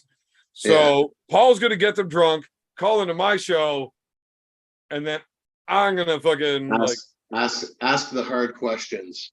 The fun questions. Yes, the fun questions. So we're going to get to watch Jerry and Mike argue live about all that bullshit, which I think is amazing. My money will be on Jerry Carter out there because just judging by the amount of stuff he's probably doing, his general attitude and where he's from, I think he's a little more hard than little Mikey. Who's got the winning record on each other though? I don't know. I guess you'd have to ask. So Mike says that Jerry's got the better record on the WoW pad, but Mike's got the better record by a lot on a normal pad. On a laugh. Yeah. And Jerry's like, no, I got the better record on both. Who knows? He could be right because little Mikey does talk shit, right? So who knows? Boring. When I get them both on, I'm going to be reading out quotes that Rebecca said about Jerry being. I'm going to make something up that's real fun. Okay, Peter McKenzie is the pram. I sent him in your Discord with the super chat. You sent me the pictures to Discord of like your bike accident. I don't check Discord often. I was gonna say I don't think you've been on Discord in a long time. No, I was there last Thursday when I was in the hospital for my hernia shit. Which Discord? I think it was on Fox 8 Balls that I went into, and it was just me and him in like a chat. Okay. Because I was sitting in the hospital all fucked up, and like I didn't want to go on.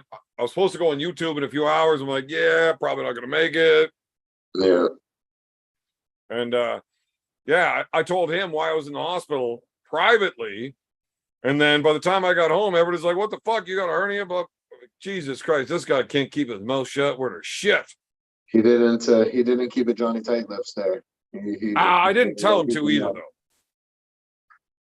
I'm pretty sure I even said the words, I don't care if you tell people, whatever. I wasn't going public until I knew more, you know? Yeah.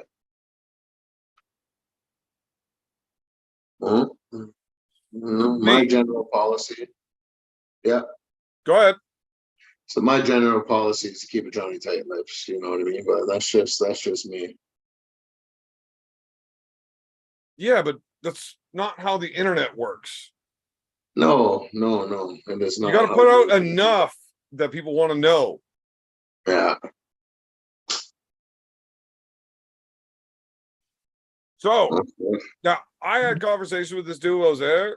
He was in a bike accident. Apparently, he was like super fucked. So I am definitely going to be checking my Discord to see this. No, hopefully he heals up quick. Oh no, that was a good long while ago. So That's good. So we got Tim President's son here. is that who that is? Huh? I'm just owning the name now. Yeah. What's your actual name? Corey? No, it's just Tim Bresman's son. It's on my license. Shitty son. Well, they didn't put shitty on the license, so Yeah. Well, it's on the fucking Zoom. I guess so. Look at that. It's his middle name. It's a middle name. It's a hyphen in there. Yeah, somewhere. Yeah. Now, your dad, I did send him the link. He didn't want to get on with Paul. I figured that was coming. I think your dad's actually the liberal that fucking Austin called him. Oh, God. He's actually that afraid of confrontation. He wouldn't get on here. My father afraid of confrontation. Yep. Yeah, fucking right. My Your dad father hasn't actually- moved yet, right? No, I think Can you by go over to October. his house and tell him I said he's a pussy?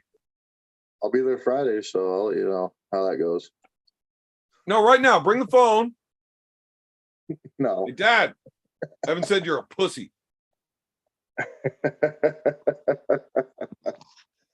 I'm He's not in the gonna do that. basement there. Hey, Dad.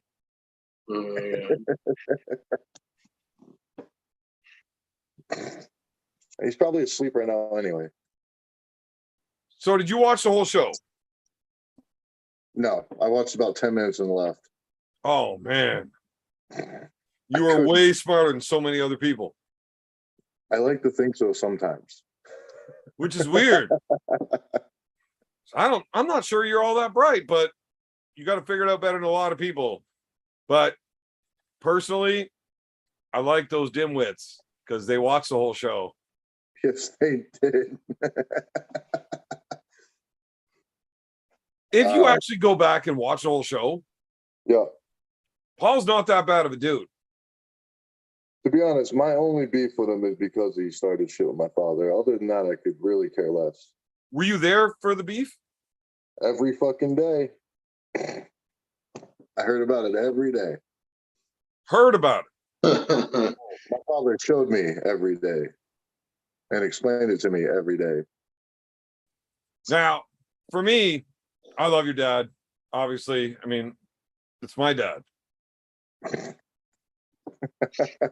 I'm like his not shitty stepson or half son or whatever. Yeah, you could be the good child. It's okay. Yeah. I mean, I didn't beat Austin, but I'm not the one that's labeled as his shitty son, so whatever. You know. But yeah, I don't know. They got their own issue. I think it's hilarious. I would love to poke at either one of them about it. To be But, honest, I still don't understand what really started it to begin with. Nobody Like, does. It's like I get like the beginning of it was in San Diego, and I really still don't understand what started there. My father just wouldn't like take pictures with him and whatnot. No, it was before that. What are you talking about? After the face fucking cutout? No, before that. Well, because that was after San Diego. Yeah. It's It probably something to started do with his an relationship with online Travis. thing, and I don't even remember what the root was. Well, so- And I've got like 1,000 8-hour podcasts that it does explain it in at least 2 of them, but who the fuck's going to cycle through that to find out? As far as I knew, there was no communication between the two of them before the whole cutout incident. There's a reason he fucked it. Oh yeah. That was after the San Diego thing.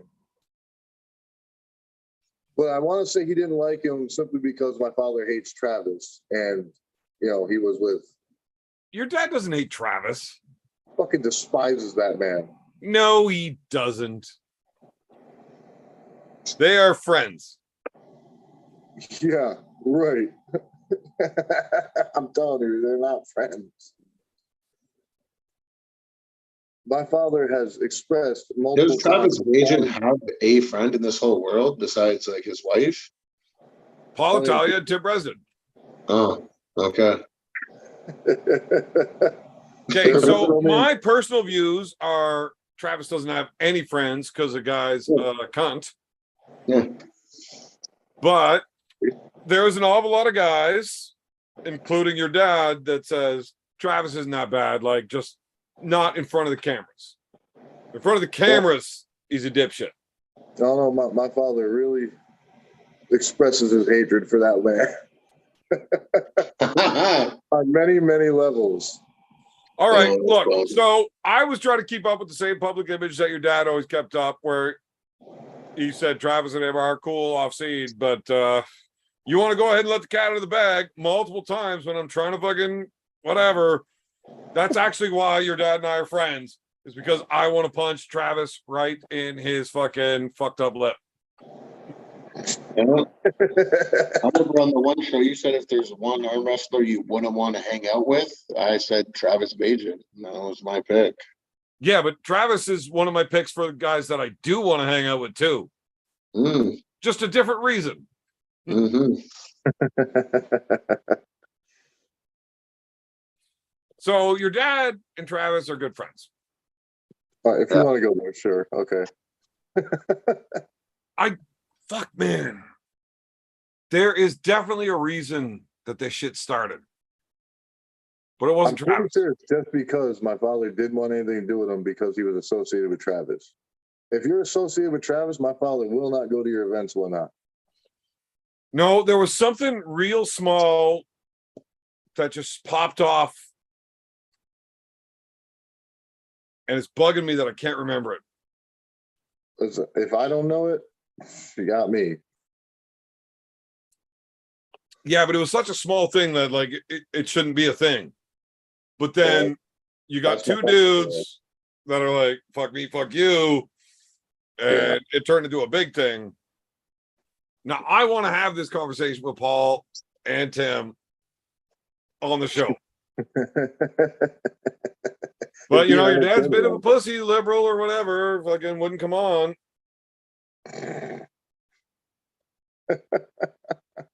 I'm just kidding. I didn't send him the link till after Paul was gone. That surprises me that you actually waited. It was one of the terms and conditions of doing the show. You actually let someone tell you how to do the show? No. But when I give somebody my word on something, it means something. I'll give you that. Okay. Had I not asked him, hey, is it cool if Tim fucking jumps on here and we can fucking sort out all that nonsense? And he said, absolutely not. I'm not interested in doing the show if that's what it is. I will talk with Tim anytime. Personally, it is not the public's business. So, okay. So at that point, I can't, right? Mhm. I can respect that. As That's much fun as it would be for me, you can't do that. Yeah, no, I get you. It's respectable at least. Now I'll tell anybody before they come on, look, I'm going to talk shit. Don't worry about the shit I'm saying. I'm just having fun. Relax. But when you say, okay, don't mention my dog. He's dying right now.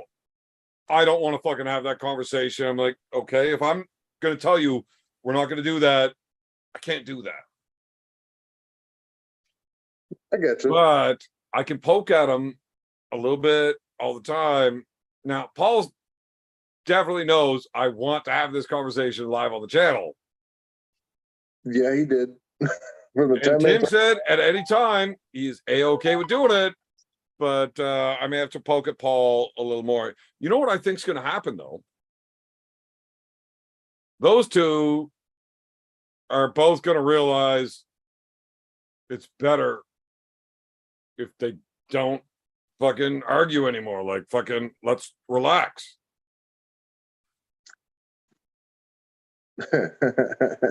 I don't know if you know my father that well.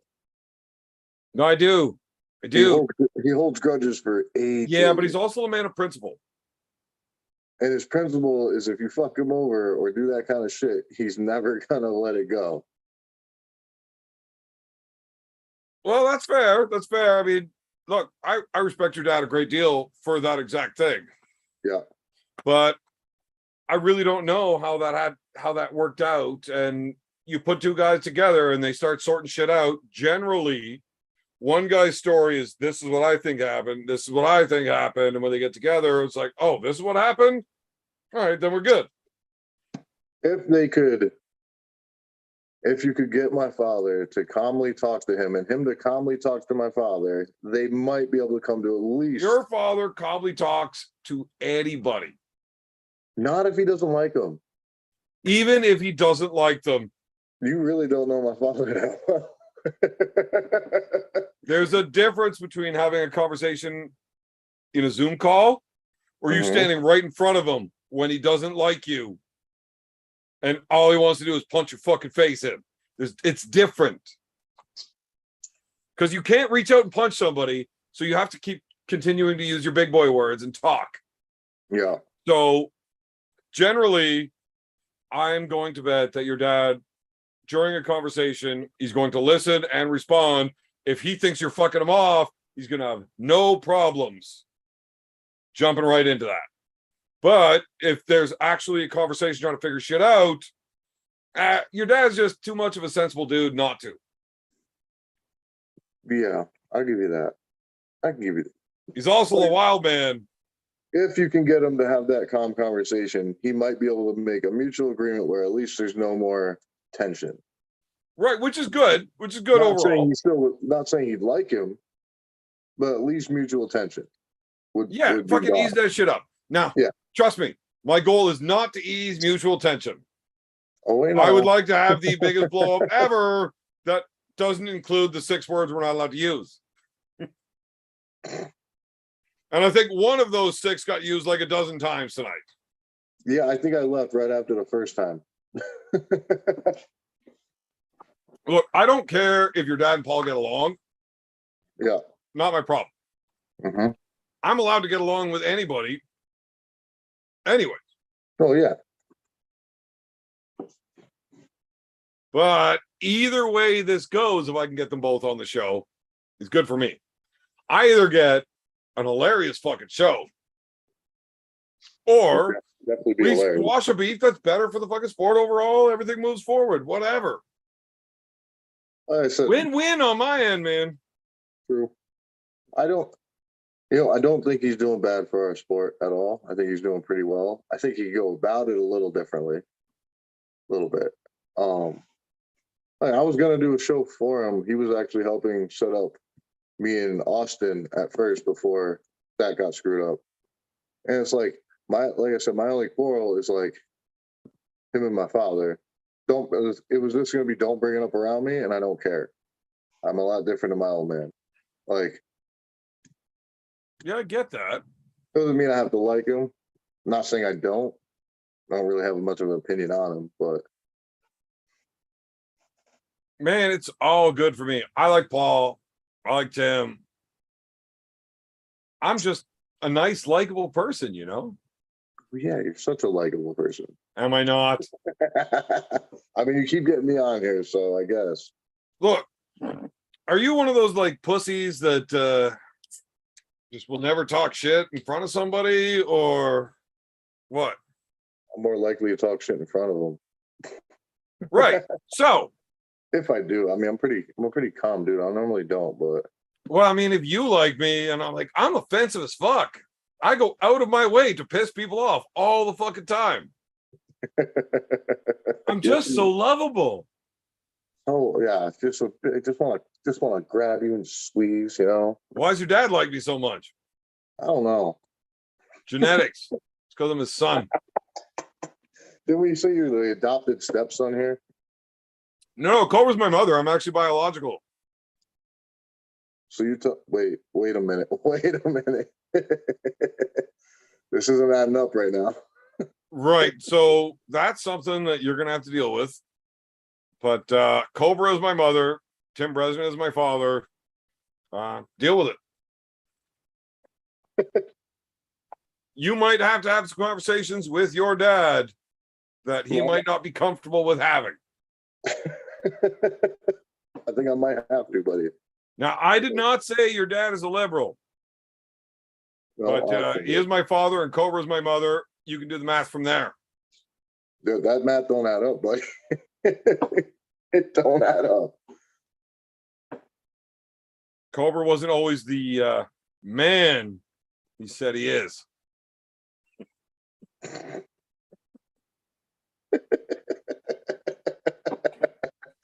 Fuck, I'm hilarious. Anyways, that's how that goes. So now that we've got it out in the open that you fucking suck, Yeah, apparently. you got like any real matches coming up that you might win? I don't have anything scheduled right now.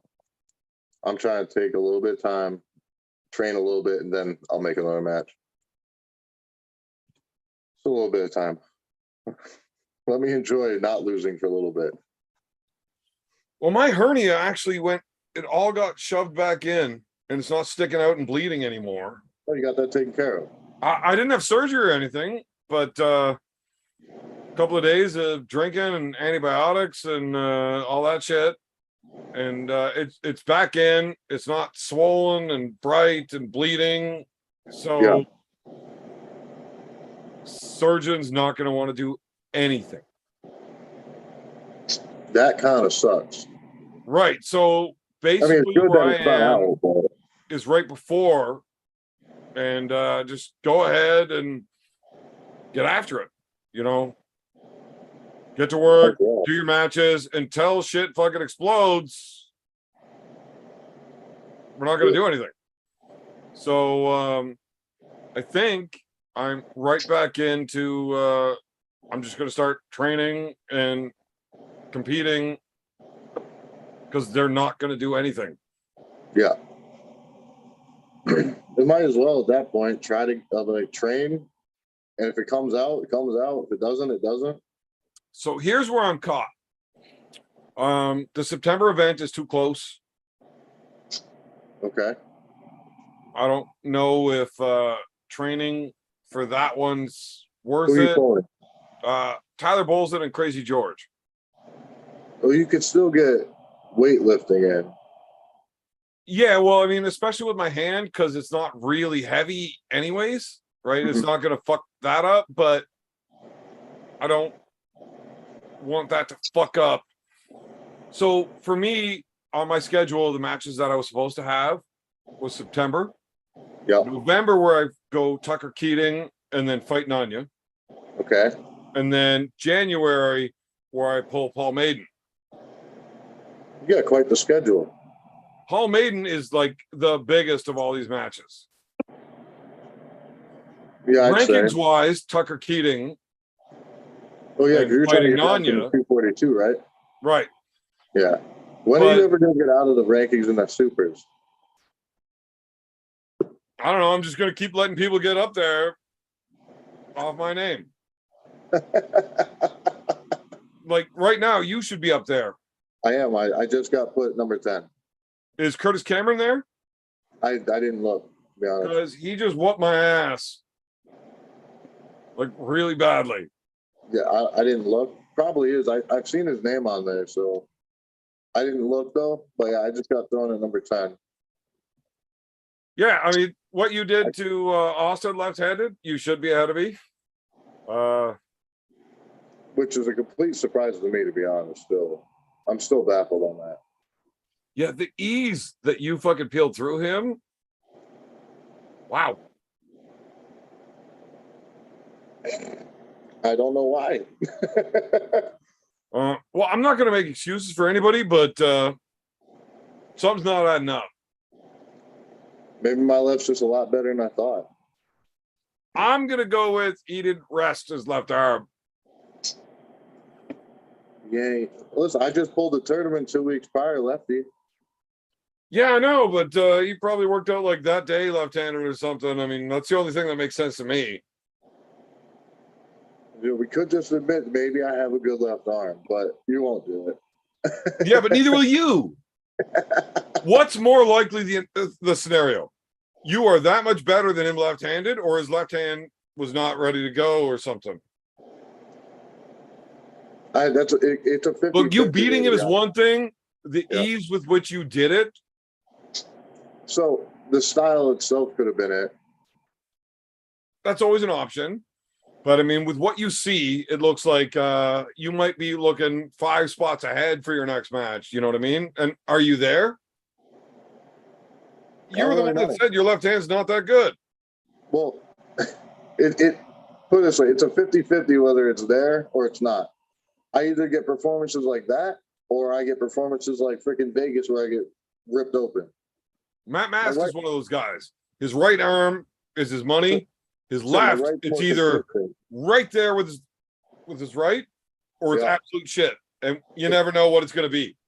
Listen, my right hand, it's definitely more consistent. I know where it's always at. My left, it's never gone strength wise. It's normally like coordination almost. Like it doesn't function. It doesn't just go right. And sometimes it just does. I don't know. You should probably get out there and fucking sort that out. Who's well, right ahead of you now? Derek. Which I want that match anyway. That's a really tough one to sort out, though. Who's right above that? Say that again? Who's above Derek? I don't know. I'm on my phone here, so I can't even look it up. Just try to sort out. I'll look it up right here. But try to sort out a match with Derek is just tough logistically, right? He's got East versus West stuff going for his right, and trying to get him to do a match left-handed just seems tough. Right now, I'm really not in a rush. Like I said, I'm trying to drop some weight. I've already dropped like 14 pounds or so. So I'm trying to drop a little bit and then work and then train up again without gaining all the weight. So. Okay, here's the rankings. I'm in no rush at this point. Right hand, left hand, Corey Breslin, Derek Smith, Sean Latimer, Robbie Topi. Well, Sean 8, Topi 7? Yep. Okay. Oh man, you pushed me down to 14th, you fucking bitch. Get out of the fucking supers. I'm not in the fucking supers. Well, you're ranked there, so apparently you still are. That's because I haven't had a North American ranked match. Yeah. In the supers. So. You mean in the 242s? Yeah, out of the super. Sorry. So that's with Tucker. That's what you're going for, though, right? Yeah, but I don't know if I want to do that. If I know my next big competition is going to be the one that blows my fucking hurdy out, do I want to do the match with Tucker and then need surgery, or do I want to hold off for Paul Maiden and then get the surgery? I mean, you're doing what? Tucker in November? Yep. There's no way I could do Tucker and surgery. I don't know the recovery time on a surgery for a hernia. So. You're a couple weeks. Like you're 6 weeks. That would definitely be a little rough, I'd say. There's just no way I could do it if that's what it blew out. If I did the Tucker match, it would ruin the Paul Maiden match. That's the saying that it does blow out. Right. If it doesn't, then you're in good shape. But I could do both. Yeah. Well, so if I were you, then I'd probably take it easy on your next matches, and then not do the Tucker match. Well, I wouldn't say that. I would say in between your next match with George or whatever, train. No, I'm not going to do the George and Tyler match in September. I fucked that off. Like, no, as much as I want to do those. So it's not even actually the Tucker match. It's I really want to go punch that Nanya motherfucker in the mouth.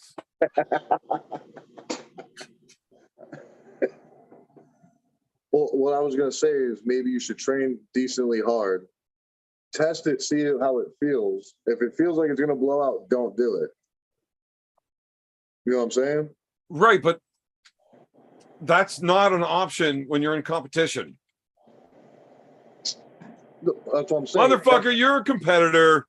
If I feel that let go in the match, that doesn't mean I'm going to stop. I'm not saying wait to the. I'm saying feel it out in training. Right, but you can't commit to a match that you're not. I can train right now. I was lifting trusses today. It's not that bad as of right now. All my shit's back inside. My belly button went back in. I'm not having blood and pus leaking out of my guts. Like, but it's gonna blow at some point or heal. But they said it's not gonna heal. You do need surgery at some point. I don't know if I want to risk losing the Paul Maiden match for Tucker. Well, if it does, see, here's my thing. If it's not definitely not going to heal, and you blow it out against Tucker, then it definitely would blow out if against Paul Maiden Or fighting Nanya. or fighting Nanya. Well, I'm saying regardless of the fact you're taking that risk, no matter what you do, unless you just pull out of all of them and get it taken care of, and just go straight to the Paul Maiden match. And if it doesn't blow out, then I'm like, fuck it. We'll just do everything until it does blow. yeah, that does make sense. But Paul Maiden's the one that I want the most. Yeah, so then save yourself for Paul Maiden. If it blows Just- out against Paul Maiden, at least it makes a good story at that point. Because is that arm wars? No, it's not. It's an Ireland match.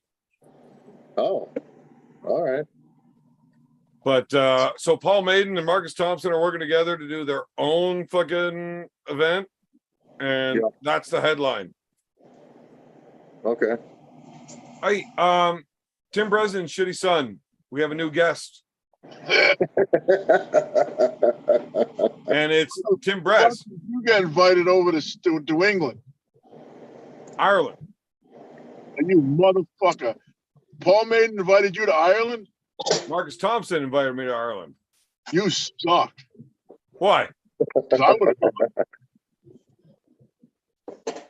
When is this event? January. Oh, you I gotta call Paul. Call Marcus.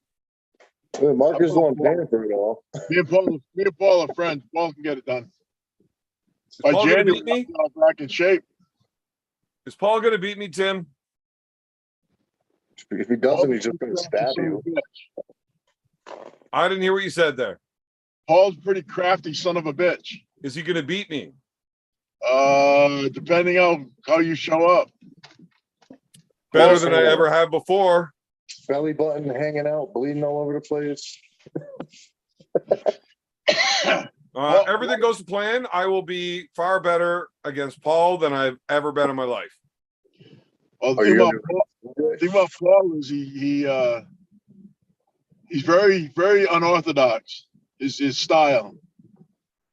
He changes up very quickly. I've been watching. Paul is actually really good at arm wrestling. He's just a piece of shit and he sucks.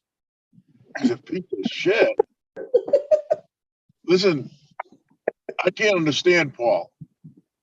But where's Paul? Why is Paul on the show? He's getting ready for Worlds in Paris. And Yeah. after that, Paul and I will talk face to face live several I don't times. want to be on that one. You gotta have hey, listen, you think you need a translator for the way I write? You're gonna need a translator for the way he speaks. No, I don't give two fucks what he's saying. I'll just yell over top of him and be like, you're a You fucking don't have stupid to. fuck. Nobody's gonna be able to believe. Nobody's gonna understand him. Right. It's okay. That's why I talk. He speaks that limey shit. That limey shit. Now, Tim, I sent you this link hours ago when Paul Italia was on. Paul was on? You let me down, Pop. Let me down. He was on for 3 hours. You didn't come. I didn't know he was on. You only sent me this link friggin' an hour ago. Tim, Yeah. stop letting facts get in the way of a good story. See, I sent you the link the minute Paul got off. Why would you do that? Because Paul said he wouldn't do the show if I didn't. Why doesn't Paul like me? You don't like Paul. Well, why? Yeah, but I'm not the one that said I wouldn't do a show with Paul on. Paul said he would rather have his conversation with you face to face, not on the internet. He's not looking to get fucking and entertain people. He would rather talk to you. So why did he call? Why did he text me for 3 hours straight and then erase it all? If Because that that's was what, private. huh? Because that was just you and him, not in front of people. Okay. We got you. Look, Tim, I promise you, if I ever get the opportunity to have both of you on the air at the same time, See, I would I'm have in. came on. I'm not afraid. I didn't say you were afraid. I would have came on. I just told all my fans that you were afraid. And that Tim Bresden's a liberal and he wouldn't get on the fucking air whenever fucking Paul was here. Oh, fucking Canadians! I'll tell you. I'm I'm gonna call Paul Maiden tomorrow. It's just that you had too much time hanging out with Christian Binney, and then his voice rubbed off on you, and you didn't want to talk to Paul on the air. I would have talked to Paul, but you didn't invite me till an hour ago. 'cause Well, you I invited you before he got on. You just didn't show up. No, you didn't. You invited me exactly an hour ago because I was sitting right here at 11 o'clock when you invited me. Tim, I'm never letting Actually, the truth it was get in the way of a good story, so just relax Actually, with it that was- truth shit. Yeah, but tell the truth. I mean, No. don't be like when I tell you you're gonna win a match. That's bullshit. You gotta speak truth. Tim, Yes, sir. look, I love you, and I was busting some balls, but that was hurtful. So was telling people I'm Look. afraid of Paul Maiden. I mean, afraid of Paul Italia. Yeah, but I mean, I was kidding. Like, you're being mean. I don't give two fucks about him. Why are you being so mean to me, though? He's a creepy motherfucker. Are you afraid of Paul Maiden? No, I love Paul Maiden. Paul Maiden's my friend. So why'd you throw his name out? God, I'm half asleep, dude. I'm fucking sitting in the parking lot in the middle of the fucking night, half asleep. Yeah. Can Paul Maiden arm wrestle? Oh, Paul can pull. Paul can pull. Used to or still? Paul can pull. Paul's a pulling motherfucker. So is he going to beat me? Well, so for one, your style, your tricks aren't gonna work with him because he don't give a fuck. Yes, they will. No, I'm They telling you. work on everybody. No, it ain't gonna work. I'm on Paul. betting I win the match with a score of 2-0 for Paul because he got arrested for stabbing me. Yes. My tricks will work so goddamn well. We won't even get to have the interview for See, 5 this to is weird. 7 years about what happened during the match. I just got a call from John Scouty, who pulls with Paul and wants to pull Corey over here next year. Oh, Corey's that bad? He's gonna arm wrestle against guys that are in Paul's level? Fuck. I mean, So listen, if the money's right, I'll take anything. I'm very disappointed. I'm very. You should come disappointed. ref the match between me and Paul. I'll do that. Get the Marcus argument? wanted Devin to ref the match, but I do not want Devin reffing. Paul. I think Paul would allow me to ref the match. Well, I'd here's the ref- thing, Tim. Yep. I think you are a terrible referee, Thank you. but you are fair and you are honest. And if you fuck somebody over, it's not intentional. Devin Well- doesn't give two fucks about nothing. But I referee by the. It's my bad because I referee by the rules. No, because Am I one of the few that knows the you're rules? blind and you don't give a shit. No, that's not true. Oh, you I wear didn't- glasses because your vision is so great. There was one man. There was one. I don't know. You want to shoot? You want to try shooting? I bet you I can. I bet you the old man can outshoot you. At what? Guns, With what? whatever you want. I got one of everything. Whatever Like you on want a to shoot. rifle? No, I got lots of rifles. you're not going to shoot me with a rifle. I got lots and lots of rifles. I would bet money that you win handguns. Why is that? Because I don't shoot them. What do you want to shoot? Name it. Rifles. What one? I mean, What? I like Name my one. 300 mag. Like, I don't miss. You got 300 Win mag? Yep. Nice. Very nice. And I don't miss. Standing at 100 yards, I mean, I'm within a 2-inch diameter at 100 yards standing. Wait. 100 yards. You throw fucking rocks at 100 yards. Right, but I mean, I shoot to eat. So that's really all I need. I know I'm taking both lungs at 100 yards. At 300 yards, I know I'm still taking the heart or the lungs, depending on the angle, but freestanding at 100 yards, like, I'm right there. Dude, next time when you shit, I tell you, you come down, but I'm not gonna be in my house after next month. So we just sit on my back porch. I got a 130-yard fucking stand right off my back porch. Right. Now, if we've got a stand and we're sitting, whatever, I've got my fucking bipods. Fucking, you want to go out to 300-400 yards? Okay. 130, 138, 136 yards. Right, Corey? Right off the Yeah. back porch. Oh, yes, definitely. 338 Win Mag. Who the fuck's talking about a 338 Win Mag? If you're going 338, let's go to the pool. Wait. I didn't say 338. I said 300. No, it was a chat. It was a chat. 338 Leopold. The pool. What the fuck? Listen, stop speaking Canadian. What Look, do you mean? sometimes I put the emphasis on the wrong syllable. Does anybody know what they're talking about with the guns on your show? No. I didn't think so. There's only Anyway. me, you, and Corey here, and ain't none of us know what the fuck we're talking about. Right off the back porch, we got 336, 335 yards shooting range. Walk on my back porch. Stand right there. Whatever you want to do. Stand, sit, rest, freehand, whatever you want. I know at 300 yards, I'm reaching out and touching where I want to touch it with my 300. I know that. No. Let's get a little crazy. Let's do like 22 Hornet.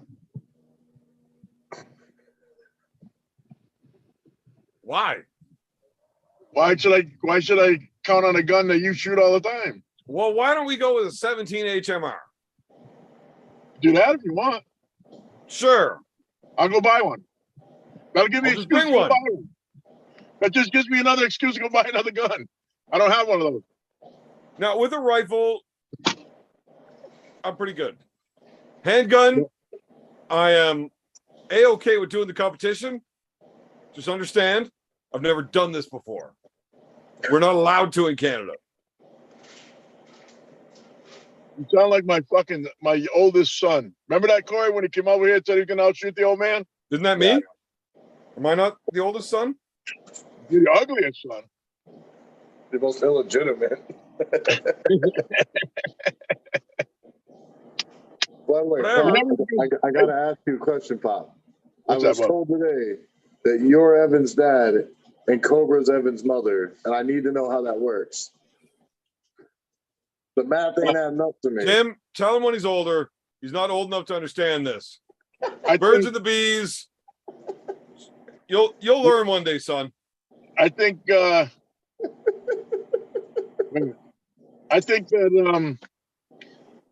he wants Cobra to be his dad, but I am. No, Mom. Cobra's my mother. You're my father. Look, if one of you is the mother, one of you is the father, I'm picking the man as the father. And then when I told Cobra this, Cobra's like, yeah, Tim's your dad and I'm your mom. And I looked at Tim and said, come over here and suck mommy's dick. Cobra's rude. It's not rude for Cobra. I definitely made that up, but it does sound like something Cobra would say. How old are you? 38. Yeah, I'm old enough to be your dad. My oldest son, I think I was 18 or 19 when he was born. So yeah, I'm pretty close. My I oldest would son. definitely love to come shooting with you, but handguns? No, I'm fucked. You fucked anyway. Pretty good with my rifles. Were you gonna bring your rifle down? Well, I'm You're not gonna whatever, or just I don't have give me a couple $300. of shots to know what's up, and then yeah, we'll do whatever. But shotguns. That's my jam. I got a nice sawed off. I got 2 sawed offs if you want. Oh, we're not allowed to use those or have them or Yeah. talk about them here. You're from Canada. Right. It's all fucked up. Mine are legal. But I like skeet shooting. Would you want to go in the trunk and grab the one I got in the trunk right now? But you don't have one with you? I do have one with me. No, like right now on you. You don't have to get up. Jesus Christ. He's at work in his fucking vehicle. I got a Glock. I got a Glock and a sawed off and shockwave in the trunk. And I love that you guys are allowed to just do that. It's just I'm licensed. it's astounding to me though from Canada that you're allowed to. Well, truthfully, where I am right now, I'm probably not allowed to. I'm not allowed to have a bat. Tim, you didn't actually say that. He was joking. Anybody watching? It's a joke. He's definitely allowed to. He's legal. He's right. He's at Legally, home. I'm allowed to have it. Legally. I'm not allowed to have a bat in my vehicle Yes, you are. unless I've got a glove and a ball with it. Over the ball. Like, you're not allowed carrying anything. It's fucked up here. So then you can just be mugged and beat the shit out of it and you can't do nothing about it. Tim, if I was sitting on my living room couch and somebody crawled through my window, I'm required to sit on my couch and watch him steal my TV. I'm not allowed to physically stop the man. See, I got puppies. Right. My puppies are grown. And your dogs will get put down and you will be sued. Oh, no, they will not. Here, Who's gonna sue me? here they would. Who? The guy that crawled through the window? No, probably not that guy. His Probably not mother, that though. guy. So I know, I get it. We're not in the same place, but yeah, I legally have to watch him steal it. If he is not immediately physically threatening my family, I'm not allowed to defend. Okay, you're sitting there watching TV. I'm flat out gonna fucking lie that the guy hit me. Wait. You're watching TV. Some asshole climbs through your window. Now let's look at the witness. Let's look at the witness list. No, I understand. I get it, Tim. He's dead. I'm not gonna lose my court case over this. He's dead. You have a black eye, and maybe a knife wound. How superficial it might be. And there's nobody else to prove you wrong. I get what you're saying. And they're not going to bother bringing out a forensics team to figure all this shit out.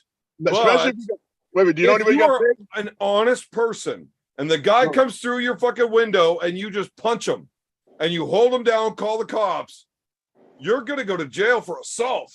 Wait. You know anybody got and pigs? Forcible confinement. You know anybody got pigs? I already got charged with that once. I know Canada's just fucking weird when it comes to that, man. You know anybody got pigs? Yes. That's a good thing. Pigs digest DNA. Not the hair or teeth. Pigs digest DNA. Not hair and teeth. In 3 weeks, if you put a body in with the pigs, 3 weeks they're gone. It's gone. There's no DNA. There's no nothing. Sure, you can put them in a plastic jug with fucking sulfuric acid and like there's nothing. Well, no, you put it with the pigs, ain't you gonna worry about it. They digest everything.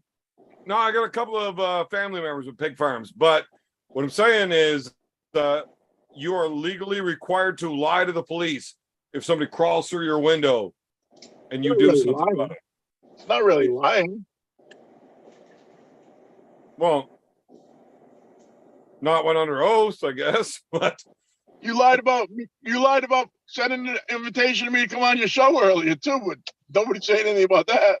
no, that was real. I sent that invitation and you responded with, I'm afraid of Paul. I'm not going to come in the conversation till later. So there you go, you're lying again. You want me to show everybody the text message? Yes. Okay, I'll show everybody if you really want. Oh, my phone's dead. The message was at 11. The invite was at 11:30, and it was I'm at work. No, it was 7:30. 11:30. No, fix your glasses, you blind old man. Listen, I was at home at 7:30, sleeping. So it couldn't have been 11:30, 7:30. I was sitting here when it came through. And the Tim. intelligence message I got from you was, oh, poop. Here's the thing, Tim. We have fans, and I don't appreciate you lying to them like this. Oh, my God. They know you Rude. better than that. It's rude, Tim. It's rude. I'm calling fucking Maiden tomorrow. Who? Paul Maiden. Paul Maiden. Oh, I thought you said Bajan. No, I wouldn't do that. Why? You're not friends with? No. I thought you were. No, You're not friends with. not usually. Fuck. I've been trying to be so polite. I want to punch Travis Bajan right in his fucking stupid looking mouth. Go ahead. And you said, no, Evan, don't do that. That's my friend. I've never said that. You did. That's why I haven't done it yet. I never said that. Tim, It's like kicking a puppy, though, isn't it? no. It's like kicking a puppy with a big fucking mouth that says you're not allowed to do anything because I'm a puppy. True. Fuck I that know. puppy.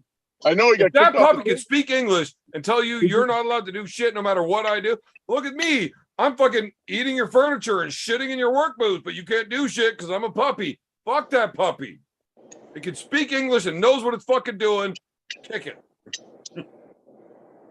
Did you see? How come you got your label all covered up on your beer can?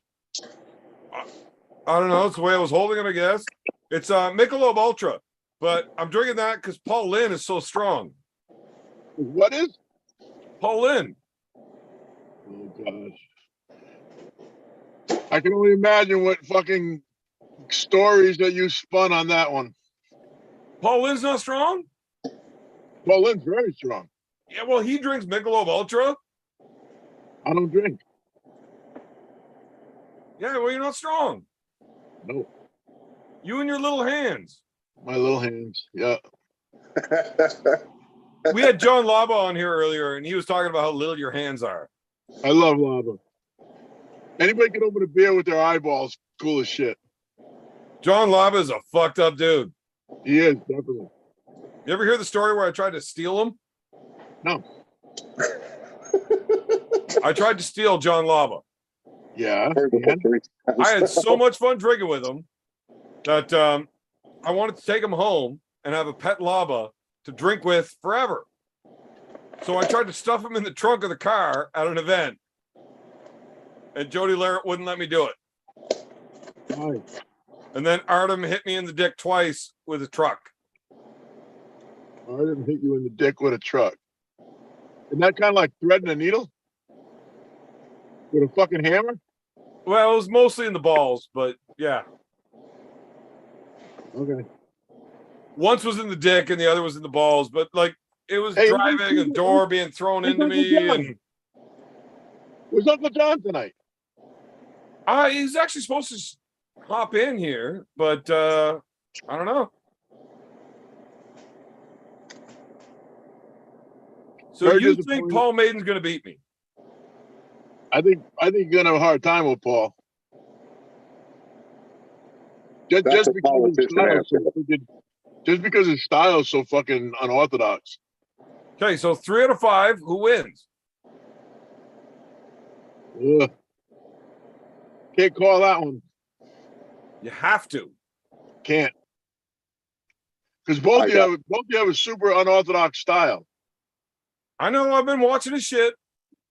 I'm gonna go for my unorthodox brother Evan. He's gonna win. You think so? Sorry, you're a fucking I have homo. no idea. I've never seen Paul Maiden arm wrestle, so I have no idea. Nobody's ever watched Paul Maiden arm wrestle. Nobody knows who he is until he got this match with me, and now everybody's talking about him. But I didn't know we got my the match. legitimate brother. known Paul. he got you. I've been friends with Paul for years. I'm Yeah, gonna have him wear his red fucking suspenders and his bow tie when he whoops your fucking Canadian ass. Okay, so now we're getting somewhere. What's the score? I don't know. What do you want? I'll tell Paul to make it whatever you want. I don't even know what the fucking format is yet. Is it best of 7, best of 5, whatever? I don't know. I didn't hear it. It's the first I've heard about it. Who gives a shit? What's the number? Who wins? Like I said, Paul's got a real unorthodox style. So Yeah, well, stop being polite and all I'm technical not, and I'm not being polite. dude, nobody gives a shit about arm wrestling and fucking politics. About fucking just be a dick. Say what you want to say. I'm hoping you say Evan blasts Paul so bad. Paul needs a fucking I mean, that's what brain you- doctors that's for a what- while. That's what you think. No, Know what? it's not what I think. What I do you think think? Paul's needed a brain doctor for a long fucking time. Yes. Yeah, I agree. I'm just hoping we can get something that I can clip as a soundbite to make it onto Devin's Forums channel. No. No, you can't. Had you not, Well, we could if you would fucking stop being so boring as shit. well, you said I was afraid, so maybe I'm still a little nervous. Now, this is why everybody says these things about you. What's that? Tim, What's that? what do you weigh? I'm probably about 298 right now. Is that why you don't know where your nuts are and you can't talk? I talk very well. Well, then who's going to win? Grab your sack and let's fucking have a conversation. Who's I, going to win the match? Listen, I don't have a solid basis to I judge didn't it ask from. who you want to win. I I didn't say don't even anything care about who you winning. think's going to win. Just fucking say something. Jesus Christ. If I had a solid basis to judge it on, I would You say were like that. every liberal politician. You can't get a fucking answer, Tim.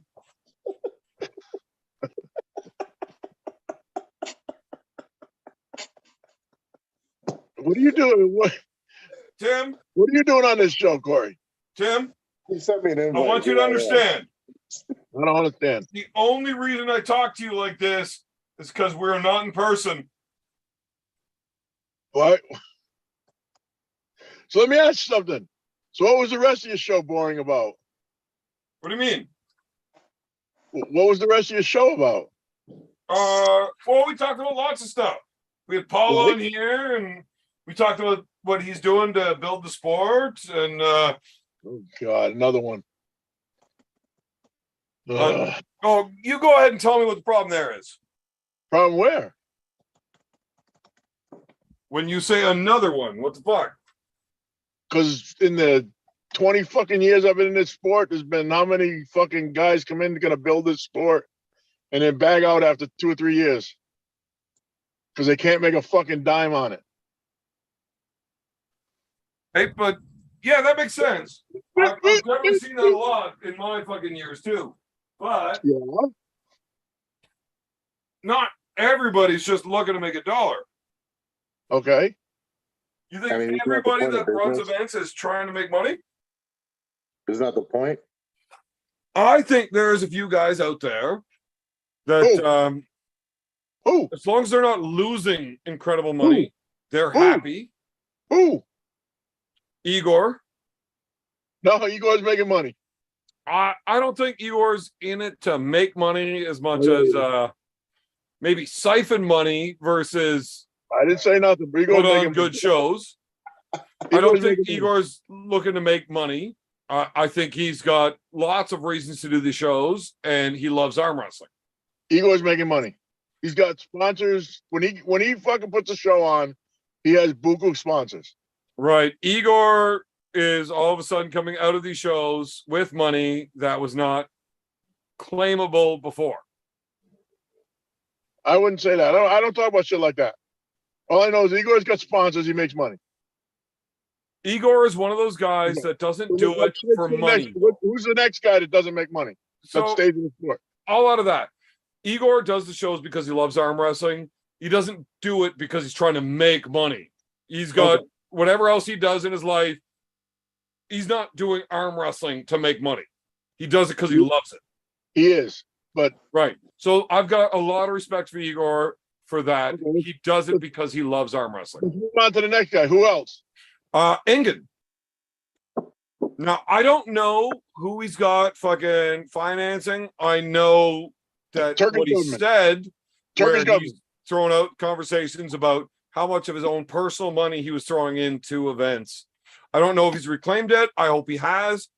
I hope he's got a positive net balance from doing the shows he's doing. You're talking about guys that have been in the sport for years. I'm talking about guys that come in out of nowhere, that have no background in the sport, and how long do they last? Right. So like more like Robert Drank. How long did he last?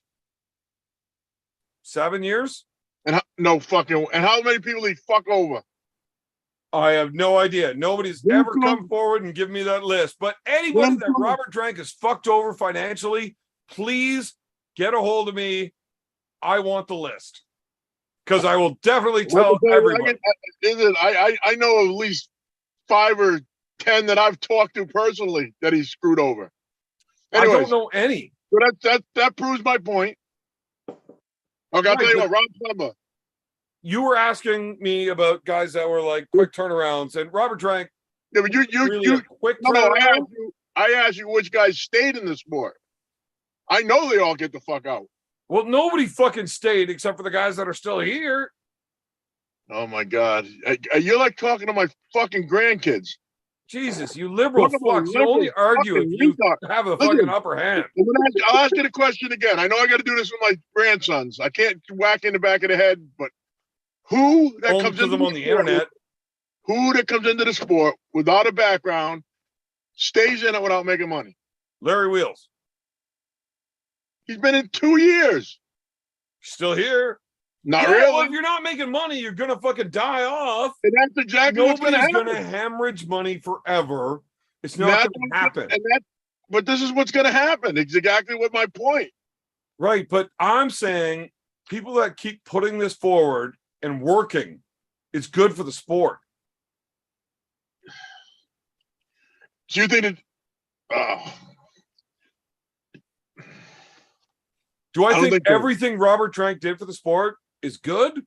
Maybe not everything, but he was definitely good for the sport. What was it good for the sport? There was matches. A lot of people got into the sport that didn't know about it because of the promotion he was doing. A lot of people get screwed out of matches. Right. So maybe there was a lot of like, maybe not the top guys, because the very top guys didn't fuck with Robert Drank, but there was a lot of guys that did get fucked by him, I'm sure. But there was a lot of guys that got into the sport because of him that makes the sport better overall. So give me another name. Marvin. Nobody stays in the sport. What about Marvin? Nobody. Who? Marvin. Marvin's fucked many people out of much money. A lot of people have gotten fucked out of money on deals with Marvin. I don't know if Marvin fucked them, but they got fucked on deals, including Marvin, I'm sure. Yeah. The last tournament that him and Travis were about to put on, believe it was in Vegas. Yeah, and that got fucked. Robert Drank came in to save the event because Robert loved fucking arm wrestling at that time. $25,000 or $30,000 prizes to $500, calling that saving the event. Yeah, and Pushkar sat there and did not pull. He sat there watching the whole event. It's not worth his time. You're fucking there, and you're not going to arm wrestle? But I would rather make $500 than no dollars. That doesn't make sense to me. Wait. I wouldn't pull for $500 unless it was a friend. You wouldn't if you went to an event where it's $10,000 for first place. Yeah. And you've already fucking bought your hotel, your flights, and you're sitting at the event, and they come out on stage and say, look, big sponsors just pulled out. We don't have $10,000 for first place. Anybody that doesn't want in, I get it. All we can do is $500 for first place. You're going to sit there and watch the fucking event instead of arm wrestling when you did all that training, got ready to go, and just don't want to arm wrestle because something got fucked up? No, I'm not going to arm wrestle because I'm not going to make these cocksuckers any money that screwed me out of money. Man of principle. If you were so full of principle, you would have gone on the show when I sent you the link earlier when Paul was still on. Don't be like that, Tim. God. So, if I had any sense, I wouldn't come on your show in the first place because you're lying through your teeth. Me? Yes. You sent me the link at 11:30. Right, but Tim, We already covered that I was lying at the beginning. We don't got to keep going over that. Anyways, If you look, guys that want to arm wrestle. I understand why you wouldn't, because like for Pushkar specifically, right? He was there at the event yeah, and he watched instead of arm wrestling. yeah. How bad does that suck for all the fans, though? How bad does it suck that he got screwed out of all that money? He did, but we're already dealt with that. That sucks. So he's dealing with that by not pulling. Right, but this is somebody else holding the event. What are you talking about? I don't understand. So I had tickets. World Well, Bar Arm Wrestling, you were talking about the one that Travis did with Marvin. Yes. Right, that fell apart. Robert Drank came in, threw some money out, and had an event that was still really awesome. Okay. Well, why would you sit there and watch it? How do you not want to compete? I wouldn't even go. But you're already there. No, I wasn't there. I found out the day before and I canceled my tickets. Right, you weren't, but Andre was. So Because he didn't have somebody in the mix that found out and called him. he was also coming from way overseas, and it takes a little longer to get there, all the travel and everything. But Why for not? me, if you're there, why not fucking pull? I love competing. If I put that much effort into getting ready, I want to motherfucking do it. Because And he probably would have killed Devin that day. because you're giving fucking these people your time for $500 fucking dollars. Do you think Muhammad Ali would fight in the ring for $500? I think if he would have showed up in fucking Zaire and found out, hey, that $8 million is now 800,000. Sorry. What are you gonna do? Fly home? No, he wouldn't have fought. He wouldn't have got his ass. Listen. George Foreman beat the fuck out of him in Zaire. He would not have got his ass beat like that for fucking $800,000. Yeah, but you don't know how it's gonna go before you get up there. George Foreman George Foreman was a beast. Absolutely. But you don't know how that's going to work in that ring or at that table until you get up there. That's just how it goes. Now I see that you sell your morals for no money. How is that selling me my morals? I Because want to compete. Somebody tells you one thing and then doesn't produce, and you just do your thing anyways. Oh, man. You know what? I forgot how long ago you got into arm wrestling. What year did you start? 2003. 2003. I forgot that everybody got paid $100,000 to go to every event in 2003. No. My thing is you should get paid. You should get paid what you're told you're going to get paid. Right. So those guys fucked you. Another company comes in to throw an event because everybody's there and nobody's got a place to pull. And then just sticks their dick in just a little bit, and you're supposed to pay for I that. get that they were fucking making off of this. I honestly think that Robert was the guy that pulled the money out of the event so that he could come in and save the event for cheap as shit. Probably. But we don't know this. That's just my thoughts. Whatever. No, Marvin got his money. I think Robert Drank was the guy that pulled the money out. That was the blind sponsor that Marvin was telling everybody all the money's here. And then Robert Drank pulls out of the event. No way. Drank don't do nothing without his name on it because he got too much of a fucking fat head. Right. But the fat head knew when he pulled the money out, the event's canceled, and he's right there ready to pick it up for cheap. Now you're talking conspiracy theories. Absolutely. And Robert's a greasy motherfucker. And Marvin's not? I think Marvin was in the wind on that one. Either way, No. Marvin's Then why last did big he- event was wait, down wait. in Florida, Then why and did everybody he got paid. Then why did he disappear? Because he's always gone. He's busy. Have you ever talked to Marvin? Only when I was about to kick the shit out of him. That's the only time you ever talked to him. Yes. No, I talked to him online. I talked talked to to Marvin I on the talked to him phone. on the phone when he promised to pay for my room and my flight. And I got talked to Marvin a lot of times. And that dude reaches for the stars. Yeah, It doesn't because always work. It doesn't always work out. You Canadian, why are you so naive? Are you that naive? No, look, I would never buy myself an airplane ticket to a Marvin event without him sending me the check first. So you just But I do believe he is trying to make the best events he as much can. money in the bank as he can before he takes off with all the money, like he did on that event. Cash it first. Well, True, we Corey. can agree to disagree. Wait, I just went through this, didn't I? Man, I just went through this. Now, this is not open privy stuff, but yeah, no, I was working with Marvin. We were trying to set up something like fucking really cool. And he's like, okay, yeah, well, we're ready to go. Let's do this. Let's do this. I'm like, okay, that's awesome. I love all of it. He's like, okay, well, go ahead and book it. I'm like, okay, well, as soon as you send me that first fucking check, I will spend all of it. And then when you send me another, I'll fucking spend that to all of this. But I'm not coming out of my pocket on a Marvin promise. But that doesn't mean Marvin's not trying as hard as he can. And what happened? It didn't happen.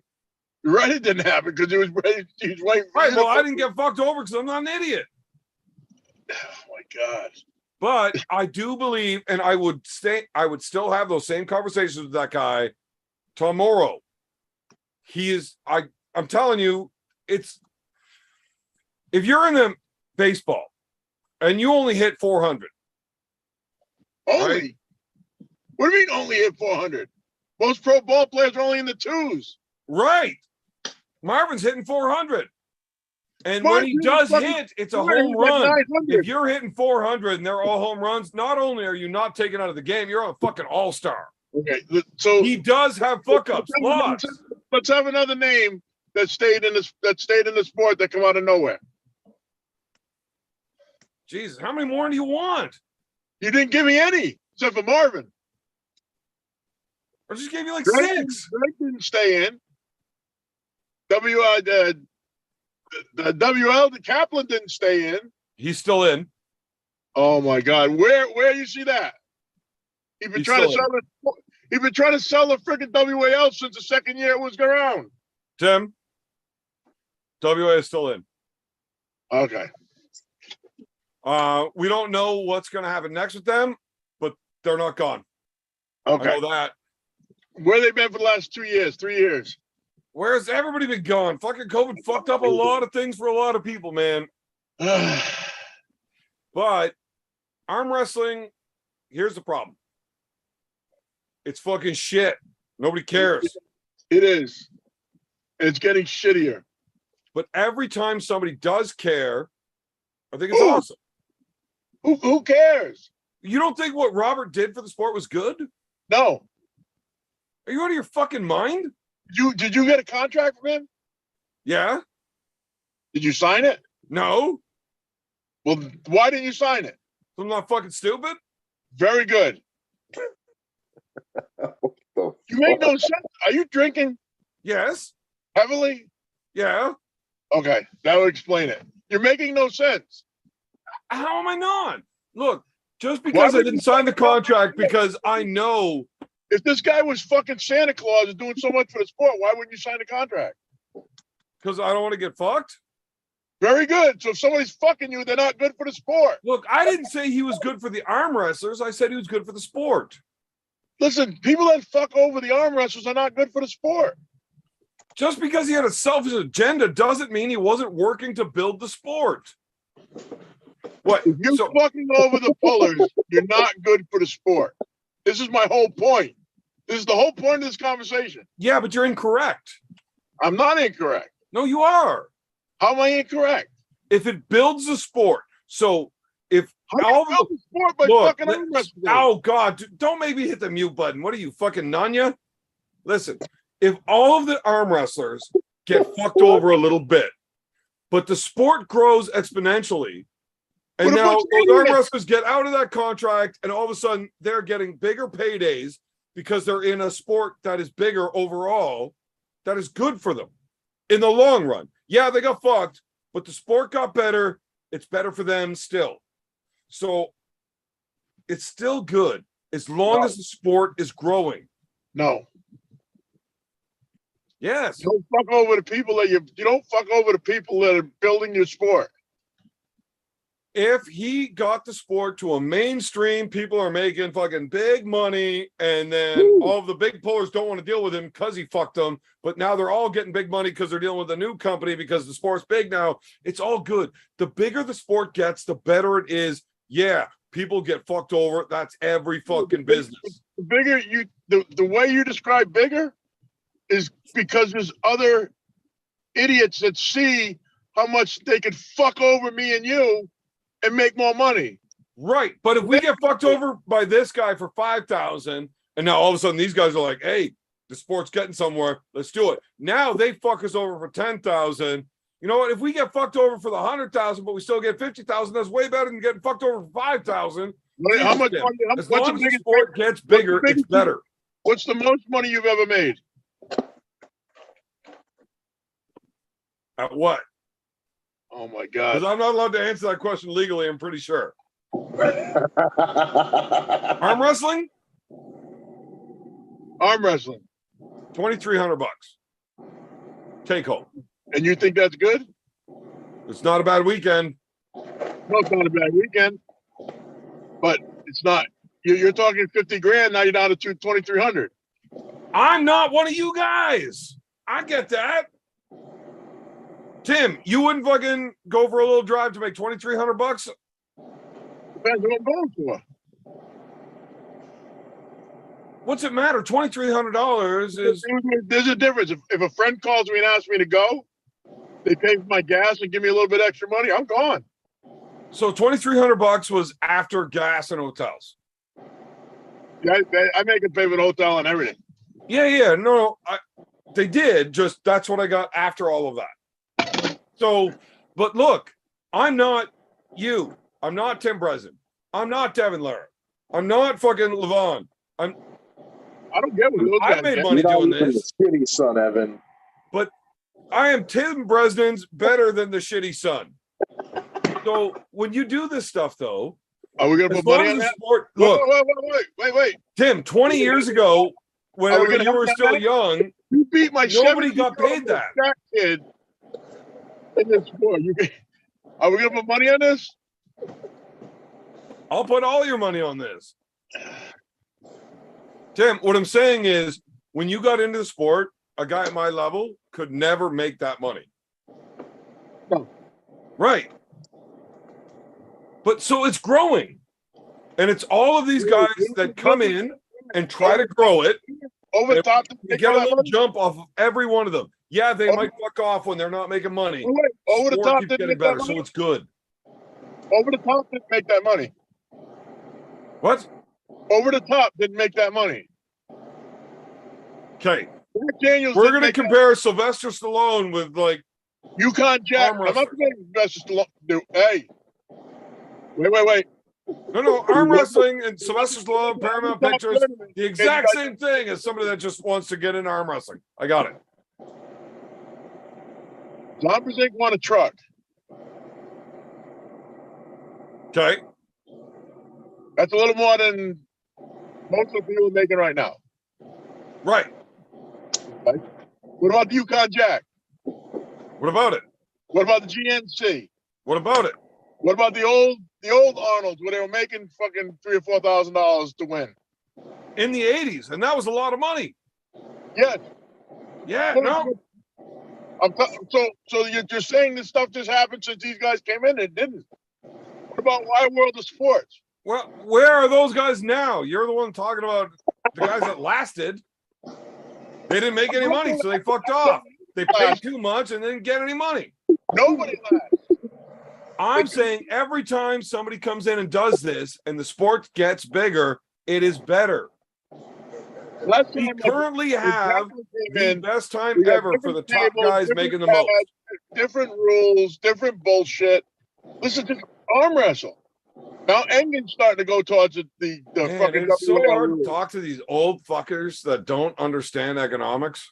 I understand economics. I understand it very well. I understand it very well. You fuck llamas for a living. How is that understanding economics? I don't have any llamas.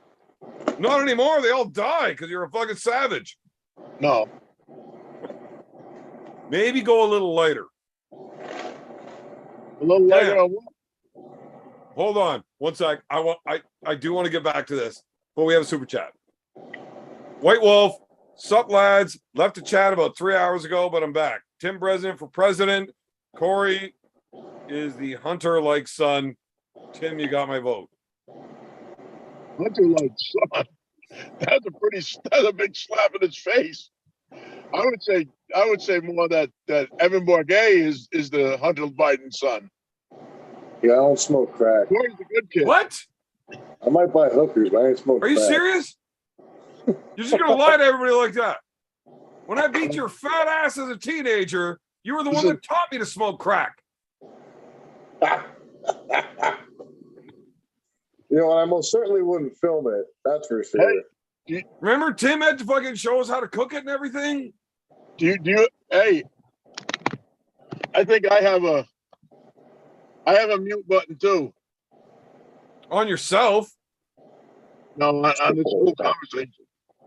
Oh, it's the end button. What the fuck is wrong with you? I'm fucking retarded. Oh God, well, maybe your wife will smother you in your sleep. She could have. Yeah, with her titties. Doesn't matter as long as you can wake up tomorrow morning. So you don't think all of these guys that come out of nowhere and put all this effort into blowing the sport up and then fuck off didn't do a good thing in the time they were there? Not many of them. No. Even if they fuck over a few people, if it leaves a lasting print with a sport. Why do you have to fuck over anybody?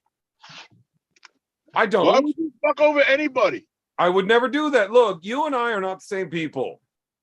We would not do that because we have morals, right? The whole manly thing where, look, I didn't send you the fucking link while Paul was on because I told him I wouldn't. As bad as I wanted to have you and him on at the same time, I wouldn't do that because I said I wouldn't, right? We have a little bit of morals. So we wouldn't do that thing where we fuck people over for $1. Okay. But these guys will, obviously. But yes, if it the makes problem. the sport bigger and the sport is growing, it's better than ever. I don't think so. I think we just need a lot more of these fucking, 1-2 year dudes that keep blowing it up until all of a sudden we have something big enough. Listen, I don't like my way of dealing with things is I don't deal with things. If I don't like you, I won't deal with you.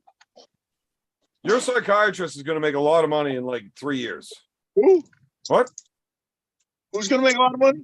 Nobody. I love you.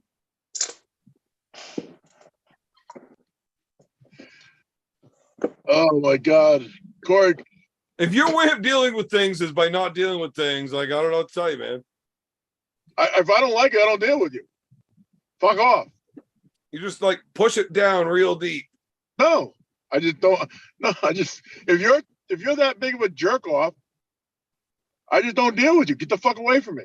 Tim, I am one of the biggest cocksuckers in the sport. And we're buddies still.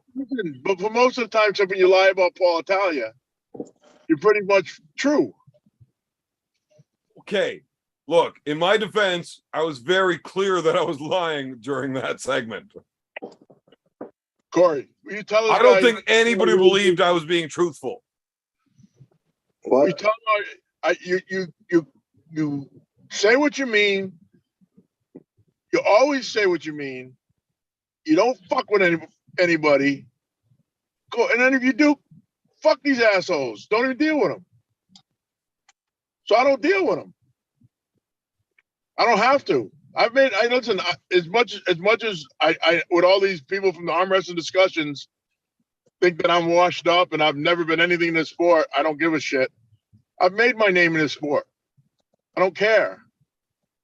It's weird that so many people think you're washed up and you were never anything. But you can't be both. It doesn't make sense. Well, listen, you ever read arm wrestling discussions? No.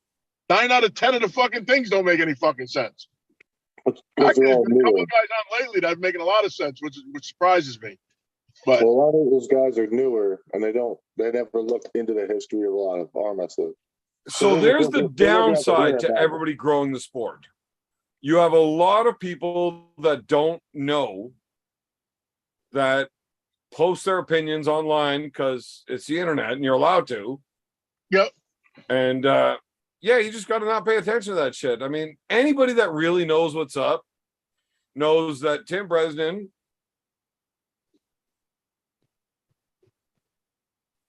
had a son that was almost good.